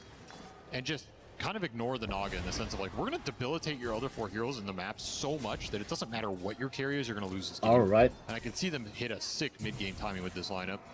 It's going to require some speed and some swift execution. Oh, you deny the Forge Spirit to remove the Battle Hunger. That's pretty nice. That is nice, but all around, the lane is not going very well. It's part of the reason why GH almost needed to die there, because Sumail and GH are suffering in this lane. The constant harassment from this, this bonus damage that Mirana has now off the Celestial Quiver, combine that with Battle Hunger, which I've always felt is like a very nice hard counter to 5 position on dying. It's good. Sets your 4 position up to actually be able to take that man fight. So And that's not the only lane that is going well. Every single lane is currently being won by BB Team. Back to their lane-winning ways, it seems. Very tough team. Lornoff going for the all-in on GPK right now. Who's going to win it? He Wah, is solo Lornoff. He is kill going to nggak win it, Lorenov. man. He knows the Viper. He knows the limits of this hero. And Nigma he sih menang played it sih, perfectly. It didn't miss uphill, and that always helps. I think GPK was wagering a little on that. Had a blood grenade as well. They never got to Aku use dukung this Nigma deh. exchange. Aku game ini dukung Nigma aja. Another tombstone that's going to die, though this one does get denied by GH, but we're not seeing the tombstone really amount to much here. Is it another one of those lineups where we see them? Oh, we're going to see a replay of this. Did get up the hill for the last attack. I think barely. It's actually pretty close ada there. itu ada. That's that Viper who just wins this lane. Passive skillnya. I just don't think Lino wins a lot of lanes that convincingly anymore, to be honest. The heroes just changed too much. If you're willing to invest in early LSAs and hit a lot of stuns, you can sometimes swing it a lot harder, but honestly, you're just playing for farm. Yeah, and what Lino wants to max out LSA anymore, right? They all want to max out Dragon Slave and just farm up neutrals. For sure. Don't think this mid lane is that important for VV though, to be honest. I think in a lot of their games they want GPK to snowball. In a game like this, you want the Naga to free farm for sure. You want him getting soul XP, and you want this lane to go better if it can. If the Sunstrike could land, it can make all the difference, and it does. Help Sumail get the kill on Miro, and he won't be run down, where otherwise he might have. Actually, there's a leap. I mean, Saif's still thinking about it. Maybe he goes for the leap, and he got him. Underneath the tower, there's no fairy fire, nothing left. Save will actually TP out. Maybe die to just the tower with nobody there to collect the experience, but decides otherwise. Nice pickups on this Axe lane, putting some pressure into this Invoker that's very slow to come online. Once you get there, you're the fastest farmer in the game, but it's going to take a while for Sumail to get there. And meanwhile, Naga's going to accelerate at a very nice rate. He can do some serious damage in this game with the illusions because there's just not that much illusion clear. And he has great core matchups. This is one of the hardest counters to Lycan in the game, one of the best counters against the Viper in the game. There's not really a way to itemize your way out of this hole. So you have to make all these other matchups count that much more. Right. If you're Nigma Galaxy here, start trying to land some extra Sunstrikes on the map. This is a tough hero to gank. Katomi, he came in with the sleep, but immediately Omar was right there behind him, wakes him up, and they get the kill on the Bane. Lornoff doesn't take too much harassment for it. And he is going to get tangos delivered and also given a tango. It's a double bracer Viper you're trying to gank. Double bracer Viper. The arrow connected on the sleep. Maybe you can all in that kill, but you didn't have Laguna. That feels like a big missing component. Tombstone dropped here for 6-minute power rune. It's an amp damage, which Lornoff, obviously Viper mid doesn't go bottle, so there's no saving this one. BB team are likely to just dodge him. I would say one very big component of Lore not being able to win this matchup and winning that one-on-one fight was the fact that he was ferrying out salves constantly in this lane, right? Because that's part of the way Lina wins the matchup is Dragon Slave harassing you. Did cost him some net worth. Yes, most certainly. So he's not really winning the economy here, but he won the XP, and this can turn into an advantage if you can find a couple more kills on GPK here in the early game or start to pressure some towers, which this lineup definitely pressures towers. Like an Undying Viper with Invoker, Meteor Hammer, plus Forge Spirits, there's going to be some tier 1s melting across the map here. Another reason why BB winning lanes could relieve some early game objective pressure for them, buy more space and time for Naga to get the levels, come online, and start pushing the waves back into Nigma Galaxy. Wisdom Shrines, get split. This also seems like a nice Mirana game. He's got a lot of setup to play with. And Katomi is about to provide that setup. Sneaking around, getting a nice ward around that Lotus. And now goes for the pounce. It's a Nightmare, pulls him back. They kill the Force Spirit as well, so no way to wake up Sumail here. Guaranteed, landing the arrow, the follow-up call. They drop the Tombstone, but if anything, this is just going to be more bounty for BB team. They get 2 kills, and now trying to deal with the Tombstone. Omar hoping to get the kill on the Axe at least, but can't do enough damage, and doesn't want to give up another kill, but it might be too late for that. With a leap coming in, a Starstorm, Omar gets low, bushwhack up in a second. Arrow lands, and they got the double off the brain sap, finishing blow from Katomi. That is a massive turn for BB team. He maxed arrow. So when you land these arrows, they hurt. Yes, sir. Not the conventional build, maybe not something Nigma Galaxy expected to be skirmishing into, but again, you have so much arrow setup in this game. The sleep is a little unreliable with how many summons are in this game, but all your other stuns are amazing here, and Naga is one of the best. You always have that sleep arrow combination that is undodgeable. Something to think about as we go into these later fights. Yeah, I think that's what was so cool about the way BB team played that, right? They made sure the other two just playing the lane killed the Forge Spirit as the Bane came in from behind. A little extra gold on top too, if you can clear out some of the summons in this game. Sure, they get the Forge Spirit, the Tombstone, it all stacks up. They're gonna make their way back down here again, looking for the sleep setup. And Omar's not here this time around, so this is likely another free pick off, though. Nightmare does get taken off a bit early. Snap sama decay-nya. Okay, not that time. Langsung dapat 12. Still an earn charge on save here. Could invest, stay point in the Moonlight Shadow. As Kirtich getting forced out of top lane. Teleport balik. It's about the best you're gonna do if you're Devi. How do you play this lane? Is there anything that you change kalau about mau Overlord sama when you're main matched up Skull against Basher kayaknya. Not really. I think you're just playing to do first pick Lycan things, which is go after the supports, go after the Lina, try and find these nice squishy targets and ignore the Naga in the process. So he's not playing against Naga, he's playing against Lina. Yeah, That's for sure. going to be the #1 hero he's hunting all game long. If you have a choice of connection here, you're going to take that every single time. We see si GPK, he Lunanya does main not go power boots trades ya, travel gue here, kira he goes main power ke trades. arah That is a big sacrifice. That's travel. signaling that they need to fight earlier and defend these towers and join fights, be a little tankier with this Lina rather than I'm going to invest in playing the map more. Of course, Naga helps pick up that slack too, so you don't need as much map movement, but this hero, it definitely feels worse without the boots of travel, so if you feel pressured to go this route, it does signify that BB are, they're expecting the fight to come sooner rather than later. It's just all about buying time for this Naga Siren to come online. One lanes and still had stacks. Ooh, that's going to feel real good for BB team. Look how many stacks they have. And apparently Nigma Galaxy have done nothing. And they're still losing out on lane kills around the map. A Nightmare Arrow into a Fiend's Grip. Sure, you can throw some damage on GPK, and he might even die for it here. Take down from the Viper's Strike, thanks to Samael hitting that Sunstrike. So they do get a turnaround here. But again, like BB team are making more moves with their support, setting up more kills, while also stacking more at the same time. I mean, they're hitting it both ways. Nice early game for them. Naga on top, it's kind of all you want here. As long as you're finding a couple cheeky kills slowing this game yang down. masih nonton absen dong Those guys. are going to have to come from Devi. The Lycan can really speed this game up with some tower backstabs. Once the Helm of the Overlord's on the battlefield, it's a difficult creep for BB to deal with. They don't really have any casual spells that they're into to control it that they don't want for the team fight. You're going to get swarmed in this game. You need to be prepping for it. You need to defend these towers as long as possible. That might mean bringing Kirtich in before he's ready to have a large impact in this game. Yeah. Like be able to sleep you out of a fight or stall up one of these Lycan ultis. Free But farm Devi coy. is going to be strong on this map. All eyes on where this Lycan goes and what he can make happen with his timings. It's going to drive apa main Orchid ya dia? the victory here for Nigma Galaxy is they're down 3k gold, but a lot of that is again on the Naga Siren and the supports. Your cores are all looking mantap Orchid Heart of fine Talos. here. Kami Hammer bot is up for Sumail as Sultan. well, so some of that global tower pressure is going to start to come online. Can only defend Nonton di sini terlalu damai ya. with these Naga illusions. So we've had two different games here at EWC featuring the Naga Siren. It did not work for Aurora. It did not work for Team Spirit. We did have a different build. I think Nightfall's build was kind of interesting. Second item, Heart, rather than what I think is much more conventional, which is Manta, Orchid, Bloodthorn. Do you have a preference here? What kind of game dictates a Heart build early on Naga? I feel you only go early Heart if you are confident in your other two cores carrying some of the damage and scale load considerably. Okay. I hear a Laguna go out on Whack, Sharpshooter, and yeah, that is quite the long distance poke they're able to employ. GPK. Anjay, mana Viper Strike. Helmet Dom creep from the Lycan scouting him out. The Acer and blowing off. Put some pressure on him, but the Moonlight Shadow will allow the Lina to disengage. No, it's the fastest Viper's going to be this game, unless he gets wolf bitten later on. That's true. That's a scary thought. Yeah, they do not have wolf bite heroes. No, that is for sure.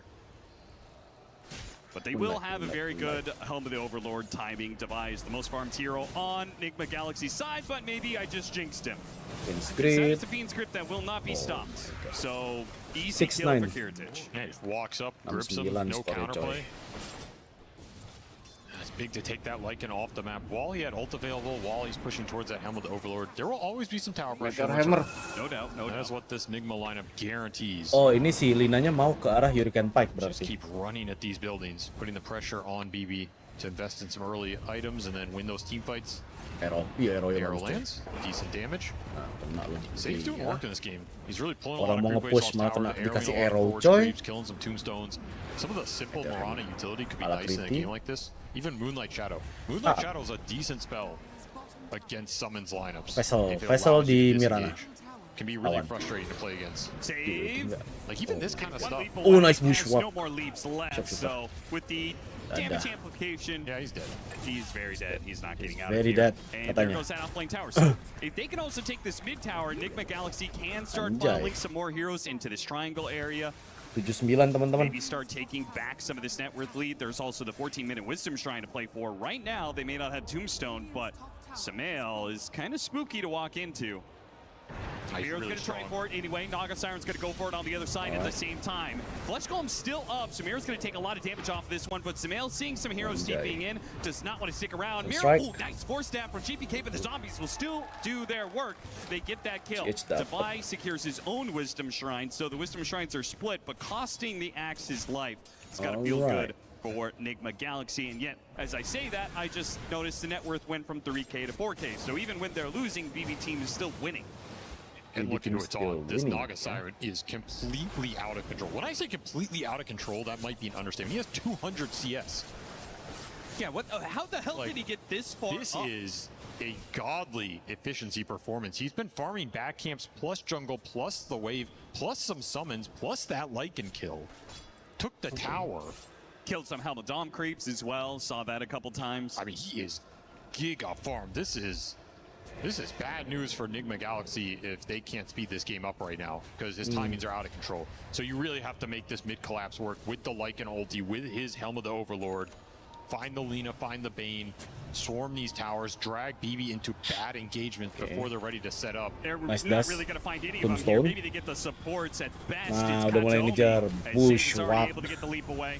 Bushwalk. Samael gets the extra bonus here, and the mid tower is going to fall. This pressure has to keep up, though. I mean, this almost feels like a game. Nigma Galaxy. Ayo, Nigma. By like 25 minutes, considering now the Naga Siren is up by so much, you're not really ever going to stop her. She's going to keep funneling. That's what I'm saying. I think the ideal game for Nigma is it ends at that 30-minute mark. Like, you just go high ground, drop a tombstone, the summons go in, you could throw Alacrity on the Viper, you have some long-range disable from this Invoker if the Lina steps up. You can make that high ground work. Annoying against the Naga is she can always song your tombstone and stuff like this, but you're going to have to hit a timing somewhere in there. Chasing in, Kiritich cut across the map trying to get here. They have Oh, the bagus banget. here to stop it. At best, GH tries to give him some heals. Samael's now on the run. Save. Does have a leap. He's going to chase after him. He is. Leaps after him. Drops swords and spots him. Samael's too far out. Meanwhile, Delina is just going to get the easy kill on the Undying. Very important that Samael gets out of there. He actually died to that Fiend's Grip. It would have been terrible. Sunstrike maybe at the end of that too as he was running away. Oh yeah, got really low. Had that ward on the high ground. Those are the kind of fights Nigma want to take, but with Naga showing up, no Lycan ult, little hard to make the long fight work. And now we're seeing the Naga already get involved just because he's so farmed. Kiritich has the confidence to join these early engagements. Yeah, it doesn't even have the Orchid finished and is like playing to team fights. That's pretty cool that he does have it finished now. This might be one of the fastest Orchid Manta timings I've seen. And the pickoffs continue. Every time this Lycan ult is on cooldown or Nigma Galaxy back up and split the farm, for pickoffs. Because they don't have to sit there and farm lanes. Like Naga can deal with the map. The setup is in a way just as easy for Nigma Galaxy because of the Sunstrike. So any kind of bushwhack, sharpshooter, that combination of burst damage can get pretty easy kills on the supports for sure. Yeah, the supports are really scary in this game. You see the squirrel peek out, you're like, dear God, no, get me out of here. You see this Bane coming around a tree line, please don't sleep me. There's a lot of threat behind these little setups in this game, which is pretty cool. It forces you to play right on the edge of that threat, you know, to get the next wave out or to get that deep ward out without going too far and just getting stunned once and you're 100 to 0'd. Yeah. There's very little room. I mean, Devi can't even play the lane. In fact, he's going to die here. Look at this setup. It's so casual. Now it's not even a support setting it up. It's Kiritich himself. You get in range, he's going to ensnare you, and then maybe there's a Bane behind him. Maybe there's a Mirana that's ready to area you. Both teams are trying to abuse this but it's so much easier for BB team to do it, right? Because the Naga Siren is going to just push in all the lanes faster than Nigma Galaxy can keep up. Generally, Naga prevails in this style of game. Unless you can find him and kill him a couple times. There's another great. Alhamdulillah. Not the highest damage on the follow-up here, but it's No, enough. like Just with the Naga himself. Now you're going to kill the creep. Dude, his... I mean, Ini combo pin script sama apa pin script sama He has almost 300 CS on top of all of the extra kills. Light Shadow sih males banget ya. He's almost has 700 GPM. And he's going to go it's a good Naga game. and then go back for the Bloodthorn. All right, so, you know, the game state Orchid clearly Bloodthorn. favoring BB team. You're saying, you know, generally, Naga Siren's going to prevail in this kind of game, so how do you shake it up if you're Nigma Galaxy? Because whatever they're doing right now is certainly not working. Is GH, well, he's going to die again. This Ya time it's a Allah, call baru into an arrow. hidup, mati lagi. If GBK. he could die here, though, that would be a First massive off. turnaround, but he's got to get this kill back, Nice otherwise gocekan. Meteor's gonna run.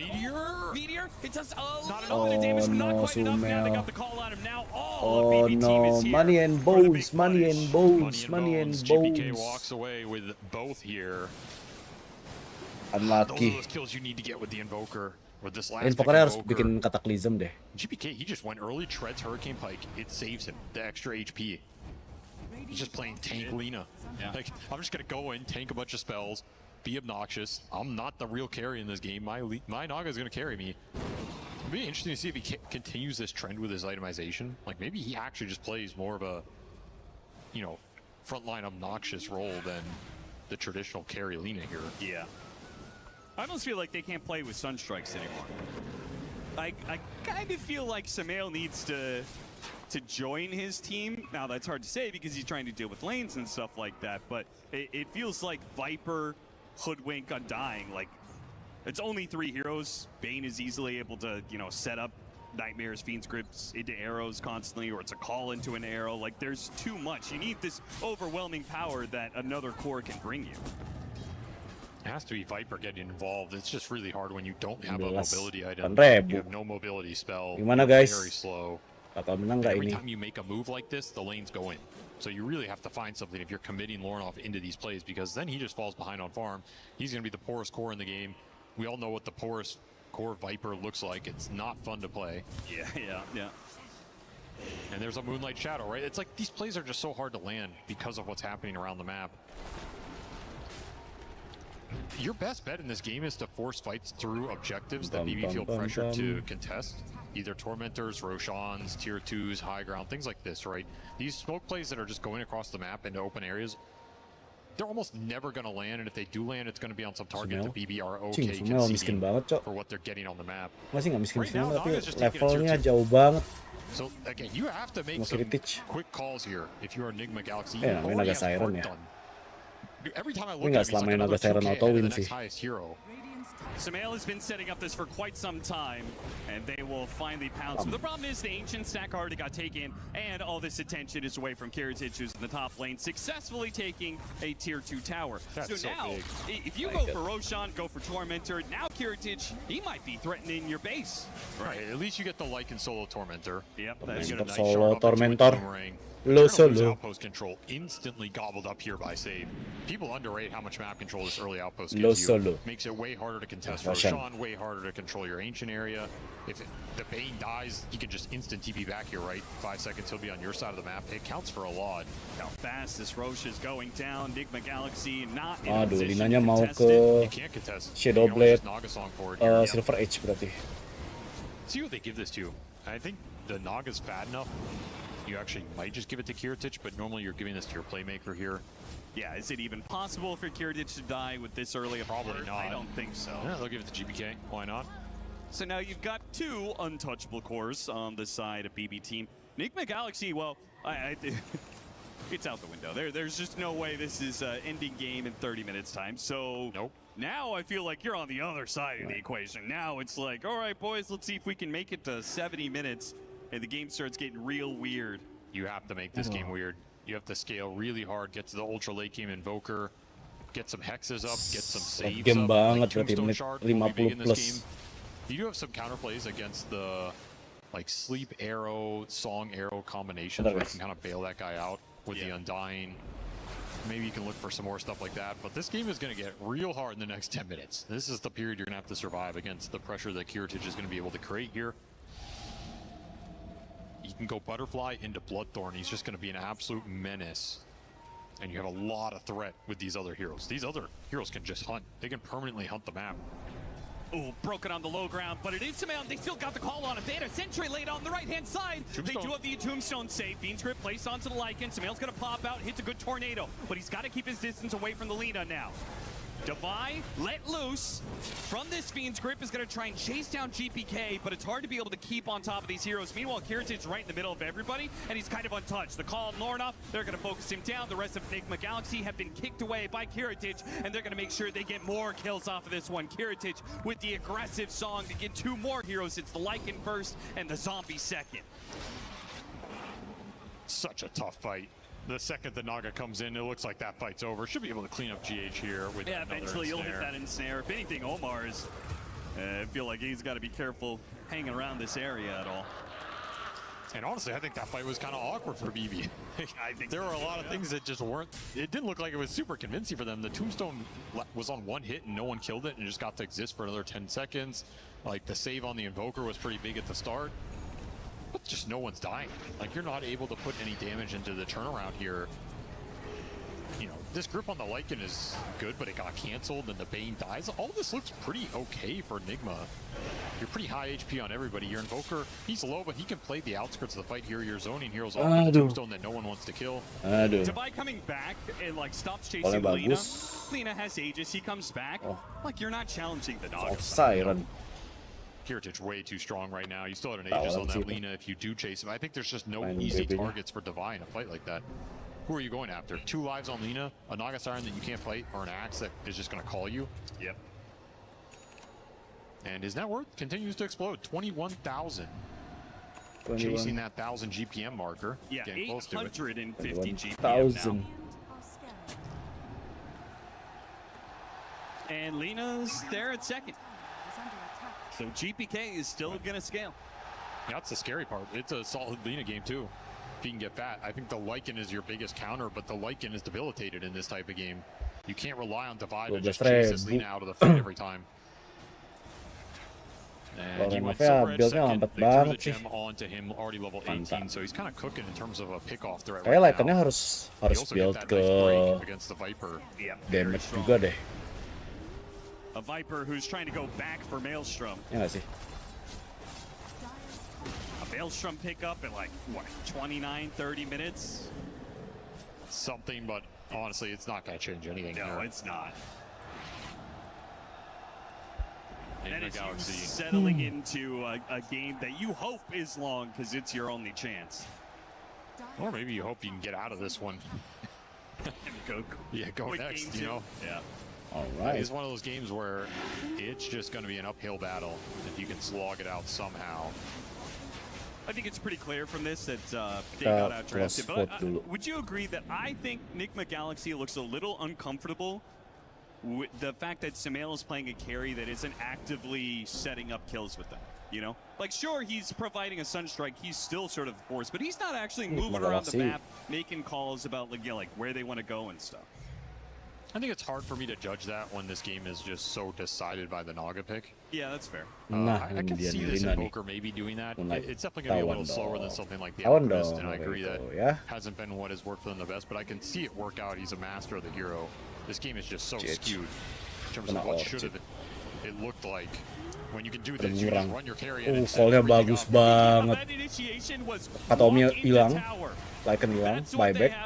And it worked. And Nigma Galaxy, they have, like, they killed an Undying underneath his tier 2. Okay, maybe they have a chance here. Nope, there it goes. One little force staff and that chance is gone. A glimmer of hope on that stun. Yeah. Sumpah, Putwingnya miskin banget sih. I mean, have you seen Kiritich be below half HP this entire game? No. Putwingnya miskin banget. Maybe he shouldn't have gone hard. It's not doing anything for him. that is a funny way to put that, yeah. Heart of Taras. Butterfly, he wants a Scythe next. I mean, you can build whatever you want. Set of Vice. What a performance from him, honestly, in this game one. He's really good on these micro heroes. We saw what he can do with the Arc Warden as well. Like, you forget about it, but he has some of these pocket cheese picks he's very comfortable on.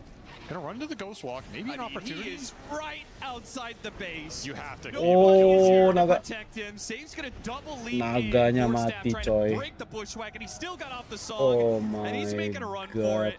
And I think he's gotten out. The heart has already healed him up.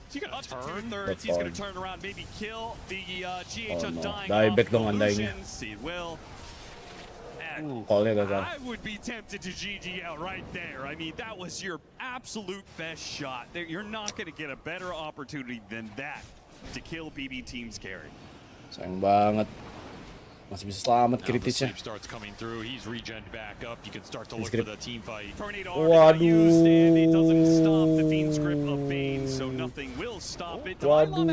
udah Vice survive. Call. Nice call, coy.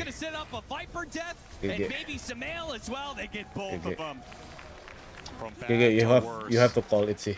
Too many opportunities for these Spark Nigma udah redup kah? Wah, kacau leh.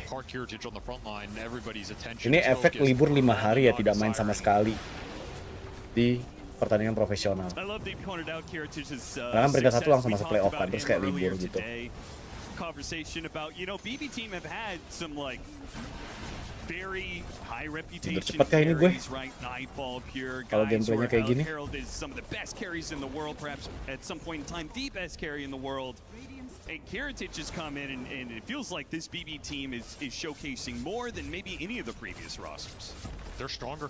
They're more Carry Invoke, yeah, carry Invoke. It just comes down to the execution, and they are absolutely executing in this game one. He's still hitting all the buttons just right. Little Nancy dodge there on the bushwhack. Ayo, ada metode untuk kelarin game ini cepat. Klik enter, terus ketik G-nya 2 kali, terus enter lagi. Hanya butuh 2 tombol saja, enter dan G. I'm just following his GPM. He's about to hit 1K here, which is just disgusting. GPM-nya hampir 1000, cok, 981, cok. Games I think I've ever seen. That's not an overstatement. It's genuinely incredible. And it got gifted to him. I mean, you pick Lycan Viper, you give him the Naga, that's... Halo? You're already down 2 cores that don't do anything in terms of interacting Halo? with this hero. One of the downsides of Nigma Galaxy having such a stylized draft many times, right? Like, you know what they're going to be rocking, you know what Lornoff... Oh, they were ready to jam that Naga there. Yeah. Like, they were thinking about it. Because the thing is, you're watching that draft, and they are getting out-drafted. Like, I liked what Nigma had. I don't think this Bane, Mirana, like Lina opener was really threatening a game plan, but then you just got this one hero thrown in, and all of a sudden it comes together, right? You know what's funny is that we talk about how drafting is a little less reactionary than it used to be, right? Older style Dota was a lot more about counter picking. I mean, they've got one of the absolute OGs of counter picking and drafting on the side of Nigma Galaxy in their coaching crew. And they still kind of got. I mean, everybody gets got nowadays. That's true. Maybe it's back a little bit. Saw what that Slark counter pick did earlier. Yeah. Still not out of it yet. They are doing a better job at pushing out some of the map right now and not giving up the pickoffs. Game slowed down for me after they took took that mid lane. If you can get some Invoker rat action going without getting caught, definitely slow this game down a little bit. Tormentor on spawn. Tormentor. And Roshan to take not long after. Oh, dapat Taomi lagi dapat. Brand sap ini, coy. Brand sap. AOE. Kiritich by himself is keeping 2 lanes pushed in at all times, and they still hold control of the outpost. He can just sit here and pump illusions into the top 2 lanes. And there's almost no way to do anything about this unless you can smoke your whole team right into him on a camp before song goes off. Very difficult to do when he has so much information to play off of, and straight into the Roche pit. Kiritich is done waiting for his team. He's going to start it without a shard for GPK. Ooh, look at how fast that goes down. Yeah. Kalau di Echo enak banget nih. Ciber gitu ya. Another Aegis for GPK. So Kiritich is truly feeling himself. If he didn't die before, that a little excursion almost inside of the Radiant base. Ini fight terakhir sih harusnya. He says, Kalau kayak I'm gini. never gonna die in this game. He's just boldly walking up straight into the entirety of the team. Nice song, nice song, bro. Nice song, 4 song. At all. Maybe they even thought it was Permain an song. illusion, but as it stands, it is a perfect Arrow. initiation straight to the back line. It's Tornado. gonna be Omar. 2. HBA already dead at the 3. start of it. You've got Divine Tandanya locked in by revive. illusions. He can Oh, hardly nice handle it. tombstone. As soon as he gets Nice stunned by save. Kiritich, here comes the Kiritich. meteor, but of course, Staff Evening gets blast. found out Oh, the nice damage. call The ke Invoker. comes in. Miro hits the Oh mail. my god. Kiritich actually does die. Except They shooter get triple him. kill GPK. There's an opening. Your chance in this game to make something Oh happen. no. Unfortunately, the rest of the BB team seems to be too strong. Divine Llama GG. used his entire GG, team to GG. shapeshift to try and get that kill on Kiritich. They used the buyback on Omar just to be a part of it. Now they have nothing left for 4 other members of BB team. By the time you take Naga down, you're already Banget down pretty mainnya, much jam 1. everybody. As the items Tapi karena are just faktor hero-nya flowing juga in sih. here. You had an Ags on the Mirana, just to add some extra DPS. What can You're you gonna have do? an Ags on Bane at this point. And the song setup, it works really well with this lineup. You have 2 Masih stuns ada you can Aegis, throw coy. out instantly and a net. Tapi Kiritich-nya Just lock mati. these heroes down. Not Tapi enough tukeran BKBs 4. or Aeon this early in the game. And that'll be Megas here. Money and bones, money and And bones. Naga will That sacrifice is herself just a once to number. push this game over the edge. There will be another hold. Megas, okay. Nigma Galaxy are going to be up before the barracks down. Discipline here. Yeah, BB team just, you know, no reason to take a awkward fight without their carry. For sure. But yeah, what a setup. Yeah, you're gonna stun the Undying here. You're gonna ensnare the Hoodwink. He gets arrowed. Setupnya bagus Both banget. supports get taken out without Life strike casting a array-nya ke single spell. Undying, arrow-nya ke And arah honestly, here you could di just back off if you're Hoodwing, BB. Like I Pin think you Script could end up in a ke world where arah you get Kiritich out Viper. there.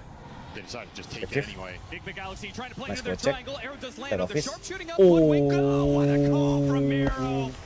What a call.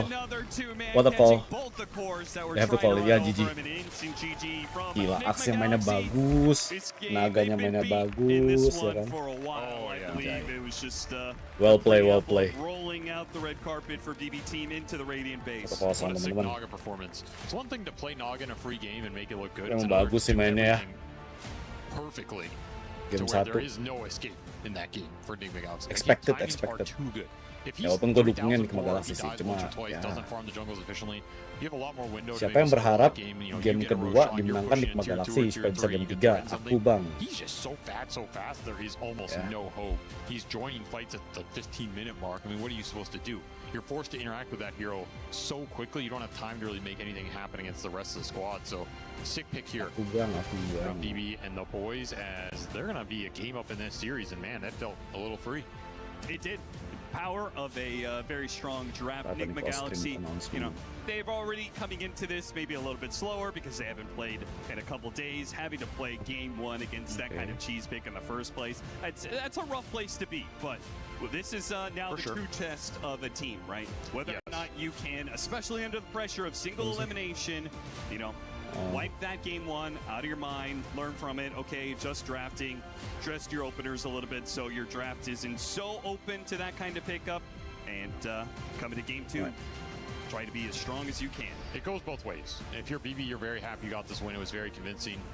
Almost didn't have to work for it. But at the same time, Nigma can look at that and go Yeah. like, hey, we got cheese picked. It's a write-off. Kita nunggu game kedua ya guys, tapi gue break dulu. Udah sampai garuk kepala kayak gue garuk kepala gue tuh.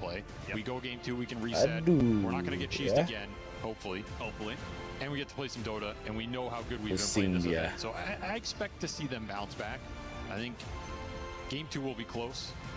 Pusing dia It'll at kan least be gua a gitu game where kan. they get the team fight and show us Ayo what dah, made them so good. kita this break event. dulu ya guys ya. Gue And rebahan so lagi that's sambil just what you nunggu. have to go into that Ini game bagus in banget nih. terms of mindset, Foreman, You know, this Foreman apa? It's not a fair fight. It's just It's not a not. fair fight. It's Song not. of Tyrant. Despite the death that Rapi Kiritich banget. did have, Eksekusi he dari ended the BB team game rapi on banget a coy. 1068 GPM.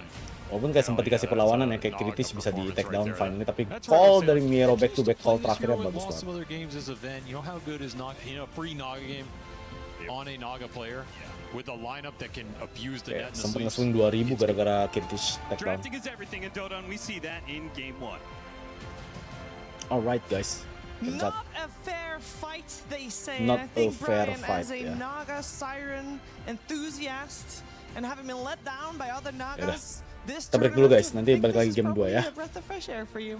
Yeah, I feel like I'm getting about the inverse of the Nigma fans right now, Shiver, for Naga Siren. I mean, yeah, the hero had been picked in theoretically good games so far. We'd seen it twice, and it did not win in those games, but it did feel like, you know, what I said in the draft was I think BB team is the team that is capable of executing a hero like this, because Naga, she either controls the map or she doesn't. Like, there's no, like, trading of the map. It's always very 100% one team or the other, and the execution from them was flawless. Save on the Mirana was everywhere. They had multiple setups for him, and we were a bit skeptical of like opening up 3 ranged heroes with the Bane, Mirana, and the Lina, but they tied that draft together very nicely with their last 2 picks, Mira.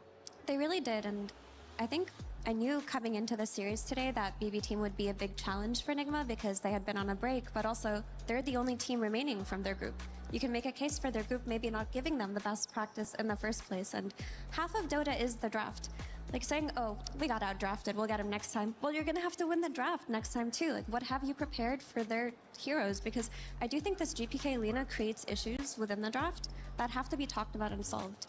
And if I were to elaborate on that, the issues are, it forces heroes like Viper and Sniper from the mid lane, and then if you take out this Tiny and Alchemist that allow you to kind of cooperate with Vipers and Snipers, Sumail doesn't have the carry hero pool of, let's say, a Toro. Yeah, and then we end up with a very unique Invoker on the carry role. Now, I know this Naga ended up dominating all. Objectively speaking, Invoker from the carry role, Brian, is there a future for it? I don't think there's a future for it. I also, like, I hate to look at that draft and say, like, to criticize the pick. We were talking behind the scenes that, like, we do think a hero like Sven might have been better. But when you know there's a problem in the draft that's unsolved, that's most of the time when teams on first pick win the draft is on the pick where Naga came out. You have to kind of pull out of your bag somewhere deep down where you're like, I haven't reached this far in a while, but we're going to like pull out a hero that's off meta.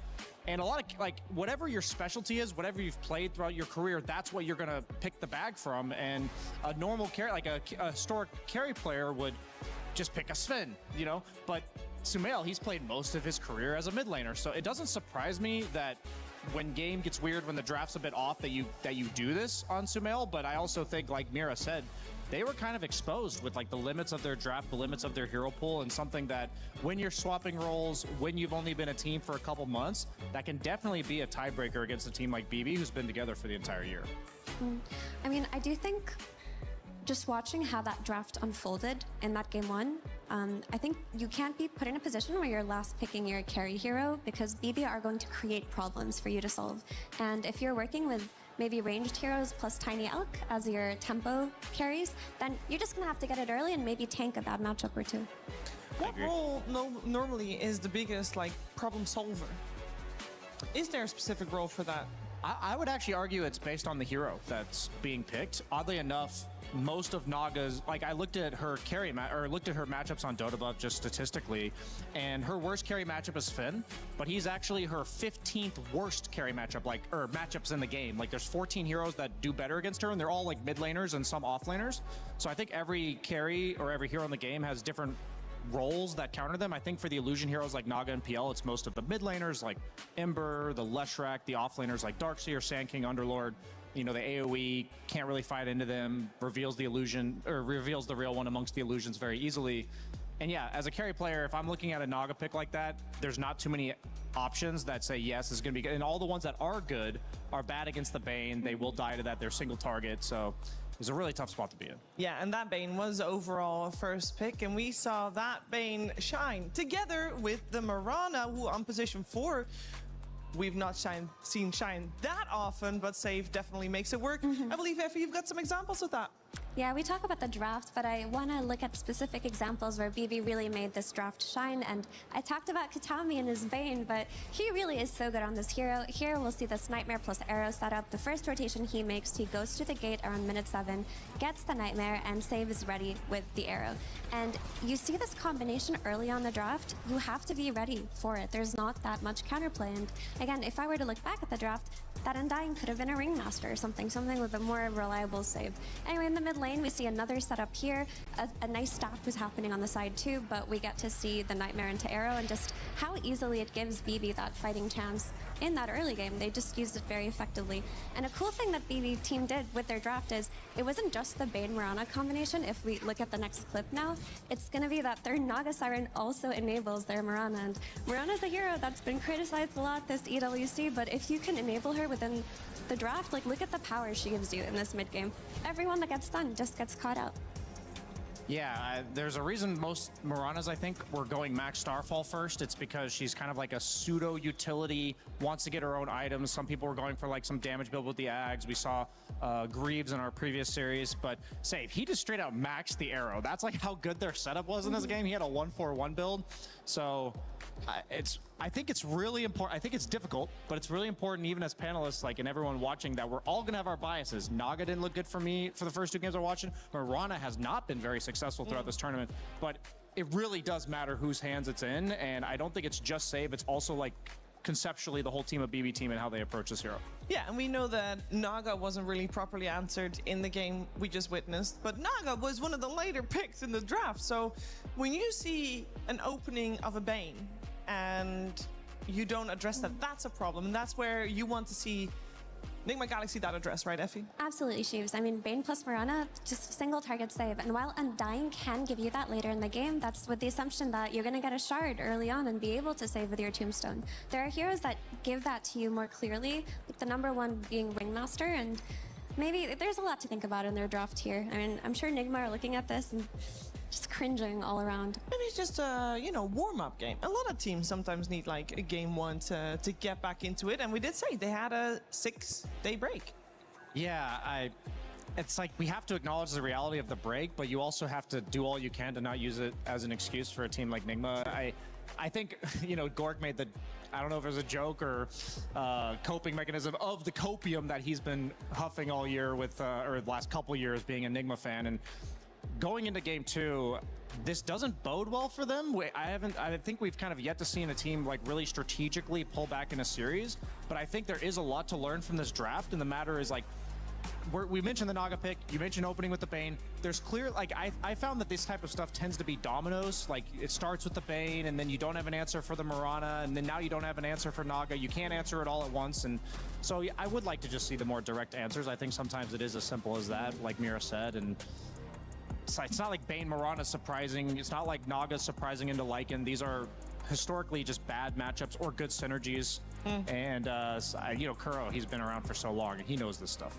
I do want to praise BB team as well. Of course. Like, they played really well. We saw how effectively they used their combinations, but they made very minimal mistakes this game too. Because again, Dota is not just drafts. Like, there are moments where they could have overextended, but they didn't. There were moments where Kiritich on the Naga Siren was catching 3 heroes with a song on the side and setting up for an epic team fight. And I really like that this GPK Lina has entered the picture, because it changes a lot of ways that you have to think about approaching BB team, and it allows for a hero like Naga to be picked because you have scaling from that mid lane. Yeah, and GPK is the one guy I've seen who, when Snapfire was popularized, everyone else was going Boots of Travel, but he would go Treads on Snap, and he would be walking at tier 1 towers, playing a more of a active, almost like menacing ranged hero on the map, and then he has that extra 200 HP from the Treads. And the casters were talking about it during the game, that played a huge role in some of the times where he was more of the point of contact, because you have an Axe that wants to farm up, you have a Naga that's just going to be playing the map and cleaning up the waves for you. That's usually Lina's job. So I hats off more so, already on top of what Mira said, hats off to BB team, because when you pick a hero like Naga, you also need the rest of the team to adjust around it, and I doubt they have too much experience playing it. Like, we haven't seen it yet from them. So conceptually, just making it all come together, there is a reason, not just the draft, but also the execution and idea of it coming from BB team, that why that game was so one-sided. Yeah, and I think also we talked about this before the series. This BB team, this iteration of BB team is a lot more stable than a lot of past iterations of BB team that we've seen, and we see that come to fruition in a game like this, where, you know, it's a little bit unusual what they go for, but they execute it perfectly without seemingly any issues whatsoever. We'll see if that continues though, because of course it's a best of 3. Nigma Galaxy has a chance to force out a 3rd game to this series. We'll see if that one ends up happening, and so far every single series on the stage for quarterfinals has been a 2-0. a little bit unusual, especially with some of the results that we have been seeing in the group stages. But that just means the pressure is just on and some teams cannot deal with it. Yesterday, a lot of action and a couple of teams that are considered to be the favorite of the whole event. We're gonna find out with the Saudi radio comms what that communication was on stage in those quarterfinals.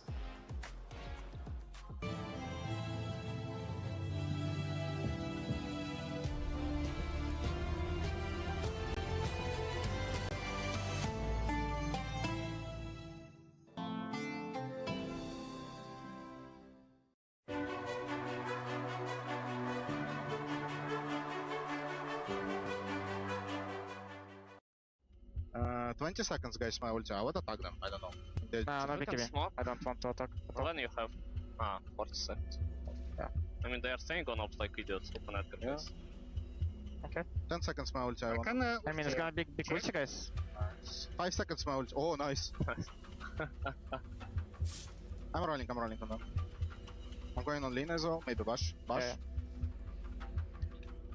Eh. Why does that once? Yeah. I will go on snap, guys. I'm going. I'll stop snap. I'm maybe. It's gonna take some damage. Yeah. I'm dead. No BKB, no chrono. And snap, no BKB. Look on me, guys. Okay. We're going tango. What's that? Buying back. They're buying back. Killing Chron, guys. I'm killing Chron. I'll put tag on him. Any Lotus? Give me Lotus. Cheese. I'll try to give it cheese. Kill him. Die, sir. Kill him. GG. Nice. Ooh. He thinks he can come in here and play my game. He knows nothing.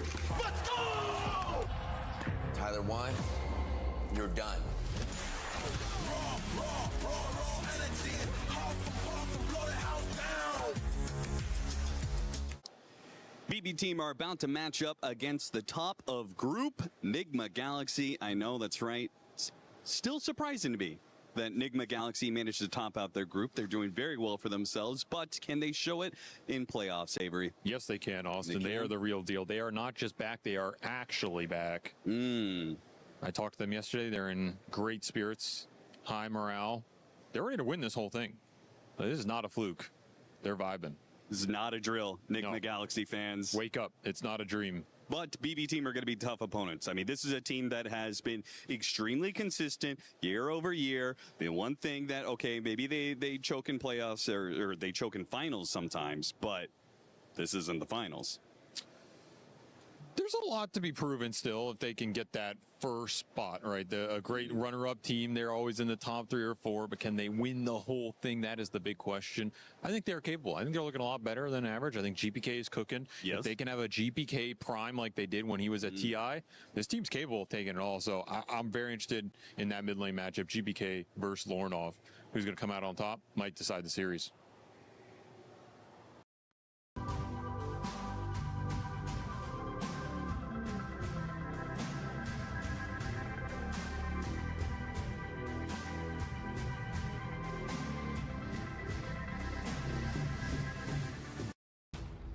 Nigma Galaxy versus BB Team coming your way with game number 2 here on the stage for the quarterfinals. One of these two teams will be advancing to the semifinals tomorrow and the other will be left top 8 here at this year's iteration of EWC Dota 2. First game went the way of BB Team. And we heard SVG talk about it just now, that he thought a large portion of this matchup will be decided in the mid lane. And I do want to focus a tiny bit on the mid lane as the draft is starting. We saw Viper versus Lina in that mid lane, and we of course saw GPK pop off on that Lina. How much more emphasis do we want to see on that mid lane from Nigma Galaxy this time around, Effie? Yeah, the thing is, Lorenoff and his Viper did great. He actually solo killed GPK's Lina one time, and he was doing well on the lane, but the second that roaming duo of Bane and Mirana came to the mid lane, that just takes his lead away because there was no way to punch back for Enigma. And honestly, I would just ban Lina. Okay, they did that. Because the issue with Lina, I mentioned it before, but I'll just touch up on it again, is that it forces Lorenoff to change his hero pool to play like these ranged archetype of heroes from the mid lane, which then limit Sumail's hero picks. So you just get it out of the way. Not a big deal. I think player to player, Lorenoff matches up very well against GPK. Well, we have got a couple of different bans coming out. We, of course, have BB Team Radiant this time around. Nigma Galaxy on the dire side. First big go in the way of Nigma Galaxy, who also first phase banned Treant Protector, which is not very usual, as a lot of teams still like to pick it for themselves, but they gave priority to the Bane to make sure they have it for themselves. Yeah, I was just looking through Nigma's draft in the group stage, because obviously when BB Team looks like they had the strategical upper hand in game 1, they did their studying, they came prepared, and their last 2 bans of the last game were Alchemist Tiny, and every time, I believe I was counting 5 times, yes, 5 times that Sumail was given overall last pick for his team, and they were all Tiny or Alch. So for me, that is my concern in this game, as Mira's talking about banning out the Lina in order to enable Lornov's hero pool. I do think Devi is very dependent on the momentum and having a good lane matchup.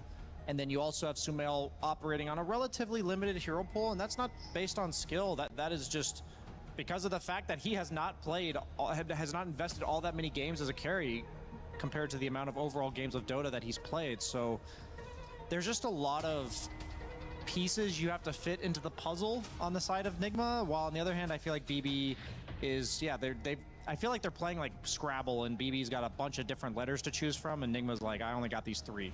You know what I mean? Yeah, but maybe we'll see something different with the problematic pesky mid laner being taken out. I mean, if I were BB Team and I wanted to recreate that situation, I would have to pick another ranged lane dominator like a Viper that would force Lorinov to then change his hero pool. Like if I were getting into their heads and trying to recreate that. Is there any equivalent of that in the meta? So last draft I know they banned the snap, because I think that's kind of GPK's hero that operates similarly. Actually, they did not ban the snap, they left it in. I thought they did, but yeah, that's the hero that he's been playing in the tournament leading up to this one that I think plays very similarly to the Lina and what it represents in the game. So is that is that what you're thinking, or is because Snap plays more on her innate with point blank, is that not quite like the Lina archetype that you had in mind? Yeah, I mean, I could see that for sure. I could also just see them taking a different approach in this game too, because they're quite versatile, because they do have first pick on Nigma Galaxy, which makes their mid lane more fluid. They're probably gonna get an 18 pick counter pick for Lorna. So maybe you don't wanna, you can just take a different route this time around. Well, yeah, go for it. No, sorry, Sheaves, you go. No, I just want to point out that they banned the Mirana themselves on Nigma Galaxy with the Ringmaster as well. That is quite strange. I think maybe they assumed that BB Team would snatch it right here. Centaur Mirana, quite a strong lane. You already have the natural setup, and this is a hero that we haven't seen too much of this tournament. He had a few patches this year where he was very broken. What is it about Shadow Shaman that, like, they saw Bane, obviously it pairs decently with Centaur, but as like a 4-position player, Mira, like, is there something about this matchup against Bane, or is it more of the synergy with Centaur? That's a really good question. I think for me, the way that I look at this is, as I mentioned before, Nigma have first pick, so they're gonna get that 18 pick in the draft, and that's where Puck comes out. That's where Storm Spirit comes out. So if you pick the Shaman with a lane where he can actually get kills with chain disables, you've also addressed the issue of the Puck on 18. Yeah, because we've seen many drafts lost in that 18 overall pick, so that makes sense that it's a lane synergy that also preemptively prevents that quote-unquote cheese coming out. I like that. I like that theory. Yeah, but this Centaur is such a problematic hero this tournament, because he gets first picked, he still gets free lanes anyway. I think the only time I've seen him look kind of bad was if there was like a life stealer with a really strong ranged support, but even then Centaur always found a way to have a game. Agreed. I personally think Centaur is like the single highest impact hero of the meta based on just the average performance that I've seen. I think a lot of times there's like some heroes that they are first picked because they represent a really dangerous game plan or like a specific idea that their team can play around. For Centaur, yes, he has like things, he offers Global Stampede and the save from the Ags later on, but this hero just is so flexible in terms of his laning stage, and he's so reliable at what he does that he can he goes the heart, but then from there he can be anything that his team needs from him, and that's just, yeah, one of the reasons that a hero can be broken, and it's super overwhelming to play against, I would say. I do like what Nigma's doing better this game than before. Like, I think that this is more in line with, you know, pick Sumail's hero relatively early, pick strong lanes, generically good heroes in the support role. You are dealing with Undying, and like if you look at a lot of times the carry is the responsible one for killing the tombstone. A lot of times the illusions are the best carries for killing it, because the illusions, even though they're like reduced damage, hero like Naga will kill it very quickly, PL as well. Tiny, not at all. They have really no tombstone killer, and we've seen like players like Malady like 1v5 of early to mid game because he just has a long duration tombstone go off at like the Wisdom Shrine and tier 1 towers. So what do you think about this Timbersaw?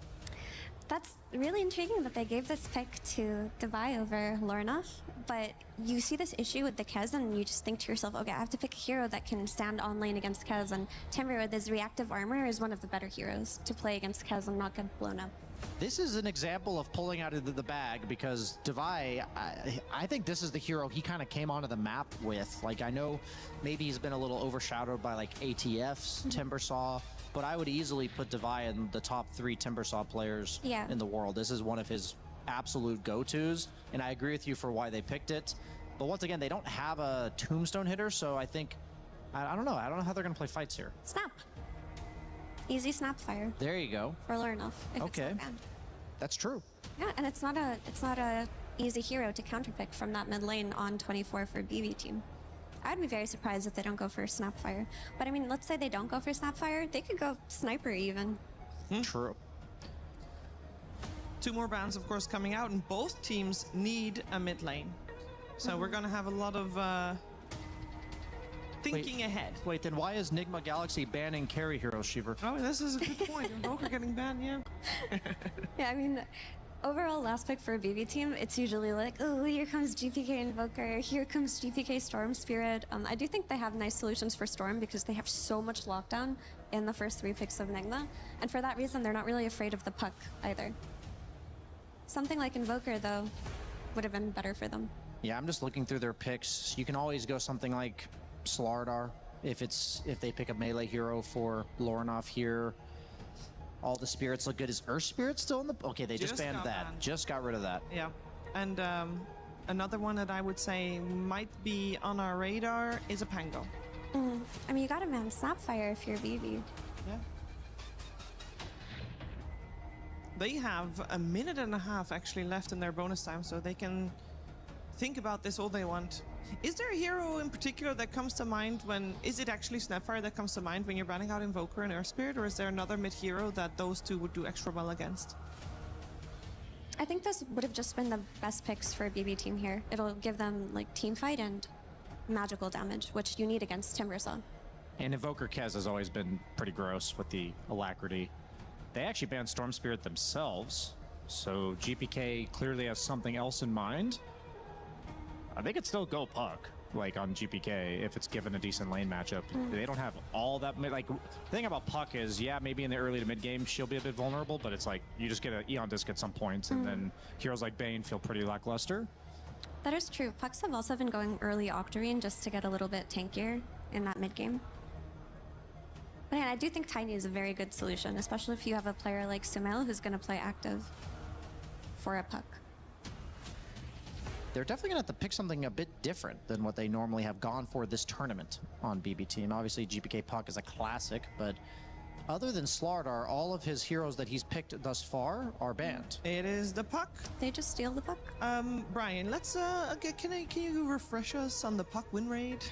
I would have to pull that up in a second here, Sheaves, but I think it's still like 25, maybe it got 27% or so. It is answered by a Slardar. Are we happy with that, Effie? Yeah, that's the counter pick to the puck. I guess Nigma thought it was more important to not give this puck away and play it themselves, but now there is the issue of this tombstone. Like Brian mentioned it, but they don't have those tombstone hitters unless Tiny gets a BKB and some attack speed later. It's not the easiest fights to take for Nigma. So pucks at 31% win rate in 32 games. Just going off of what we were saying earlier, Slardar is the literal only hero GPK has played in this tournament that was left in the pool. And Slardar has also been traditionally used as one of the counters to puck, like historically and in this tournament thus far. So I feel like you kind of walked into it with this last 2 picks. I think the puck is, maybe they were just so scared of the puck coming out for GPK himself and they felt the need to deny pick it. But in that case, I would have banned the Slardar instead of the Earth Spirit. I think that's what happened, and the reason why they picked Shaman in this draft is they were already thinking about the puck for Nigma, so they already created their solutions, and I think it was a mistake to not get a Snapfire or a Sniper or something that could hit that tombstone for you. Like, I do think this Undying is gonna win this mid game pretty easily. Wih, Kens Shaman there's ya. no individual hero on BB team like Buset, Nagasire Centaur. from last game that's gonna cause this game to look gitu as ya. ugly as the first one, but I think if both teams played equally skilled, I would lean towards BB team's draft just because of these natural answers that they picked for them. Yeah, I do want to say though that it's still a very good Timber game. Anjir, gua tidurnya yang nonton makin banyak, Cok. Thank you ya. If there's a hero that can carry this game for his team, it would be that Welcome. All eyes on Devi here. Don't forget to like this stream, guys. Player Devi on his Timber. Let's see if they can force out game 3 against BB team. It's Cap and SVG with game 2. Kenapa gimana sih? Bentar. Ada Pak, Kes, Shaman. Nigma Galaxy Lah, pas seemingly lagi have anjir. a better chance based off of drafts than they did in Pause game mulu. 1. The bad news is the panel still seems to Pause. favor BB team. Do you agree with them? It's a more mixed bag. I'm not leaning one way or the other here. Guys, Also, I Pop. think this draft's very even. I think Tiny Hoodwing ya, Tiny Hoodwing Bane. Bane. Play Dota. Okay. I don't think they really got a chance last game. So Ayo, we'll see voting, what kind of form they're in voting. today. See if they're cooking up something. And I agree. The last point, I like the Timber pick. I think Timber can do some work in this game, and this is a hero that's kind of gone under the radar. He got forgotten about a little bit, but in the games we see him where he's set up well, he can just run away with it. What is this early start off? No. This could be first blood. Kiritich is going to get a bit of distance with the Falcon Rush, but a dive under the tower with the blood grenade. First blood, They'll Omar. secure it. It's Omar, the one to take the last hit. Unfortunately for Nigma Galaxy, it doesn't go to Lornoff, which is, I think, what they ultimately wanted. Hampir jadi first blood Good tercepat. start, and they still have plenty of time to maybe go for a second kill, secure bounty runes. We'll see. Nighttime Bane. Caster, Always Capitalist a massive SVG, threat, and they Scarfleo, took that hero Observer. first.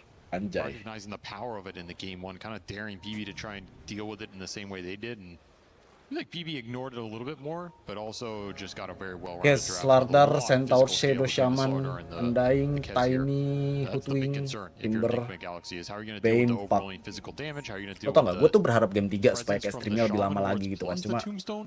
I think anchoring the Nggak tahu fight ya. on both of those spells in a Roshan or something like gue this 3-1, coy. pretty nasty to fight into for a lot of Nigma's heroes. Sebelah You don't tukar have the hero 3 that wants to bounty run sih and really lumayan, coy. tank that until the Timber gets big. So that's why I also think this Timber cell is really important, because I think Devi has to kind of yeet himself in here this game and not only do some serious damage but absorb some serious contact. That's going to require him to be quite fat. So all eyes on him from me. Tapi naruh in terms Observer of, Ward hero di... popping off, I would like it to be the Timber saw. Anjir, naruh Observer Ward ya setara sama Tower, coy. This Slardar gets fast. If he can win the mid lane matchup, he will Boleh bring the boljuk Kez tuh. into the game. The Centaur can be there for utility, and your 2 supports can help you, corner the Roshan and the Tormentor into your favor. Mer. A Shadow Shaman Shaman. 4. It's been a minute since I've seen that hero. What made BB team go back for this? Get another instant stun in your lineup, another hero that can force objectives pretty quickly, give you high ground potential, is a save classic. Ya, Shaman kalau misalnya dari perspektif gue sebagai Can be an annoying hero for Bane because of your foul play top proc. global Shaman ya. Yeah, okay. A little bit there. Shaman 4 itu buat coba buat nge-push sama ngincer objektif sih. Didn't end up turning out alright in this game with the later pick puck. But I don't Dia think main it's a level 1 crazy shackle, shot game itu by any wajar means. ya kan, Hero can karena suffer kalau against nggak dapat Tiny. first blood mungkin dia akan It's force okay ke against arah Timber if you shock sit there and ya shackle kan. him, but that's not Habis itu guaranteed in a game like this kalau where they have dia 4 stunners. So masuk I think menit Say will have to ke prove himself 8 on dia this hero on this one. ya menit 10 lah, sorry. Menit 10 belum nyampe level 6 itu akan sangat PR karena Shaman perlu rotasi yang cepat supaya bisa ngebantu press lawan dan nge-push objektif gitu. 2 cores that want a frontline and an Undying, that's usually a pretty We good should not setup. be worried sih kalau misalnya ngeliat Shaman kayak gitu. Come down to who's gets aggressive. Nice play. Bushwhack TP out. Pretty smart. Bushwhack. As he very likely Bushwhack. would have died there. Nice Bushwhack space TP for the out. Timbersaw here, who's doing quite well in the early stages of Menurut this game saya. phase against a very strong lane in an Undying Kez. You get decayed down, you get chased down. That should It's not be gonna end well for me. you. Ultimately though, That should GPK be winning mid me. lane, coming away with the best of it. Nice little start for him. Yeah, he's cruising here. I don't think we see GPK lose lanes, to be honest. Yeah, if he's in a favored matchup especially. Last game, he technically lost that lean against the Viper, but even while he was losing it, he was ahead in net worth. Yeah. So, was it really that bad of a loss for him? Yeah, the experience didn't really seem to make the difference there. So. He just plays his game. Very stable nowadays. That is something BB are going to rely on here because he can bring this whole lineup into the mid game very nicely. Big change in phase 2 in terms of Tershock. Biasanya tuh game 1, a huge amount of summons and go shove on the map. Tergantung ya. This game, almost none of it. Tergantung orang-orang Like mau main main the DK atau main di Tombstone. Yeah, it feels like we're going to be playing a very honest game. Exactly. Gila, sampai buka Tombstone cuma untuk ngambil healing Lotus, coy. With some heavy team fight, heavy nukers, a lot of Roshan contest. I mean, the dirtiest hero in this game is probably balik lagi ke Shaman ya. Shaman tuh tergantung gameplay orang-orang sih. Lu bisa naikin Aftershock dulu, kayak level 2, Aftershock level 1, Shackle, abis itu Hex level 1. Kalau sebaliknya, lo main apa namanya? Shackle level 2, Aftershock level 1, Hex level 1. Itu tergantung orang-orang aja. On shot. They had a small opportunity there. They've both got a lot of resources to work with. Katomi's got 10 stick charges, though that goes out the way when he gets hit by Whirling Death with 2 or 3 trees. Large amount on the fire right now. Don't want to get overbaited into this bottom skirmish. As GH steps forward. Kalau dia keluar nanti mati dari situ Anda. Nggak justru itu, justru kan dia, belum ngambil DK ya. Dia padahal bisa ngadu DK loh, ngadu right click gitu loh. Ini nambah STR.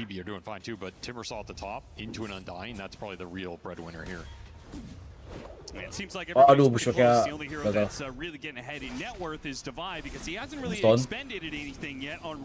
Davai mati sih. He did buy a salve and it was flying out, but I think he was waiting to try and get boots on the same courier. And that delayed it, and it gave you an opportunity to get this all in with the Tombstone. No point in the Timber Chain just yet. He was 200 gold up on anybody else in this game. Yeah. Now GPK almost dies, but a Magic Wand does bail him out. He's got his bottle. He will start regenerating back up. Dan masih ada botol juga di Slardar. Another kill opportunity like that probably pretty slim. Mata gua udah mulai perih, coy. Yeah, maybe they can actually. 2-man avalanche. Turn around. GH. Mana Shackle? His top lane just oh, Shackle masih big Jabado here. Tuh dia masih level. Oh, dia naikin level ini. Dia kan naikin level 2 Shackle. Padahal kan dia kayak bisa agresif gitu loh. Ya walaupun pada akhirnya menjadi korban tuh ini creepnya. Karena kalau lu Aftershock level 2 bakal PR banget.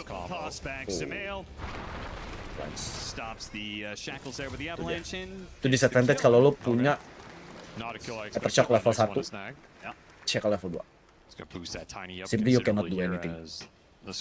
Oke, Shackle level 2 tuh bisa masih HP lebih lah, ngapain buka Tombstone, anjay. Sumpah unnecessary.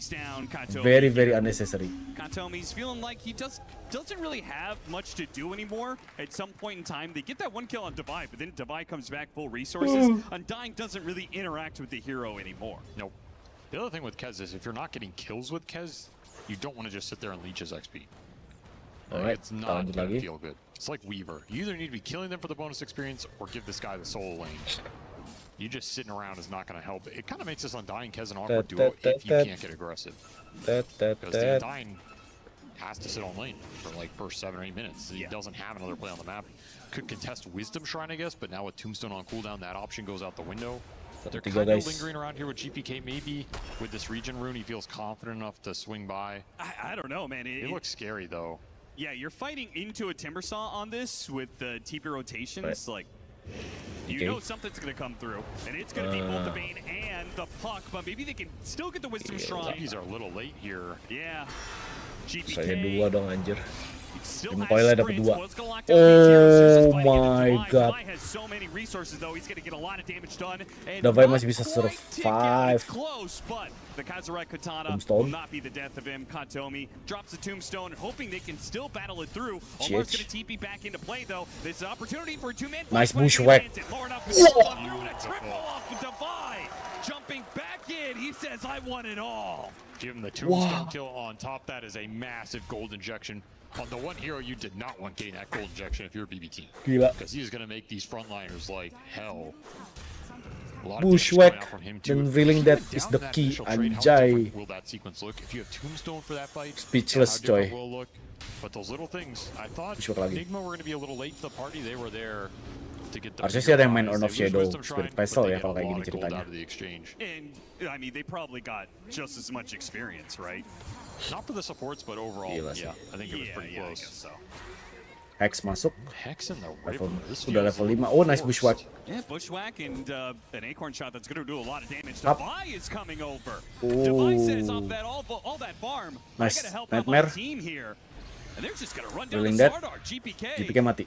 Even Nice. Sumail showing up. Yeah, that is quite the call from Nigma Galaxy, making sure Nice, they nice, are nice, not going to be nice, outnumbered nice. by an Ini even nih. team. Ini dimana bushwhacknya bagus banget. In some of the earlier games in this tournament, fast connections, a lot of early skirmish power, not afraid to get their carry involved. Oh yeah, high signature.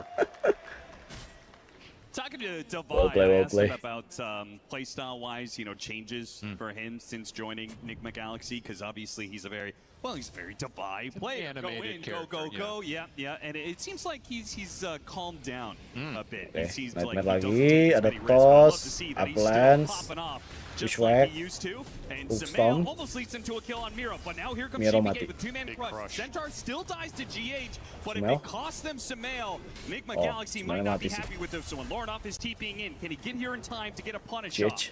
GPK looks for the supports. Oh GH. no. It's going to be a close call Nice here, but he Nightmare. does manage to get off the Nightmare for another round of Tim crush. Coyle kena 2. Ooh, Nice. Silence Bushwhack. goes off right as the Nightmare was traded away. A loss of damage there that Ya, at results very in, least GS masih despite it selamat being sih. a 2v3 here, Nigma Galaxy feels like they don't have the damage.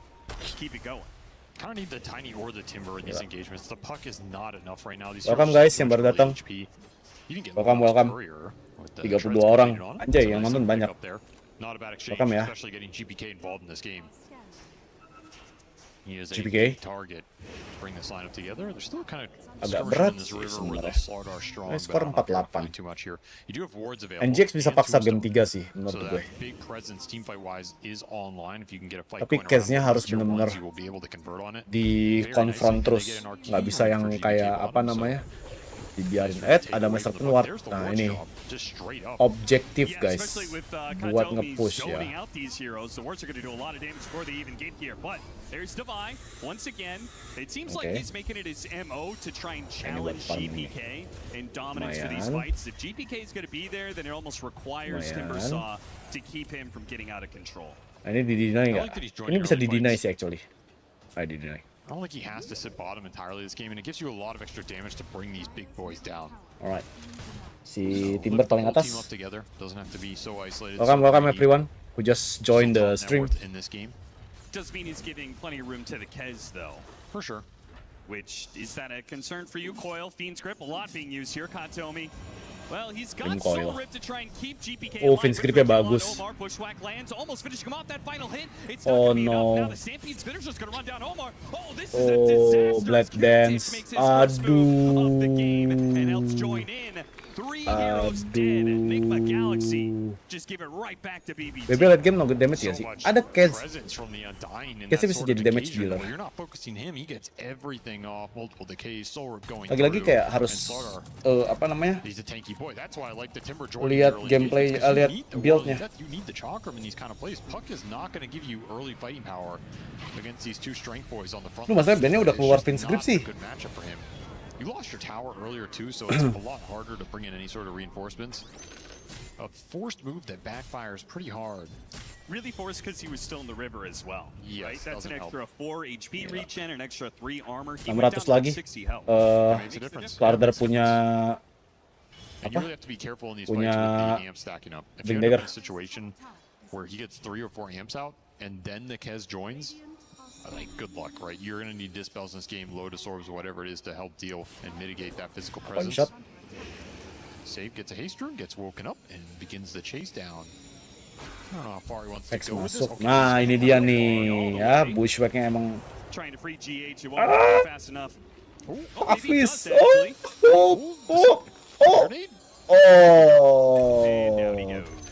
Oh, unlucky. Between him and Omar sharing their neutral items, the extra movement speed, the extra. Memang blood grenade sih. Memang blood grenade jadi senjata tambahan ya. What can you do? He does have a mage slayer, but Timber has more than enough damage to power through this. Just him plus hoodwink or him plus a coil. Bantu like-nya guys. Please do like this stream ya, if you don't mind guys. More to their Timber now. Like Timber played to them earlier, but now I feel like it's gonna swap over. Well, the thing is, it's gonna become more difficult because now if you force this play, you're gonna be forcing it into a tier 1 tower that has a lot of HP and potential turnaround with the Shaman and the Undying. Yeah, that's true. It's kind of hard to dive into Tombstone Max Decay here with Stampede that can bail the hero out. Then you TP in the Shaman, someone's getting shackled, someone has a ward dropped on their head. These dives are not easy, so I don't blame Nigma not forcing that play bottom, but I think there was a window to kick this Kez out, and it has slipped by. Which means, gotta keep the farm up. Back to the stacks, back to pumping some extra gold into this Timber Saw so he can get to that tanky status as fast as possible. Well, what if you bring in the Tiny? Because Sumail is going to get a Blink Dagger very soon, and that is where, like, the Sorta got his Blink Dagger. Feels like the 4-on-4 team fights maybe favor BB team, but you know, Tiny's going to have much more impact than Kez, most likely, in some of these early engagements once he gets Blink. He's a way bigger threat. He can just demolish the fight very quickly if he finds the Shaman on a toss. Like, you jump the Shaman, toss him onto someone else, and avalanche those two. That fight is likely just over. Very hard to stampede out of that situation, so I agree. Sumail can have a huge presence here with this Blink Dagger reveal. Right. They can bring him into a nice fight, particularly around one of these tier 1s, because these tier 1s are all effectively full HP right now. You got a little chip damage mid, but it's negligible. You have to start opening up these towers soon. Like, you do not want to give BB this much room to play around with a lineup that can instantly do Tormentor in this game, instantly do Roshan. You gotta start taking some of the map. GH, good positioning. A little two-man smoke gets ruined by the Bane.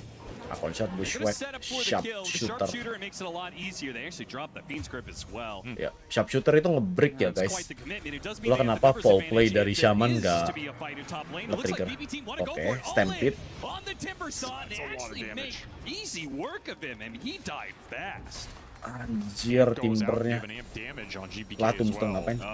Buat nge-push. He just got melted. Didn't have a chance to build up any reactive armor. Yeah, he's only got level 2 of it, and I don't know how many charges he had at the start of that fight, but you also get hit by Flesh Golem. Ayo, siapa yang first time kill? 9 sama nih. Ayo. That's a good point. Ayo. Melee heroes onto a target, which is punishable here. You know, you're going to get avalanched or bushwhacked or coiled on that kind of play. It can go real bad real quickly, but it's true. It happens fast. Nigma Galaxy were there just a couple seconds sooner. Sharpshooter. Could have made a big difference. Omar, can he turn around in time? He does land the sharpshooter. Nigma Galaxy first time kill. Starting to make his presence felt in this game. They need to be able to do it in such a dominant fashion, though, that they start taking towers, which is something that BB team have acquired. That's what I want to see. Tier 1's going down here. I think it's going to make this game a lot easier for Nigma to play. It's just hard to maneuver around the map right now. Like, GH is going to get casual sleep off here. Yeah, it's annoying, but you're not getting any deep vision out. You're not maintaining a presence on Radiant side of the map. And meanwhile, you lose another tier 1 to the Shaman. Getting the job done here, pushing towards a fast Aether Lens. A lot of extra team gold. Seeing this minus armor, damage champ, physical damage combination to BB team, it does look very scary to play against, but does that also mean it's very easy for Nigma Galaxy to itemize out of? Oh yeah, this is a Lotus Orb game for sure. Shivas if you can fit it in. Any armor goes a huge way, any dispel goes a huge way. Spell block against the Shaman. Nice toss. You toss back into the bushwhack and then the sharpshooter. Another easy nice kill for Sumail. 9-11. Easy, but look at Divine. He just picked up a plate now. So maybe the play can help him live a Fury bit lagi. longer, but his team is so Anjir, far away, Timbernya they bener-bener can't get near dikunci, in coy. time. There's no chance. The Dessel's already done for Kiritich, so yeah, you're dealing with an insane armor melt. That wasn't even level 2 on the Corrosive Haze. So there's another 6 coming for GBK here in a short time. They're holding on to the safe lane tower, giving BB team. Yep. I mean, another 2.5 minutes. We got Tormentor spawning. That's the thing. That kill doesn't likely happen if there isn't that tier 1 there. Very efficient because these tier 1s have stood up for so long, and they're going to make a quick sweep across the map. GBK with the ward plant doesn't see anything. Nice dodge from Nigma Galaxy here. Those Shaman wards are coming Nigma up. masih bisa menang sih. Again, you have to be a little worried conceding this much map control when this lineup can go in that Roche pit and do it so damn quickly. Okay. And even if you go to contest that, that fight is tough. Yeah, it's a fight in the river against Mid-Slaughter, right? An opportunity nice save, Tombstone. An early shard purchased by Katomi. This is going to be a great shard game. One of their best tools against the Bane, the Coil. There's a lot that this Tombstone can kite out in this style of game, especially when the Stampede isn't guaranteed to get you out of those spells. It's kind of nice to have a backup here. If someone gets coiled or gripped, you don't want to Stampede them. So if you can Tombstone them, bypass that, and then Stampede away, you're enabling yourselves here. Feels pretty damn good. Tapi Tiny-nya udah harpun duluan ya? Oh, dia nggak main SB, coy. Again, you get another play on this Timber bottom because this Wah, Timber lagi. It's just too easy. Ya ampun, It really Davai. is too easy. Considering how much damage he can do to BB team if he's just freed, but where is he supposed to farm? Where is he supposed to go? Aren't playing to him at all. And they even planted a deep lane ward. I mean, I say deep, but it's just a Anjir, normal lane ketangkepnya ward down di here. area yang sama lagi, back to back. They just TP tier 1, set the play up. If Nigma go there with multiple heroes, you can bring in reinforcements yourself. Otherwise, the Kez is just going to keep farming. If there's a game to point to as to the importance of getting at least one tier 1 tower down early, this is it. Because we're seeing BB abuse their extra map control really well right now. That's a great observer up here. They've been setting up for a while. The initiation, though, goes a little bit awkward. Kiritich, he's going to come in and a big swing. Good for staff to get Sumail out of there because with the Corrosive Haze, this Kaz does a lot of damage to him. All of his armor is gone right now. The oil's going to hold him back, but it does not give Nigma Galaxy the way to get aggressive, especially with Divine Llama accidentally cliffing himself a little bit there. Fast reaction from save. They get the D word on that spot as well, so that obs almost pays off, but instead it just gets killed. And that was kind of the last vision on the map here for Nigma Galaxy. 3.000 coy. Really getting stifled in terms of where these moves can go and what they can land on. Maybe you get a 20-minute power rune. Okay, get an illusion rune. Not a bad extra dispel in this game. Now Tormentor's on the map. Roshan's going top. Emang balik lagi case-nya sih yang jadi game changer buat BB team. You cannot afford to give it all away for free. Well, let's see what Nigma Galaxy Oke, can do in the Slardarnya next 5 minutes here punya in terms of damage either defending those objectives or getting some move of their own menghantam going. pemain-pemain And NGX. can you send this Tapi Timber ada Saw in Kez. yet? He's rushing Shiva's guard. Slardarnya bisa It's ke a ways arah away. It's still 1,000 off. Sakwiras juga gitu He's kan. been rushing it for a while, but unfortunately he's back-to-back-to-back deaths for him have kind of ruined things. Jadi ya You're just not going to have another frontline si armor source in this game. It's not Timbre gonna come juga from Hawk. agak pair nih Tiny gets a soalnya little naturally, but udah honestly, mati it's not enough. berturut-turut He's only setelah sitting dapet on triple 12. kill gitu kan. That armor got nerfed. It was a couple patches ago, sure. Jadi impact-nya mulai dipertanyakan itu si Davai di game ini ya. Kalau menurut gue. Early Tormentor. Ini akan ngelebarin net worth jadi 4.000. At very least. They settle into Karena kind of a passive phase, which Aganim you chart talked 1400 about, kan. you know, Nigma Galaxy, I think we both agree they look best when they're very active and aggressive. For sure. Dan ini akan ngincar Timber lagi. You wanna see Oh, Timber Divine TP Sumail untungnya.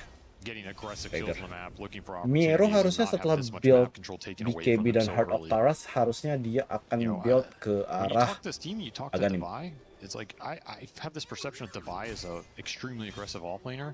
And then when you talk to me, he's like, yeah. Harusnya ya, harusnya.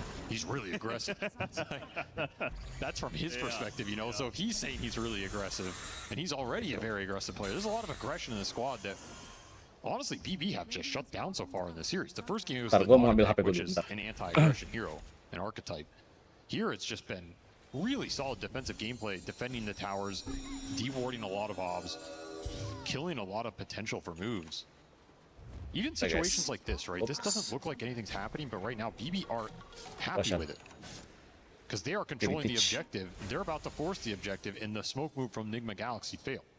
So even though this trade-off in theory doesn't harm either team, you're not getting that potential you want right now if you're Nigma Galaxy, and that's allowing BB to commit to their game plan. I mean, if they let BB team take this Roshan, they don't even get a tower somewhere on the map. I mean, they're not even getting the tier 1 bottom. And this is what I'm saying. You're not getting that trade-off. You're not opening up anything for yourself right now. You're just getting caged.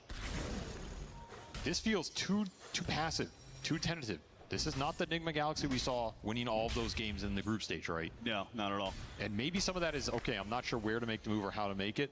You know, we lost this Timber twice bottom, fine. But at some point, you're going to have to be decisive, make an aggressive move in this game because BB are getting more off the map right now. All right.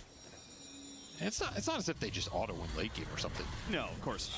But you could feel the momentum right now. Yes. And they're getting the BKBs. The BKBs are going to be a nice timing here. This Kez can continue to scale for a long time in this game. 12-11 by the way. BKB, ini kalau misalnya Tiny-nya dibiarin farming terus sih, wassalam coy. I don't mind that. See where Lorinov goes from here. Kez is very stacked, and he is going to go and Aghanim Scepter 4th item. See that switch around. GPK still needs his BKB, and Miro is going to follow suit with a BKB of his own. No early heart, no. Just smaller items that ensure that they don't get run over by Nigma Galaxy. The early Lotus, Helmet Dom, that gives them a lot of armor to work with. Very strong build as we go into the mid game. Won't scale as fast as the heart buildup, but he can always go back for it here. And he did get the extra gold injection from the shard off the Tormentor. So, you know, team items pay off by getting you a little extra freebie here. Trying to set up for Palroon, BB team spawns top, where they were already congregated. This is a big move for Nigma Galaxy. They don't have the tiny BKB, but they have that Shiva's Timber on the front line. Yeah, this ward did give them some ideas of one hero. 12-11, 5.000 network. Might be a bit out of sorts Oh, nice banget. Avalanche and Coil instantly. Nice banget coy. A lot expended there Itu from dia Nigma Galaxy. geng yang diharapkan. They get the kill rather easily. Now maybe we can finally get, what, the safe lane tower bottom? Yes, please get some tier 1s here. You know, this kill is super valuable if you can open up the map off it into this Aegis as well.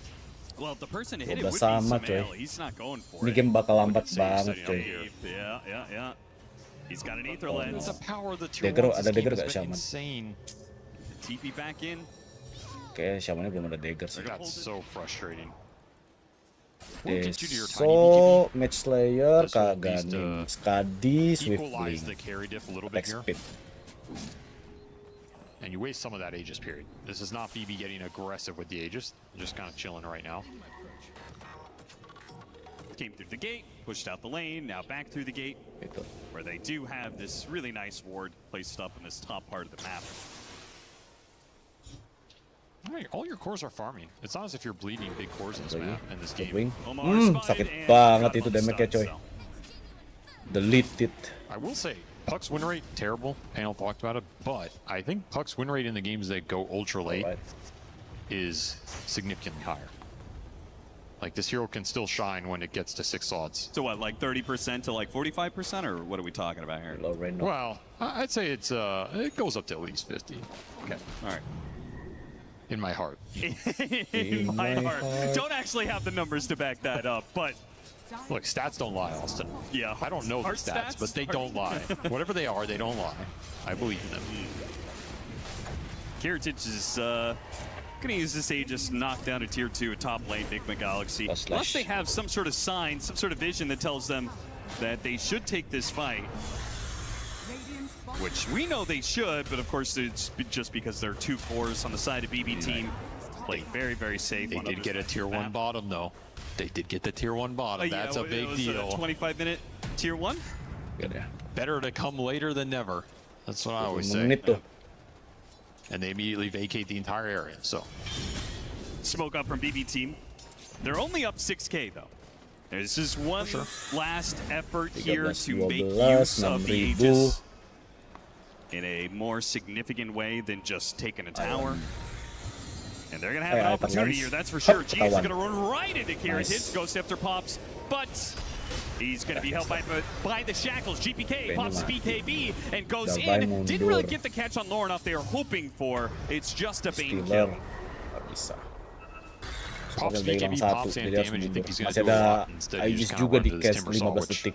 you're not doing It's anything not or towards. never sih actually I buat kind of fight. feel like that was pretty good for Harus Nigma ada yang Galaxy. They backup. lost For sure. hero. They're not sad about that. That's going to finish off this Aegis period. biarin. You still have your BKB up on the Tiny. You're going to get to your Timber Saws here. And the puck is continuing to scale. Pushing out waves. Not dying on the map. That's all you want right now. Let's go.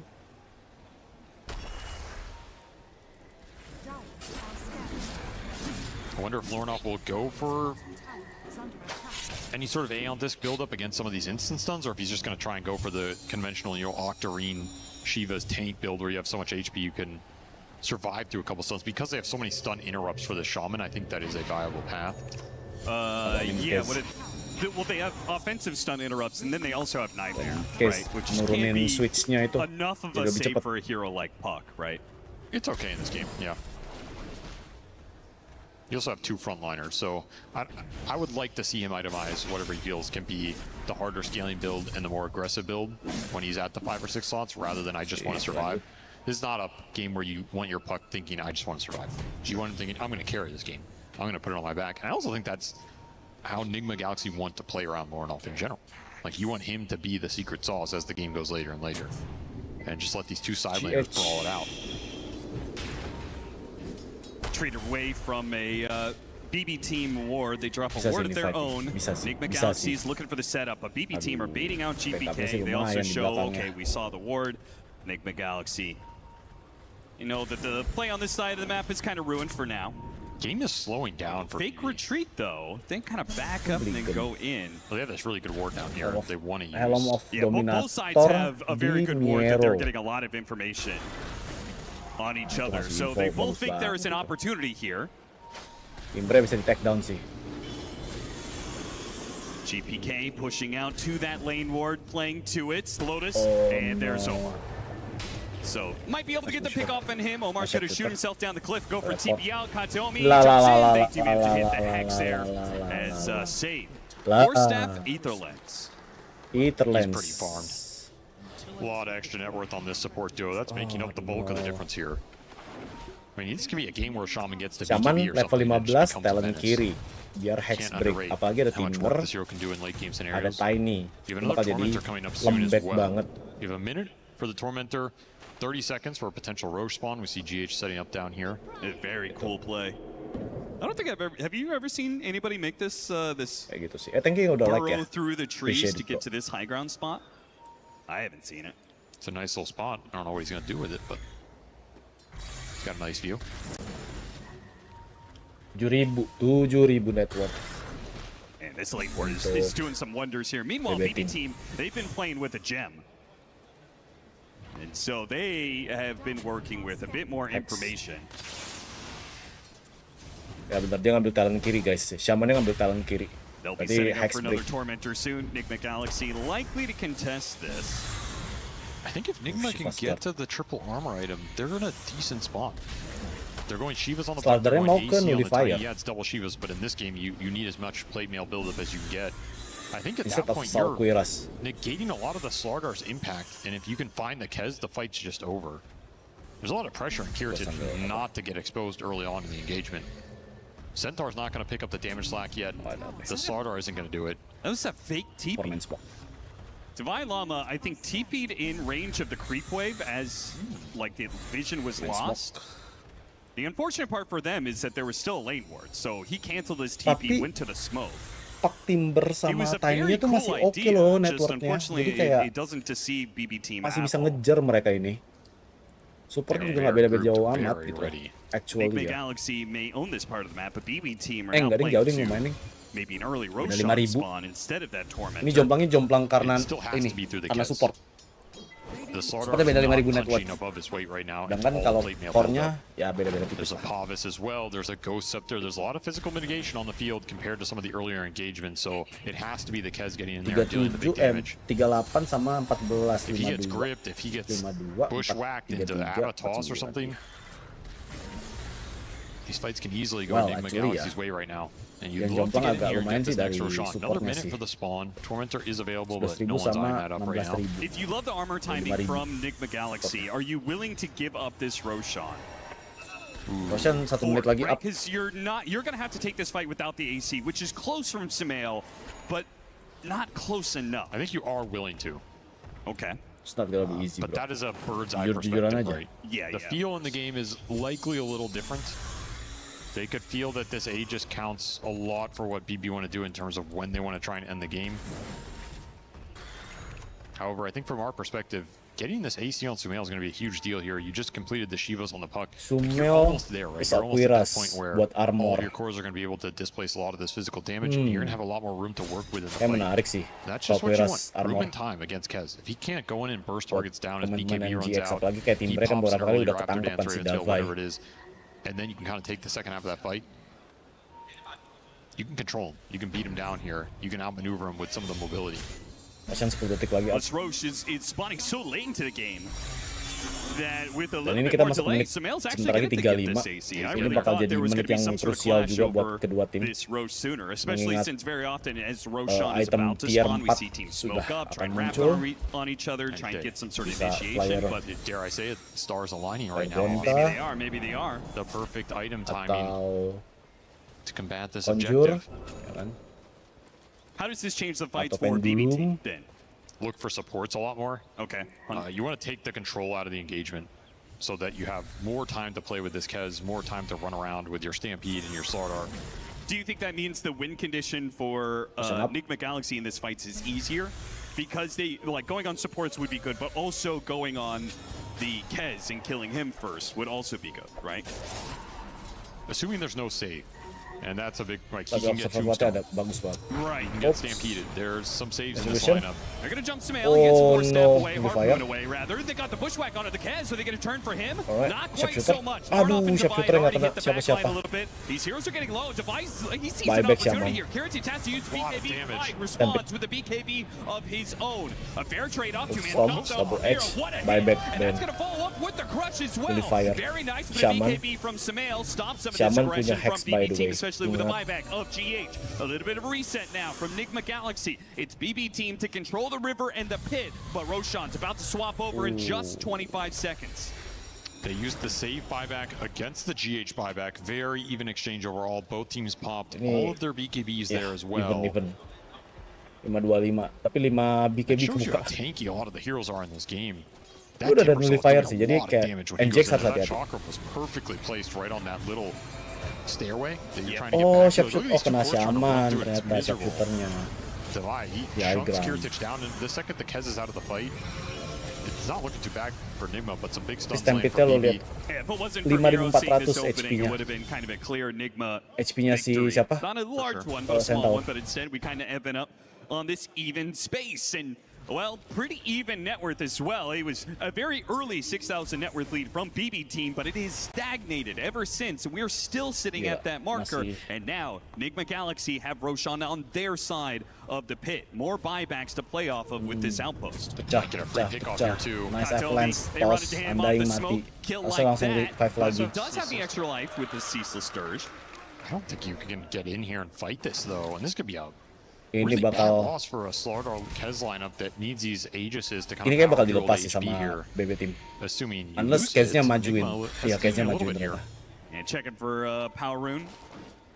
Just give them that Jangan extra bukan belum edge. Keznya. Meanwhile, GPK, he pushed it into the lane, but they gotta get here fast. Oh no, hexnya bagus banget Shaman. Not the easiest jump, that's for sure. Samael, he gets nullified. Nice toss. Bean script does go out Brilliant on dead. GPK, but there's the tombstone save. Storm. Beautiful stuff. Aduh, Here dieback jumps dong the back bandnya. line as well. GH, that's a Aduh. dieback on him. Well, BKB TP away from Samael. Oh my Is god. the damage over time with the Kazurai Katana. Finish them off, and now Divide sets for TP away. Oh my It works god. because of a Last nice hit di bushwhack Kez, from anjir. Omar. He bails them out. Still a lost fight for Nigma Hit Galaxy though, as efeknya. BB team Oh my firm god. control over the pit. You can't. Ini bisa jadi 2-0 coy. They didn't even really commit. They kind of just poked him and backed out, but even that was enough to create Ini an bisa jadi opening for 2-0. BB. Get some deep jumps with the Slardar in there. Tombstone save Wah, on the grip. You kacau can't coy last hit. reform around that Lo kill, tau kan and all apa of a sudden the efek fight hitnya becomes too Kez itu? chaotic. Nah The itu yang Tiny has bikin to bail. This is a si tainya mati. Ini Raptor Dance kebuka, ya kan? Harpun, hap, itu efek hitnya yang 1200, 1000 itu efek yang bikin mati. Yeah, just that little small stun from the bushwhack stops that final hit, which aduh sayang banget itu team fight yang bisa bikin Nigma paksa game 3 coy, harusnya coy. Jelek banget posisinya, sayang banget. This is where the lineup becomes really toxic to play against because who do you go on? You can't go on this guy. If you go on someone else, they can potentially get carded. They can potentially get tombstones saved from the grip. Right. There's just not an easy target to jump in this lineup. And then you're kind of dancing around in a fight where at some point Save can just go in and lock somebody down with Hex. There's a reason Hex is a staple in the history of this game. There is still the wait, nonton 50 orang, thank you ya. Appreciate it, bro. Right? Maybe you look for that more. Saves less effective against that. Raptor Dance, sharpshooter. Oh, nice save. Nice save. Nice damage. Getting burned out of a lot of his health. Here's Mail actually jumps in, sees the oh, di heal coy.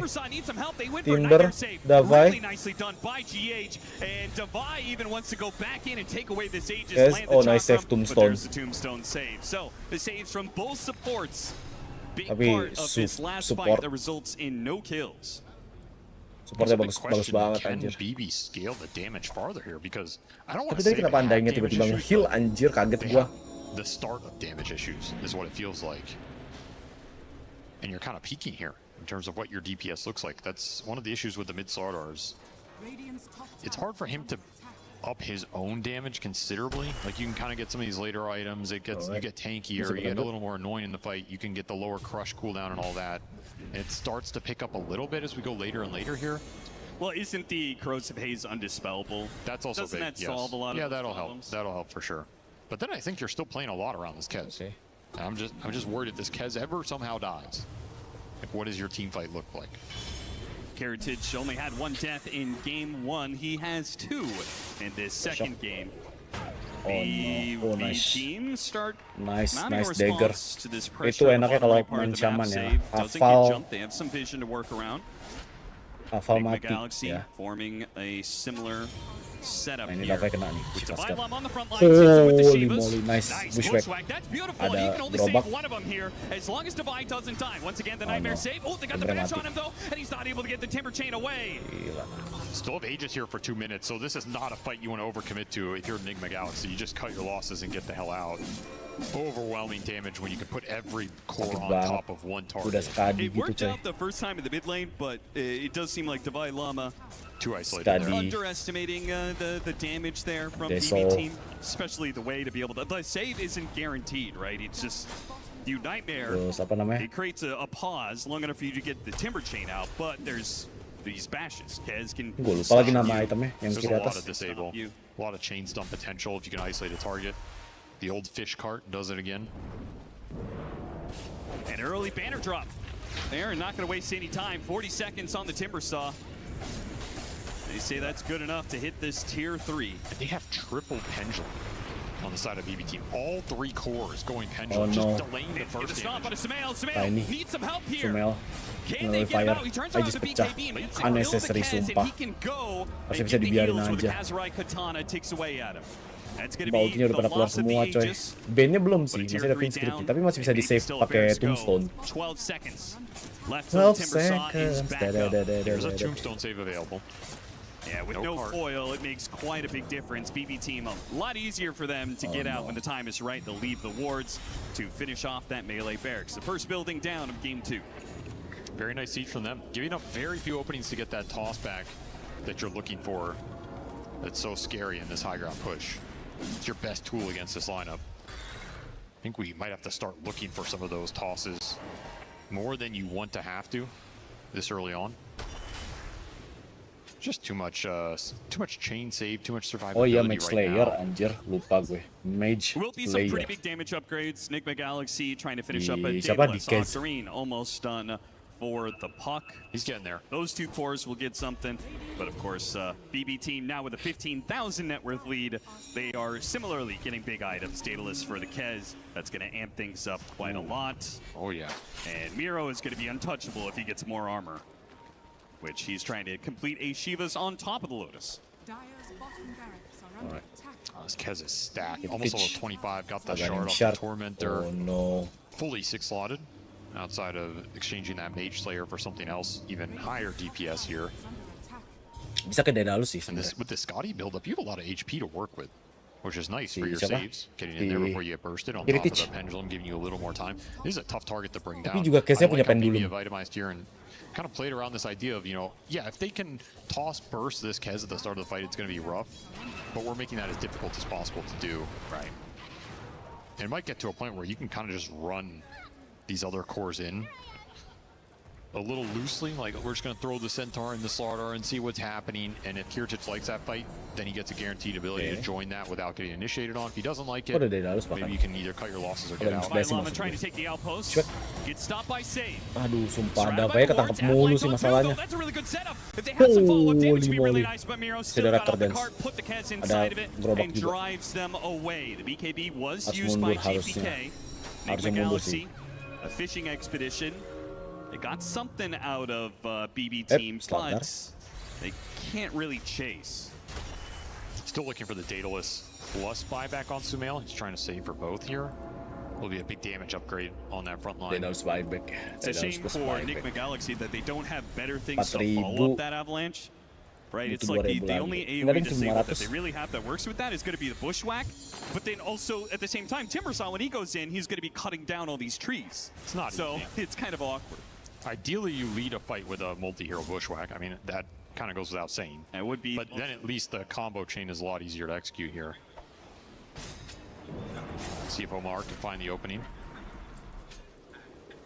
Still BB in control, the net worth in control of this game. Level 25 Kez gets the +1 Echo Slash attack, so you're going to need some repositioning tools for these heroes. They can't afford to get hit by all three of those. It's just incredibly debilitating.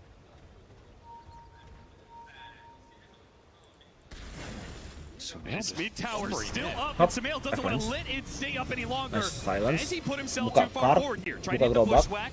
The Kez inside the card actually Sumailnya tossed together balik sih away harusnya. from Sumail, Oh because no, Sumail, kena he needs the stun. distance right now. All he's got is a hard point to Oh, work with, nice. trying to get away from these heroes.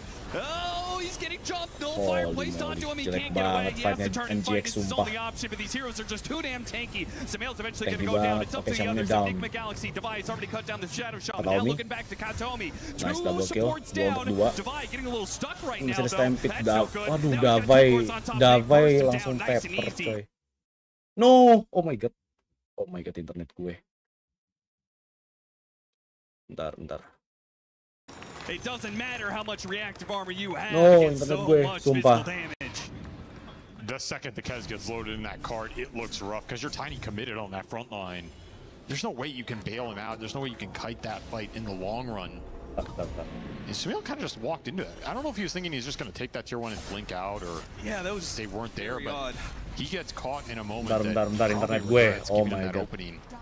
Bentar. And it's so close to some levels that I think Oh, yeah, do change udah things. aman. Right, level 25 on Puck. Udah That aman. helps with this Octarine, you being able to spam out these spells Sorry. even faster. Maybe For the even some inconvenience. really long team fights. Anjir, pas lagi viewernya lagi rame lagi All three of 77. the course 25s are nice. They add up in these long fights. There's another nice no. coil, some decent damage, but Card it's not doing lagi. a lot on its own. No Ags, no Divine. We're not in that territory yet. Gonna be 2 lanes of barracks, easy for BB team. Nigma Galaxy on their last hope here. They are just continuing to build the tank. Like Heart Slardar, Vlad's Undying. Everybody's such a difficult target in this game. Saint, you're gonna run out of damage. Bentar guys. I'll be back. That's how it goes. Great Bushwhack here. You disjoint this a little bit and you toss that lawnmower onto your timber saw. Like, you deal with that thing. I don't want any business with it. But you still don't have the Daedalus on the Tiny here. He was holding so damn long. Still sitting on 4,700 gold. Test. Should be good. Didn't die on Courier or something, right? Gila sih. He's just trying to Bisa get the nggak sih buyback nggak naruh plus the meja di Daedalus situ, here. sumpah. Internetnya kegeser, Cok. Refuses to buy out, but I think you have to. So very close to it. Udah, aman. But if you get that damage item, and in the process, Kez picks up another extra life. Roshan Roar is going to stall things a bit here, and BB team are not going to be caught inside this pit. This is the Roshan where you don't really just want to force it anymore if you're BB. You're looking for the fight off of the objective force. You're trying to get Nigma Galaxy Masih to ada break buyback the sih bait, di come in a Nigma little bit Galaxy. so you can get some nice angle. They're going to smoke and look exactly for that with a big flank. There is a high ground defensive ward from Nigma. They have two, in fact, on this area. So it is a good place for them to fight. If they can break Testing, the smoke suaranya on masuk and kan? ramp, Aman kan? try and get a quick stun Halo, off. halo. Your buybacks into the outpost could work out well for you if BB do not execute well. I love that they're getting away from this secret shop high ground cliff area, going Ini di all the way around. And now Anjay. the Shivas pops, they spot the bait. That's just who they wanted with the nullifier already out on him. GH is dead. Sakit banget. Jump in from Lordov, trying to clear out some of these heroes. BKB Bagus activated, banget save, backstep managed to ya. hold on Smail. Look at the focus. BKB, Oh and there's that focus. my God. You've got the buyback, and now you're Tangkapnya going to have to use satu-satu, it and coy. win this fight. It's your only Tombstone. option. A jump onto the Hoodwink mati. Omar, Hoodwink, he's Triple dead buyback. next. Smail comes in with his BKB Avalanche. and starts Sumailnya looking to dieback kalau pull kayak gini. Turret into He's just hero. dying again. Losing this fight, he can't win it anymore. He doesn't have the damage, and BB team, they're just too big, too bad, too tanky, too much to handle for Nigma Galaxy, and they will win out this fight and win out the game. Devi is their last hope, and he GG. for a Heritage Rampage. The damage from this Kez is out of control. Bagus banget This rotasinya. thing gets loaded in the cart, and it's just like nothing you could do. You just run him out of the coil. There's no control that can go onto the Kez. The Bane died very early What on. can you do? He is just swinging this katana over everybody at almost 12,000 damage. And one of the melee heroes Haram, that hero looks haram. really good with the card because if you get the save and he gets off the Raptor Dance, it's a full heal for him, and they can drag that Raptor Dance right over Nigma Galaxy and claim the 2-0. This is a team I think has been a little underestimated in this event. Like, they are looking better and better every series we see them. They understand the meta. Their drafts are very strong. They can cheese you with some good last picks. You know, they always have that Huskar mid. They have the Arc Warden, some random stuff that can come out. Miro plays a lot of these summons heroes in the offlane. It's not easy to keep all the threats in mind to get a good draft. And then even when you do, we haven't seen this team really lose lanes. Heritage They're two-time very Battle difficult Cup team to beat winner. on lane, so you can't really run them over. Okay, well then we have to out-team fight them. Yeah, but then it's like we saw here, it's not an easy team to out-team fight. They're very mechanically skilled. They have good angles on those smokes. They understand how to play around the objectives, not force it too much, kind of bait enemies in. Tapi emang kuncinya nge-lock si Davai sih. They don't drop a single hero. Davainya cannot do Like, anything, that's to be disgusting honest with you. execution. So they are in form right now. They're going to be a tough team to beat here as we go deeper into the event. Man, they're looking to win it all. And they're looking very, very good, and with a very definitive Ini win over ini yang Nigma Galaxy. bagus This banget. is really the only misstep I feel like BB team had over this whole series. I feel like it was very disciplined play. That was just the one. Tapi satu hal, never This was celebrate one of the worst looks for Nigma Galaxy. too trying to go early on this sih. Lordor and just Karena coming jadi very close to snowball, getting a jadi kill, but not good disaster. enough. And even if you did, Tapi bener kata si siapa? Capitalist. Itu satu-satunya kesalahan BB team yang dibuat di game kedua. Biasanya rapi banget mainnya. The team utilized the Timbersaw that well in this early to mid game. I felt like you couldn't stand on the front line. Like, either the fight is being split and they're both assassinating the back lines of the fight, or it's not just him anchoring it. I also think a lot of this game was decided, let's be real. The first tier 1 for Nigma Galaxy went down in 25 minutes. Yeah. How many of the deaths were preventable if you had some earlier tier 1s? Nigma How Galaxy many of out. this map would have opened up for a hero like Puck, for a hero like a... For our winners interview. Thank you so much, Cap and SVG. I am here with GPK. Can we get a little noise, please? Congratulations, sir. Heck of a match. You got to be feeling pretty good right now, am I right? I speak on Russian? Yeah, sure, fine, please. Да все отлично, чувствую себя хорошо. Фокон вылетели, так что думаю, надеюсь, что мы хорошо пойдем по сетке. Yes, all marvelous, all good. The healthbones are off, and I believe that we will continue moving forward with the grid. All right, fantastic. I want to talk to you a little bit about the Lina. I mean, we saw this today. It's like deja vu. Game 1, big Lina plays from the last series. Same with you today. Right, tier 1, Were you tier 2 beda copying, or walaupun was timnya this your unik. plan to Sebenarnya come kayak in? Nigma Galaxy lagi-lagi karena faktor ini sih. Нет, мы не Faktor копировали. nggak main 5 hari gara-gara peringkat Я на 1 kan. линии, в принципе, очень давно начал играть. Я почувствовал, что Вот я в не этом иду. герое есть, ну, Disadvantage jadinya. как-то высокая сила. Но я играю другим билдом, и мне кажется, Bagi tim-tim ya, в каком-то kalau плане bagi gua это sih nggak сильнее masalah. даже в компетитив доте. Но это лично мое мнение. Well, no, we were not copying. It's just that with Lina, I've been playing for quite a while. It's just that we tilted and sort of deviated the strategy there and there. But yes, indeed, it was a mesmerizing experience to do that today. Absolutely. All right, let's talk a little bit about Slardar. Would you recommend people do this at home? Because I don't see anybody play this hero like you. Slardar. Просто да, рекомендуйте дома это делать, потому что я, честно говоря, никогда как вы делаете это здесь. Ну, лично я ненавижу этого героя, но нашей команде он подходит, и Gua вроде у нас bilang получается gara-gara с ним ada lawan побеждать, nasi так super. что why not? Honestly speaking, I hate this hero. No! But without that hero, our team can win, so that's why we are using him for sure. Dang, sometimes you gotta do what you hate for victory. Fair enough. All right. Well, we saw Vici earlier today. We saw their 2-0. Now we saw your 2-0. You're up against them next. Very similar series. What do you think is gonna happen in the next one? Is it gonna be another 2-0, or will they present a challenge? We just destroy them. You will destroy them! I don't need a translation for that! All right! Ladies and gentlemen, give it up! One of the best mids in the world, GPK. Thank you so much. And let's get your team up here, gentlemen. It is time. And as I don't leave, I need you. You must stay. We got a key to crush, my friend. Come on up, come on up. Now, one of you has to be the key crusher. Who would it like? Oh, yeah, let's go, baby. Who's crushing this key? Who's it going to be? We can even give it to our boy over here. No. GPK, you crushing? Yeah. Yeah, boy, let's go. It's time for the crushing. Open the doors. Nigma Galaxy's time has come to an end. The copium flows upon the floor as it dissolves as quickly as it came. Ladies and gentlemen, Mr. GPK, please, to our keymaster, gather around as best you can, boys. We're about to see Nigma go down. Hit it, my friend. Here comes the crush. Hopes, dreams. The world weeps, and they say, yeah, baby, all the way. Oh, hell yeah. There we are. Let it go. But you got him. Let it go. You're killing him.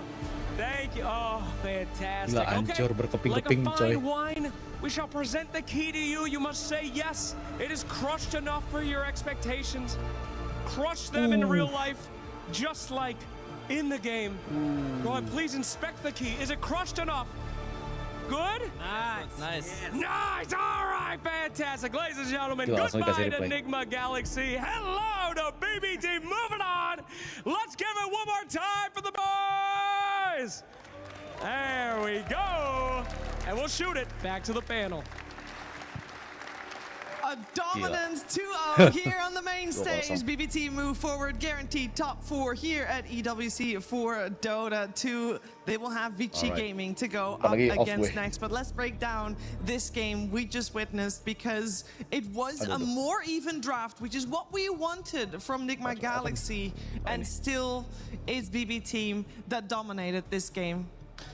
Yeah, I think we just saw 2 different caliber of teams today. Obviously, Nigma lost the series, and I don't feel like we saw them at their best, but I also think BB Team did show their absolute best that they've been working towards this entire year, and it's nice to see a team that has historically done well during the regular season that's now ramping up at the right time. It seems like they've fixed some classic issues for them, Mira.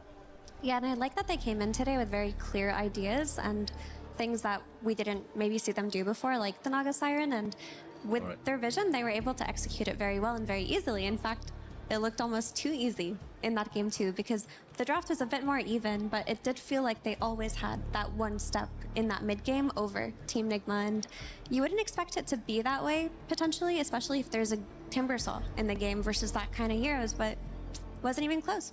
It was not, and you know, the kill score at some point, it looked kind of even, but at the end of the day, I think the majority of the skirmishes that we saw all took place either in the middle of the map or on the side of Nigma Galaxy. I felt like BB's side of the map was never, Brian, in contention.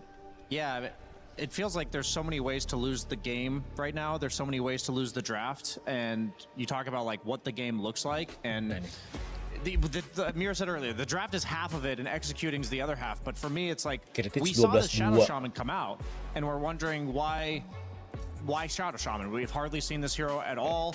And then Mira said, oh, it might be a preemptive counter to the buff. And it's like when you have the answers already picked in your draft, and you also have a very run-at-you lineup, you're going to have decent lane matchups. You have Centaur, Slardar, Kez. This is not the like, signature low cooldown. We're going to be up in your face for the entirety of the game. I don't know what it is. I just looking at the heroes on paper, I think they tried to pick Timbersaw as like a hero that can sustain through that or be durable enough, but I don't think there's such thing. And yeah, BB team, they just brought the heat constantly. They made some really great plays too off the back of GPK Slardar, and he said in the interview he doesn't like playing the hero so much, but he'll do it for his team, and it was super valuable in this game because this Timbersaw that we talked about is like the one strong hero in Nigma's draft. At some point, he was just getting blink stunned by the Slardar, killed by that Kez, or blink stunned by the Centaur, and just getting that damage amped so much by Slardar's ulti that we couldn't really feel his presence in that early game. And then that cascaded into them just feeling really weak in the mid game on Nigma.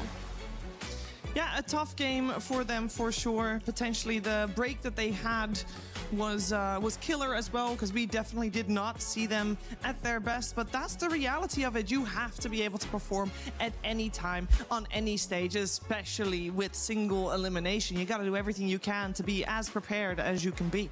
Yeah, I also think it's a bit of that extra flair of creativity. It's a combination of, it's like, yeah, GPK said they didn't steal it, but they weren't picking Lina earlier on in this event, and that means you have to be able to kind of take inspiration from what other teams are doing. And also, it's like GPK's always played Lina historically. It's not like he learned the hero for the sake of the game that he won today.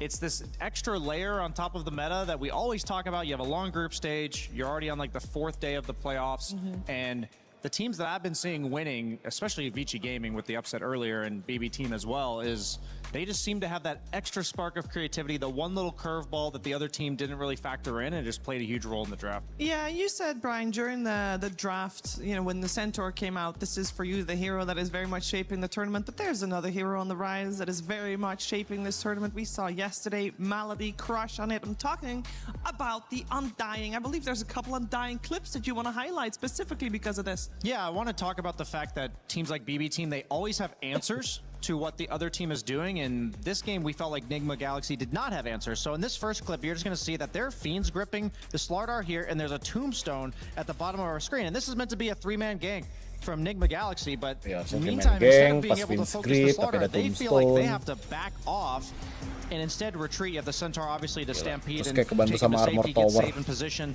to lock down Lornoff on the puck. But this was kind of the story of every single play that Nigma tried to make when the game was still even. So if we take the next clip, you're going to see that Kataomi, in order to take the tower, just lays a tombstone down. And I'm just going to fast forward a little bit through this as like Nigma Galaxy, they just avoid the tombstone entirely. They're lingering, they're lingering, they're lingering. They're going to wait for that tombstone to finally end. And they're like, okay, I guess we're now allowed to go. And they do manage to get the kill on Miro, but this is kind of the fight scenario that they're in, and this is a problem being posed by a 5-position hero, not a core. And this is an example of, okay, we're going to get a kill on save. Maybe a little bit of a missed bushwhack by Omar, but there's also a GH Bane coming in, and the tombstone save, and the puck. And I guess we're just going to walk away now is the option, and Save, who's a low HP support, gets saved by the tombstone. And the reason why it's so important, I think, to highlight this is because Nigma Galaxy had the Undying in game 1, they had the shard save, but the answers that BB team drafted towards it, the Naga illusions to quickly kill it, the Song to take it out, it's just such a different such a difference on paper when you naturally have those answers within the abilities of the heroes. You don't have to itemize around it or anything like that. And he did all of that while also setting up his safe laner for success. Of course. We did also choose an MVP, and it is that safe laner. You got to give it to Kiritich in this series.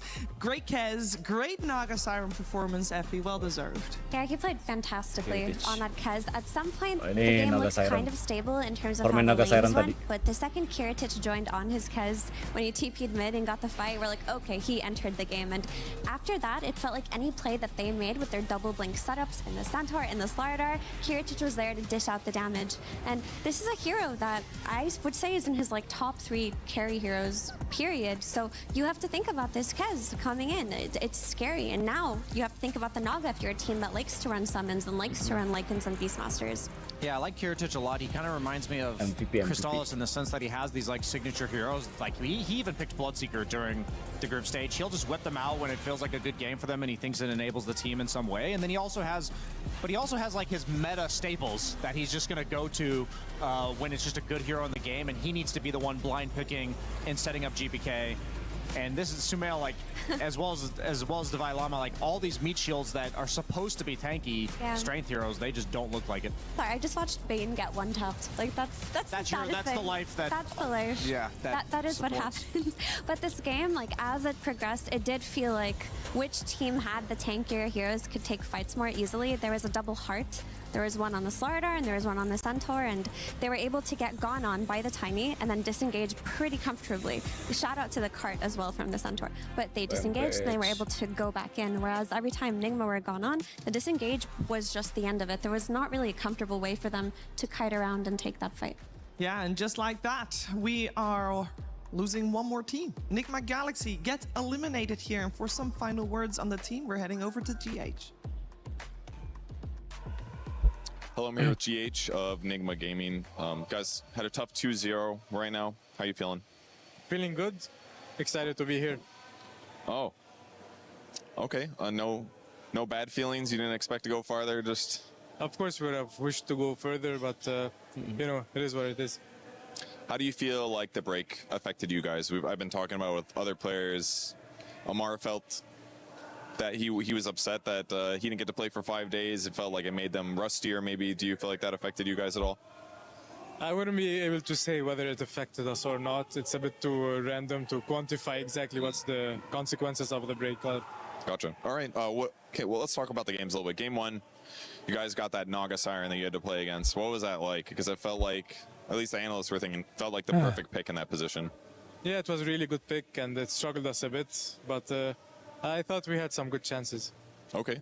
Game number 2, Slardar lineup, tons of minus armor, physical damage. That game was definitely a lot closer. What do you think was like the crucial parts in the game that led to your loss? I think some team fights we didn't really execute them correctly, and then maybe a bit gameplay around the map was not ideal, so it cost us the game. Gotcha. Well, I know you're captain positive. You're always generally happy. What's your outlook for the next couple of weeks as you prepare for TI? I think we're going to take a small break for the moment, and then maybe in a week or so get back to the grind and then prepare harder for TI. Okay, well, that sounds great. Any words for the fans out there? I know they're very happy to see you here. Excited you guys have more tournaments coming up. Well, of course, thank you for the support as always. And I wish we can deliver more in the future. All right, well, thank you for joining me, GH, and good luck in your upcoming tournament. Thank you. I think coming top 8 here for Nigma Galaxy is also a great promise for going forward. This iteration of the roster hasn't been around for that long, so maybe they get eliminated here, but top 8 is still a very strong result, Brian.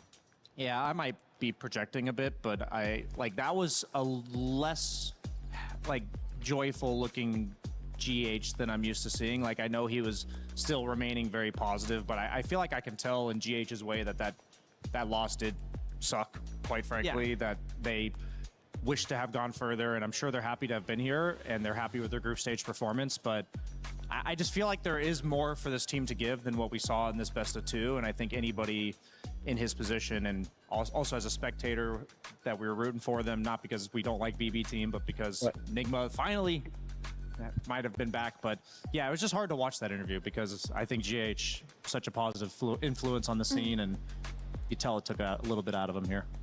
Yeah, but he mentioned they were going to take a break, which I think will be very good for them. Like, they qualified for TI, and that was quite the slugfest, and it taught them a lot, too. Here, they went 9-1 in their group, and, you know, losing to BB team, that's not anything to be ashamed of. They're such a strong team and could potentially make it all the way to the grand finals. And I think taking a break, resetting, you know, getting your reps in, maybe expanding your carry hero pool is going to help you a lot moving to TI.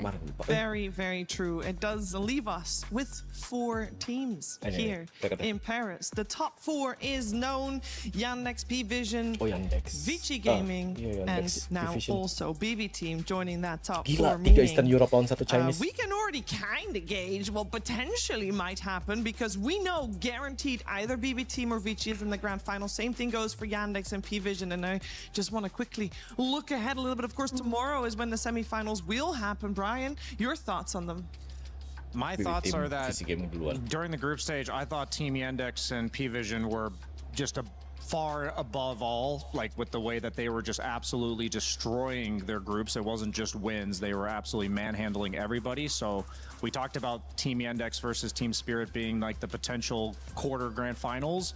I also think this is grand quarterfinals was what it was. I think this is basically the grand semifinals, and that's not trying to take away anything from BB versus Vici, but I do believe the winner of that series will inevitably be the underdog going into the finals. Well, we gotta touch upon BB versus Vici as well, because I think Vici Gaming already here, top 4 FE, it's a success story. It is a success story. I'm so excited. I mean, XM mid-slurk today, enough said. Like, they're feeling themselves. Like, at some point watching Vici during this EWC, at the start of it, I felt like they didn't have that much confidence in themselves. They weren't willing to really go outside of the box with their hero picks.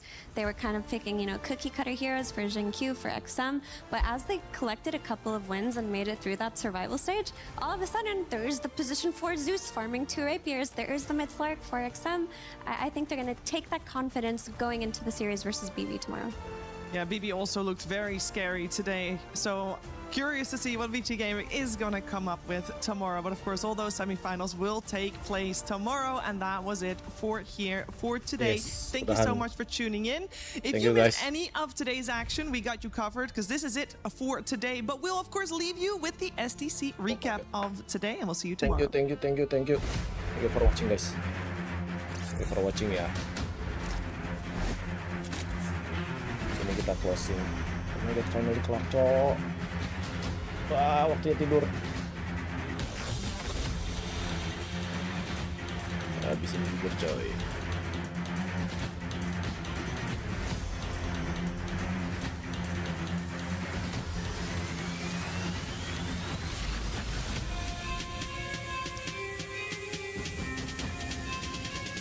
Teng teng teng teng.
Thank you guys for watching. Kita ketemu lagi besok setengah 6 sore.